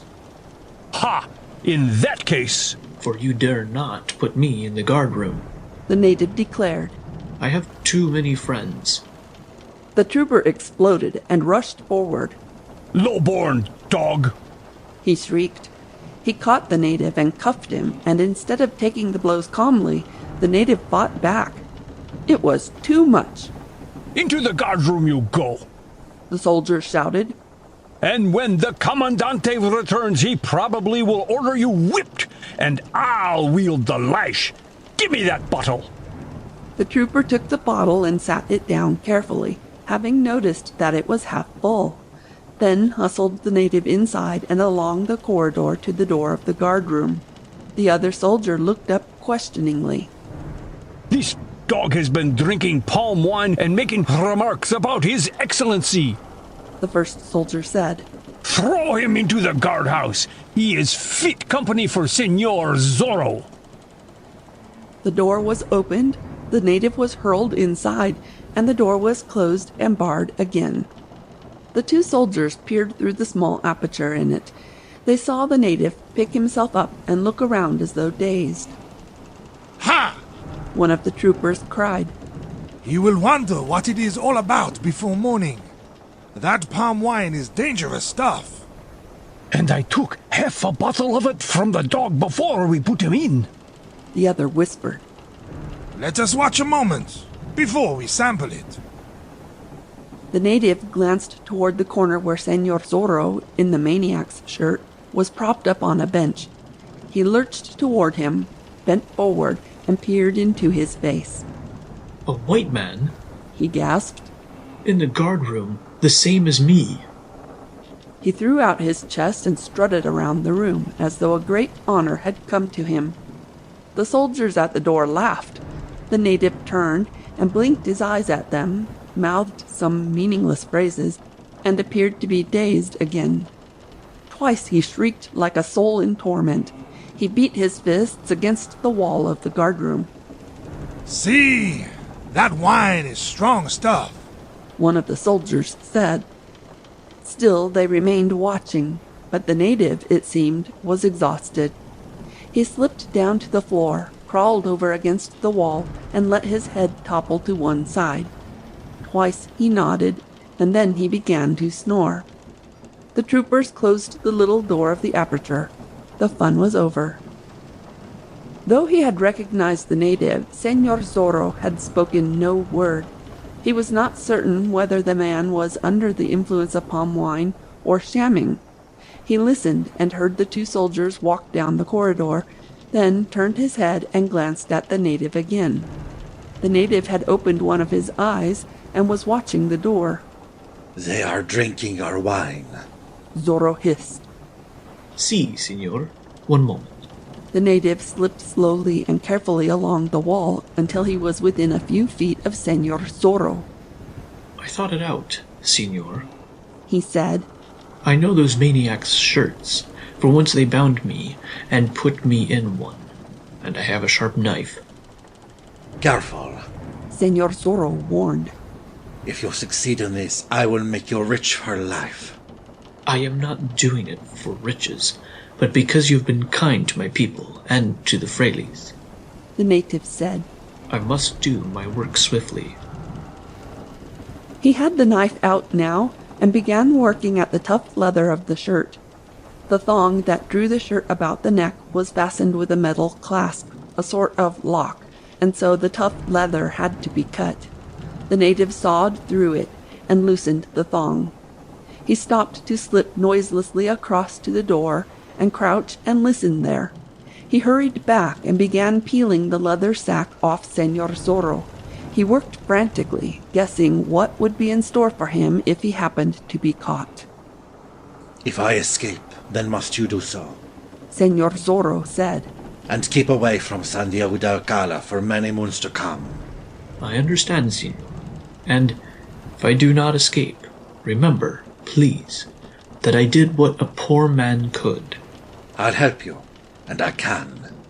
A good horse belonging to one of these soldiers is just in front of the Presidio, Senor. Good. And some daggers are in leather boots near the front door, on the wall. Again, good. Senor Zorro said. The native slashed the last of the bonds, and Zorro stood and moved his limbs to restore circulation. Then he motioned the native toward the door. Stand on that side. Zorro directed. And shriek as though you are being killed. The native shrieked. Senor Zorro himself felt shivers run up and down his spine at those blood-curdling shrieks. The two soldiers listened and then hurried back toward the guardroom. They opened the little aperture in the door. They saw neither of their prisoners, but they did see the empty maniac's shirt in one corner of the room. And then they did what Senor Zorro had judged they would do. Unlock and open the door and rush inside. Zorro hurled himself upon the first and floored him, rolled aside just in time to escape the rush of the second, delivered a blow that laid this second on the floor unconscious, got the dagger from the soldier's belt, and whirled to take the rush of the first, now upon his feet again. Fly! He ordered the native, but the fisherman stood just outside the door waiting to see the outcome. Senor Zorro had no quarrel with the soldiery, and he did not want to wound a trooper, but it was demanded of him that he make an escape as quickly as possible, and make certain that he could not be followed for some minutes. And so he rushed his man with the dagger, and the other gave ground and put himself on guard. But suddenly Senor Zorro whirled and rushed backward instead of attacking, darted through the door, slammed it shut, and shot home the bar. Inside were the two soldiers. Senores, adios! Zorro said at the aperture. I regret that you cannot accompany me and see the fighting. For this, one of the imprisoned troopers began. Have you ever seen this one? Senor Zorro asked, and he slammed shut the door of the aperture, laughed loudly, saw that the native fisherman was free, and ran like the wind down the corridor and through the front door and into the sunshine. A moment later he was in the saddle and galloping like a madman in the wake of Captain Ramon and the troopers. Captain Ramon, riding with the lieutenant at the head of the soldiery, considered his plans. The captain had told Barbados how to arrange an ambush at the head of the canyon, and he expected to lead the troopers around the ambush and to the rear, cutting the pirates off from their camp, and either exterminating them at once in the canyon or driving them up into the open, where the troopers could ride them down one by one. Captain Ramon knew, of course, and naturally, that the pirates would be watching the advance. But just at the mouth of the canyon, Captain Ramon could lead the soldiers swiftly to one side and reach the rear before the pirates could understand the maneuver and hasten back to protect themselves. He had not the slightest doubt regarding the outcome. The troopers were about equal in numbers to the pirates, and while the latter would fight desperately, knowing that capture meant the hangman's rope for them, the troopers were seasoned men who had been through several native uprisings and knew how to handle themselves in battle. The soldiers had a few pistols, but they were not to be depended on so much as blades and a hand-to-hand conflict. The pirates had a few firearms also, but they lacked ammunition. It would be swords against cutlasses for the greater part, Captain Ramon knew, and the advantage would be with the troopers' swords. As to his own part, Ramon realized well that Barbados would recognize his treachery at once, and so there would be no protection for him from the pirates after Barbados had passed the word to get him, and Ramon would have to fight with the soldiers as a loyal officer. But he did not doubt the outcome of the combat, and so felt secure. They rode swiftly and in perfect military formation along the dusty highway, and presently turned off and galloped across rolling country toward the sea. Now they proceeded with caution, blinkers out, but they did not slacken speed. It was mid-afternoon, and they wanted to do their work before nightfall. They approached the mouth of the canyon, and Captain Ramon shaded his eyes and peered ahead, but could see nothing human. The pirates were under cover, he supposed, waiting for the troopers to ride down into the narrow canyon, and so into a trap from which they could not escape. Ramon spoke his plans to the lieutenant again, and the junior officer nodded that he understood the arrangements perfectly. They came to the canyon's end, but swerved suddenly toward the right, and galloped along the rim and up a gentle slope, the last before reaching the sea. Captain Ramon expected to hear roars of rage from the canyon, but he did not. He almost chuckled. Barbados evidently supposed that the Commandante was playing some trick. He took it for granted. They reached the crest of the slope and pulled up among the trees and looked down upon the pirate camp. A few women and children were running about, but they could see no men. Down the slope, then turn and gallop back toward the canyon, Captain Ramon instructed. Thus we take them in their rear and have the rogues at our mercy. How do you know that they are in the canyon? The lieutenant asked with quick suspicion. Did I not hear this Senor Zorro make his plans? Captain Ramon demanded with some show of anger. Am I not your superior officer? They are now in the canyon, expecting us to gallop into the trap they have planned. Then they saw us approach, the lieutenant declared. See, and they are wondering what is happening, no doubt. It is possible that they have seen me at the head of the troopers, and have noticed that Senor Zorro is not present, but they have not had time to get back to their camp. Their trap has been turned against them. Forward! Down the slope swept the troopers, and women and children screeched and ran into the huts and buildings. In a big circle, the soldiers from San Diego de Alcala swerved and started back toward the canyon's mouth to hem in their foes. And in that instant, the Commandante found that things were not as he had expected, and that he had been fooled. Reports of firearms came to his ears, bullets whistled among the troopers, and some of them fell from their saddles. And from the huts and buildings of the pirate camp poured the motley crew of Barbados, screeching their battle cries, eager to wipe out the soldiery that would have tricked and slain them. Captain Ramon cursed and began shouting commands. The troopers fired their pistols, drew their blades, and prepared for bloody and more intimate work. From behind the largest adobe building dashed a number of mounted pirates, Barbados and Sanchez riding at their head. At them! The Commandante shrieked wildly. Forward! No mercy! The lieutenant, who was by far the better field officer, was endeavoring to make himself heard above the din. The pirates and the soldiers clashed, fought like maniacs, the troopers at the outset having much the better of it. But Barbados and his mounted pirates joined the battle and fought like fiends, because they saw visions of the hangman's noose if they failed to achieve a victory complete. Captain Ramon had one close look at the face of Barbados, and heard the pirate chief shriek, "Traitor!" at him. Thereafter he managed to keep well in the rear of the fighting, under pretense of handling the men. His blade was the only one not red.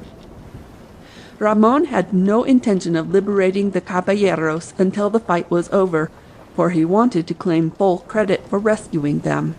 He wanted another talk with the Señorita Lolita, too, before her friends approached her. She had not given him the promise that he had expected, and the necessity for it was over since Zorro was free of the pirate camp. But Ramon hoped to get the promise yet and have an immediate marriage, saying that he was the one man who could give testimony that would save Senor Zorro if he was tried for conspiracy against the governor. The battle waged around him. Barbados and his pirate crew were endeavoring to keep between the troopers and the adobe building wherein the caballeros were held prisoners. The caballeros were crowding at the little windows, watching the fight.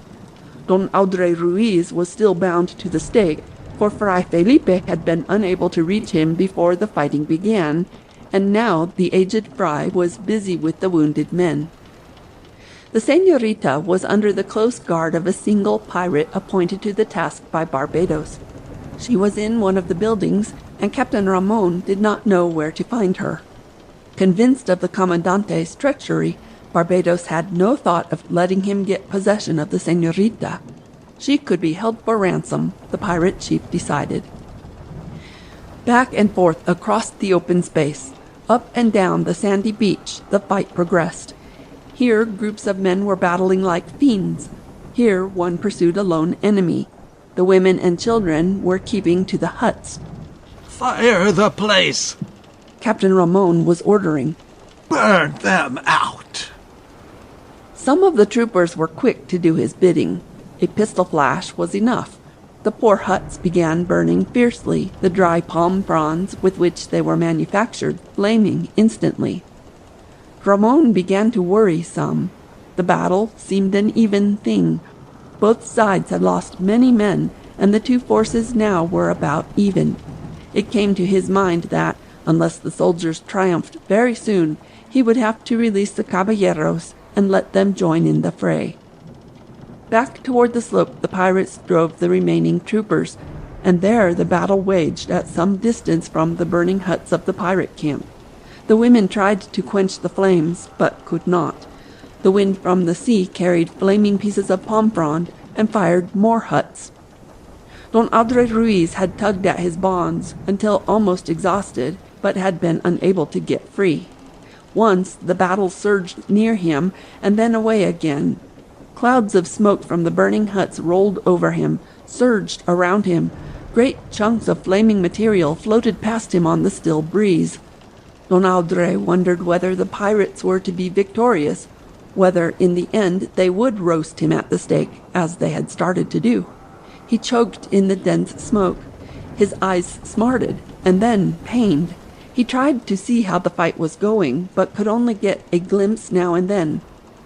And then he saw something that caused a thrill of horror to pass through him.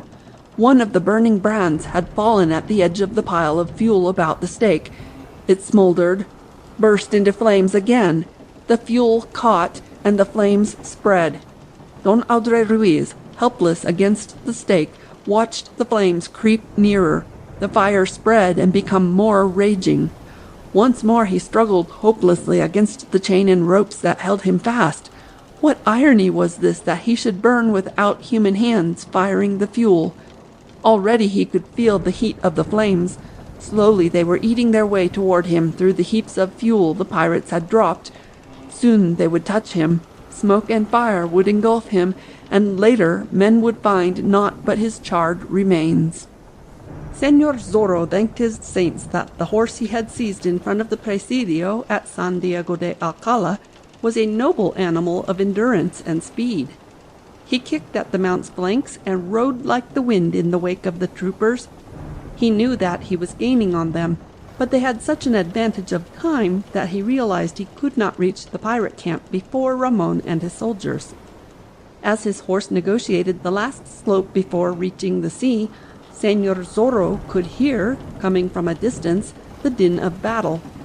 He stopped his mount in the fringe of trees and looked down upon the scene. The soldiers and pirates were fighting hotly at some distance from the buildings. The huts were ablaze. Women and children were trying to escape into the brush. These things Señor Zorro saw at a glance, and also that the fight was an even one with the advantage to neither force. He ascertained that the caballeros were still prisoners. Only a moment he hesitated, and then he kicked at the horse's flanks again and raced the animal down the slope. The fight was to one side of him, and so he encountered neither soldier nor pirate. He had a glimpse of Ramon in the distance, and believed that Ramon saw him in turn. He rode wildly among the blazing huts, and so came to the adobe building where the prisoners were housed. Señor Zorro sprang from his horse and dashed into the building. With a metal bar, he broke the lock of the inner door and shrieked to the caballeros that they were free.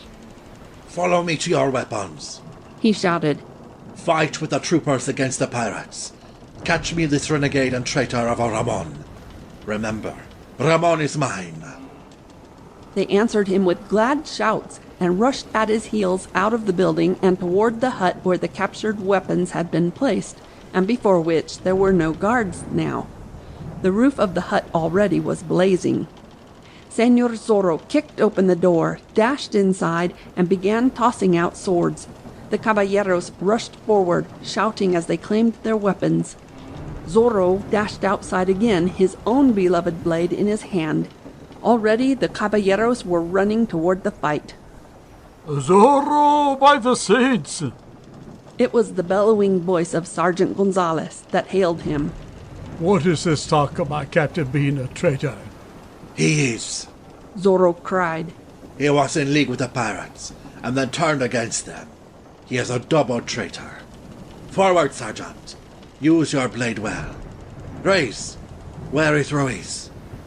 The devils took him out to roast him at the stake, the sergeant replied. That was long before the fighting began. To roast him? Señor Zorro gasped. Let me at a pirate, the sergeant bellowed, dashing away. There are scores to be settled. Señor Zorro, his heart sinking within him, peered around through the smoke, and then hope flamed within him again, for in the distance he saw Don Aldre Ruiz, the flames leaping around him.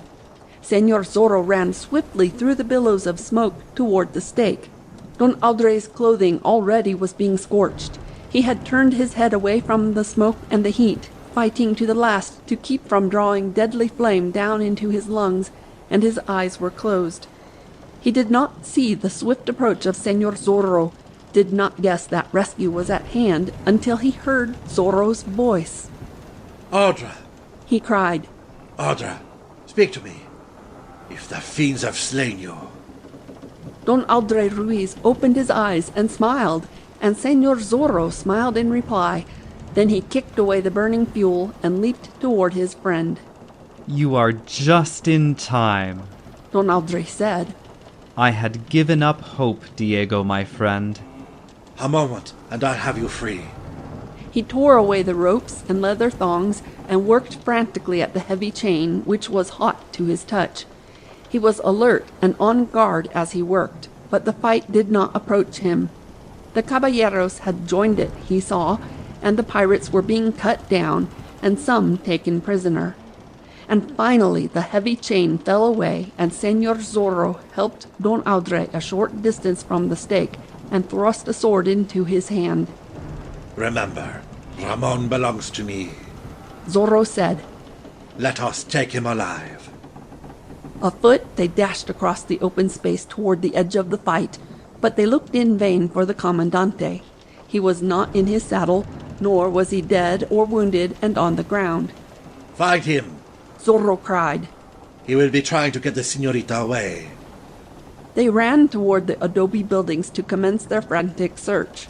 They watched the slope and the beach in either direction, half expecting to see the Comandante carrying Señorita Lolita away on his horse.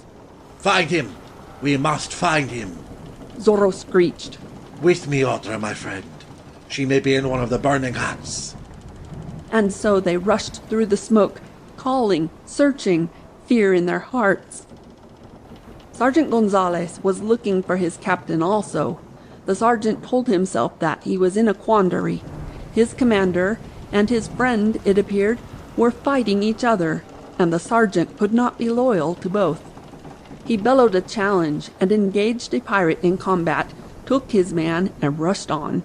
He dodged a charging trooper who almost ran him down, darted around one of the blazing huts, and came upon a scene. Fray Felipe, attending the wounded, had risen from the ground beside one to find a pirate rushing toward him in flight. The man stumbled and fell headlong, and from the sash he wore about his middle there fell something that flashed and glittered in the sun. Fray Felipe gave a cry and rushed forward. He had seen his beloved sacred goblet. There was no escape for the pirate. When he regained his feet, he found the old fry standing before him.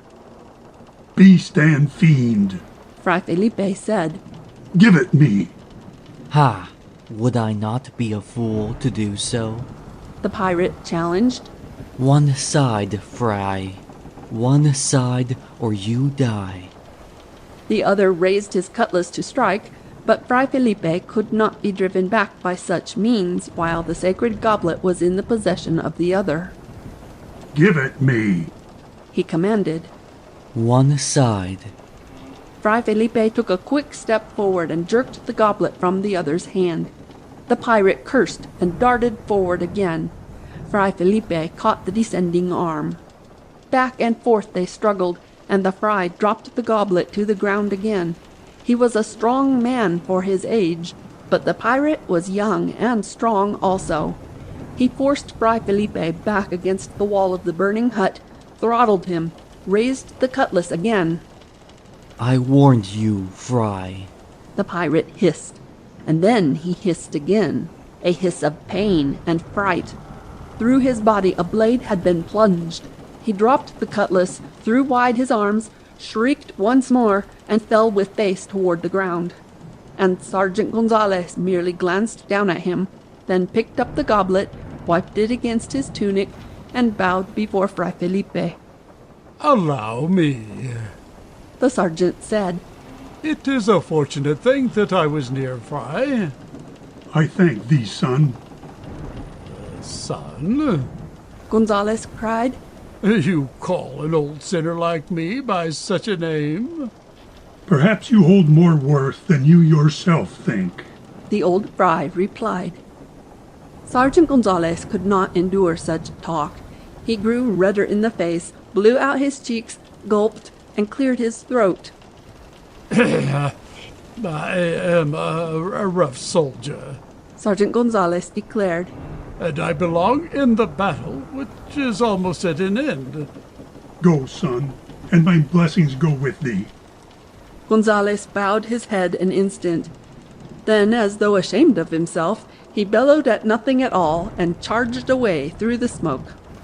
The appearance of Señor Zorro at the scene of battle when he was supposed to be behind bars in the presidio at San Diego de Alcala terrified Captain Ramon. He had a sudden feeling that the fates were against him, that his treachery was to be punished, and he found that his plans were ruined again. He had no faith in a personal encounter with Señor Zorro. Something seemed to tell him that such would result fatally for himself. And he had small faith in proving Zorro a traitor after the fight, and a great fear that Zorro and some of the captured pirates would, on the other hand, prove him to be one. Captain Ramon felt desperate. He had an idea that the señorita was under pirate guard in one of the buildings. He would make away with the guard and get her, he decided, ride with her away from the camp and scene of battle. He could say afterward that he had believed the pirates were to be victorious and that he wanted to rescue the señorita while yet there was time. Possibly he could make them believe that he had departed before he saw the caballeros released and the tide of battle turned. He had no definite plans after that. Perhaps, he thought, he could keep the señorita a prisoner of his own in some out-of-the-way place, and force her to consent to wed him. Any wandering fry could perform the ceremony. Or, all else failing, he could turn criminal, play highwayman, force the señorita to do his bidding. In an emergency, a knife thrust in the heart, a secret grave, and Captain Ramon could wander back among men, saying he had seen nothing of her, possibly claiming that a blow on the head during the battle had robbed him of his wits, and that he did not know where he had been or what had happened. Captain Ramon had a fertile brain when it came to plotting. He watched for his chance and escaped through the clouds of smoke, urging his horse to its utmost. He galloped around behind the buildings so that the smoke screened his movements. Behind an adobe building he dismounted, and then crept along the wall toward the front. He crouched beside a window, lifted himself slowly, and peered inside. There sat the señorita, her hands to her face, and lounging near the door was one of the pirates on guard. The commandante drew his blade and crept nearer the door. He waited for a lull in the din of battle, and then shouted loudly. At you! he cried. Die, soldier! The subterfuge had immediate results. The pirate opened the door, stepped out a couple of feet, and peered into the smoke. Captain Ramon guessed that the fellow thought the battle was drawing near. A quick thrust, and the pirate was down, coughing out the blood of his life. Captain Ramon dashed into the building, sheathing his red blade. The señorita sprang to her feet. Quick, señorita, there is scant time, he cried. The pirates are having the best of it. I am safer with them than with you, she said with scorn. He reached out and grasped her cruelly by the wrist. There is to be no more nonsense, he exclaimed. I am master here. You do as I say, señorita. Come with me. Beast, she cried. Hard words will not stop me now. Am I to be balked by a bit of womankind? He jerked her forward, put an arm around her, half lifted her from the floor, and carried her out of the building and through the billowing smoke. Around the corner he hurried, to his horse. Still holding her by the wrist, he vaulted into the saddle, then pulled her up before him. Help! She cried. Diego! Zorro! Ha! Call to the fiend, but this time he does not come, Captain Ramon exclaimed. But Señor Zorro had heard her shriek, and the smoke lifted, and he and Don Andre Ruiz saw the Comandante on the horse the señorita held before him. Captain Ramon saw them too, and kicked frantically at the animal's ribs. The frightened horse plunged away through the smoke. Señor Zorro was more maniac than sane man as he dashed forward to follow. The fight swerved toward him. He sprang up and grasped a soldier, pulled him out of the saddle, sprang into the saddle himself, and gave chase. Out of the clouds of smoke he rode, to see the Comandante and his prisoner a short distance to the left.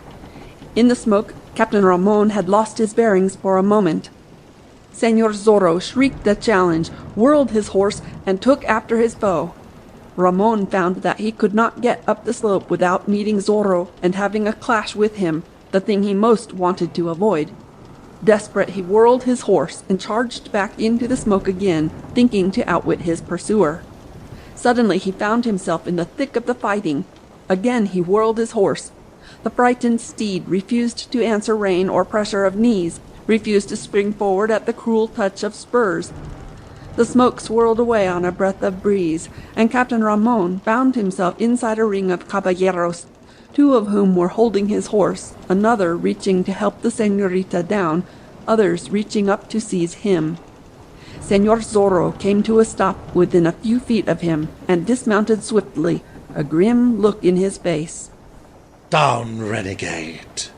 Zorro commanded. Captain Ramon, in the face of such an emergency, could appear calm, though he was not. He sneered, lifted his brows as though in wonder, and slowly got from the saddle. Once he looked straight at Zorro, and then around the circle. The fighting was at an end. What pirates had not been slain were captives. Barbados, himself a captive, stood to one side under guard. The lieutenant and his troopers were coming forward. Ramon called to the officer. Here is your Señor Zorro, he shouted. In some strange manner he has escaped the presidio. Seize him and see that he does not escape again. The lieutenant gave a quick command, and some of the troopers dismounted and started forward. But they found before them a line of determined caballeros with ready swords. Don Andre Ruiz bowed before the lieutenant and spoke. Señor, he said, I dislike exceedingly to interfere with a man in the proper performance of his duty, but I must ask you and your men to stand back for a time. There is a little matter between Señor Zorro and Captain Ramon that must be settled. I am in command here, under Captain Ramon, the lieutenant said. The Señor Zorro is an escaped prisoner. Nevertheless, you must remain quiet until the affair is at an end. Don Andre said. The caballeros are equal in number to your troopers now. If you care to fight it out... Do you realize that you are taking up arms against the governor? The lieutenant demanded. As to that, we are not alarmed. Don Andre replied. This Ramon is a renegade and a traitor. Ha! That he is! Cried Barbados. He joined hands with us, planned for us to raid Reina de los Angeles, and steal the girl. Then he turns against us, plans to trap us. Traitor and dog he is! And I say so too. Don Andre declared. Here are a number of gentlemen whose honors and names are unquestioned, senor. If there is a mistake made here this afternoon, we will be responsible for it, and take the consequences. The lieutenant looked puzzled. Certainly he did not want to arouse the hostility of those of gentle blood by setting his troopers on the caballeros, and he doubted the outcome of the fight if he did that. Arrest the fellow! Ramon thundered. Are you to be held back by these meddlers? An open palm cracked against his cheek as he finished speaking. Senor Zorro stood before him, blade held ready. Don Andre Ruiz took the senorita by her arm and led her away. Ramon, double traitor and plotter against peace. Senor Zorro addressed him. Abductor of women, foul in word and action and thought. On guard, senor. Captain Ramon felt like a trapped animal. He saw his sergeant in the ring. Gonzales! He shrieked. Seize that man! I command it! I do not take commands from traitors. The sergeant replied. I'll have you punished. 'Tis you will receive the punishment when you gather courage enough to lift your blade. Gonzales replied. Don Andre Ruiz had turned the senorita over to Fray Felipe. The old fry knew better than to make an attempt to prevent the duel. He belonged to the times, and he understood such things. On guard, senor. Zorro warned again. I do not like to pollute my blade with your blood, yet must it be done. On guard, renegade. Must I cut down a man who will not defend himself? Senor Zorro advanced a step. Captain Ramon, his face white, started to raise his sword. He did not believe, could not force himself to believe, that he would be a victor. Yet he could do his best. The blades touched, and in the next instant Senor Zorro had sprung backward, and a chorus of cries had come from those in the ring. For Barbados, not watched as carefully as he should have been watched, had taken vengeance himself.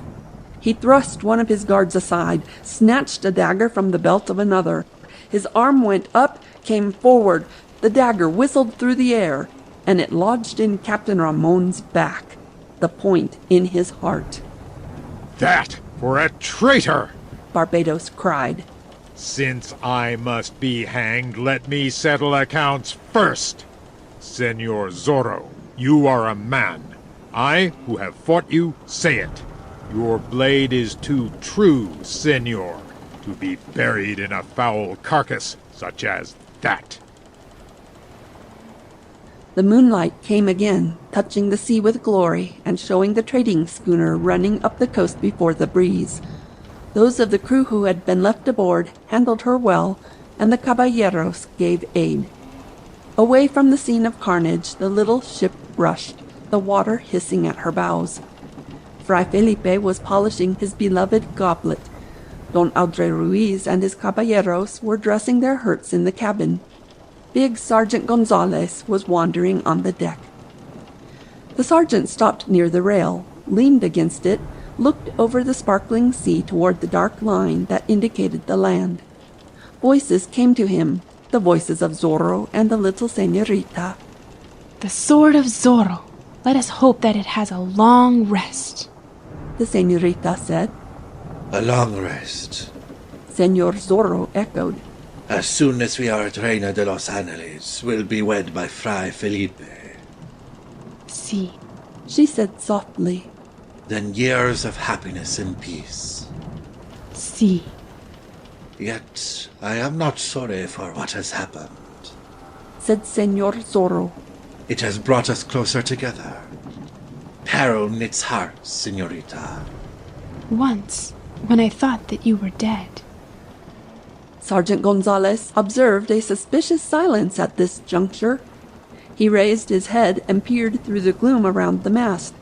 He could see nothing at all save the inky darkness there, but he heard a sound that needed no translation. It was the sound of a kiss. Meal mush and goat's milk, said the sergeant. The end. End of The Further Adventures of Zorro by Johnston McCulley.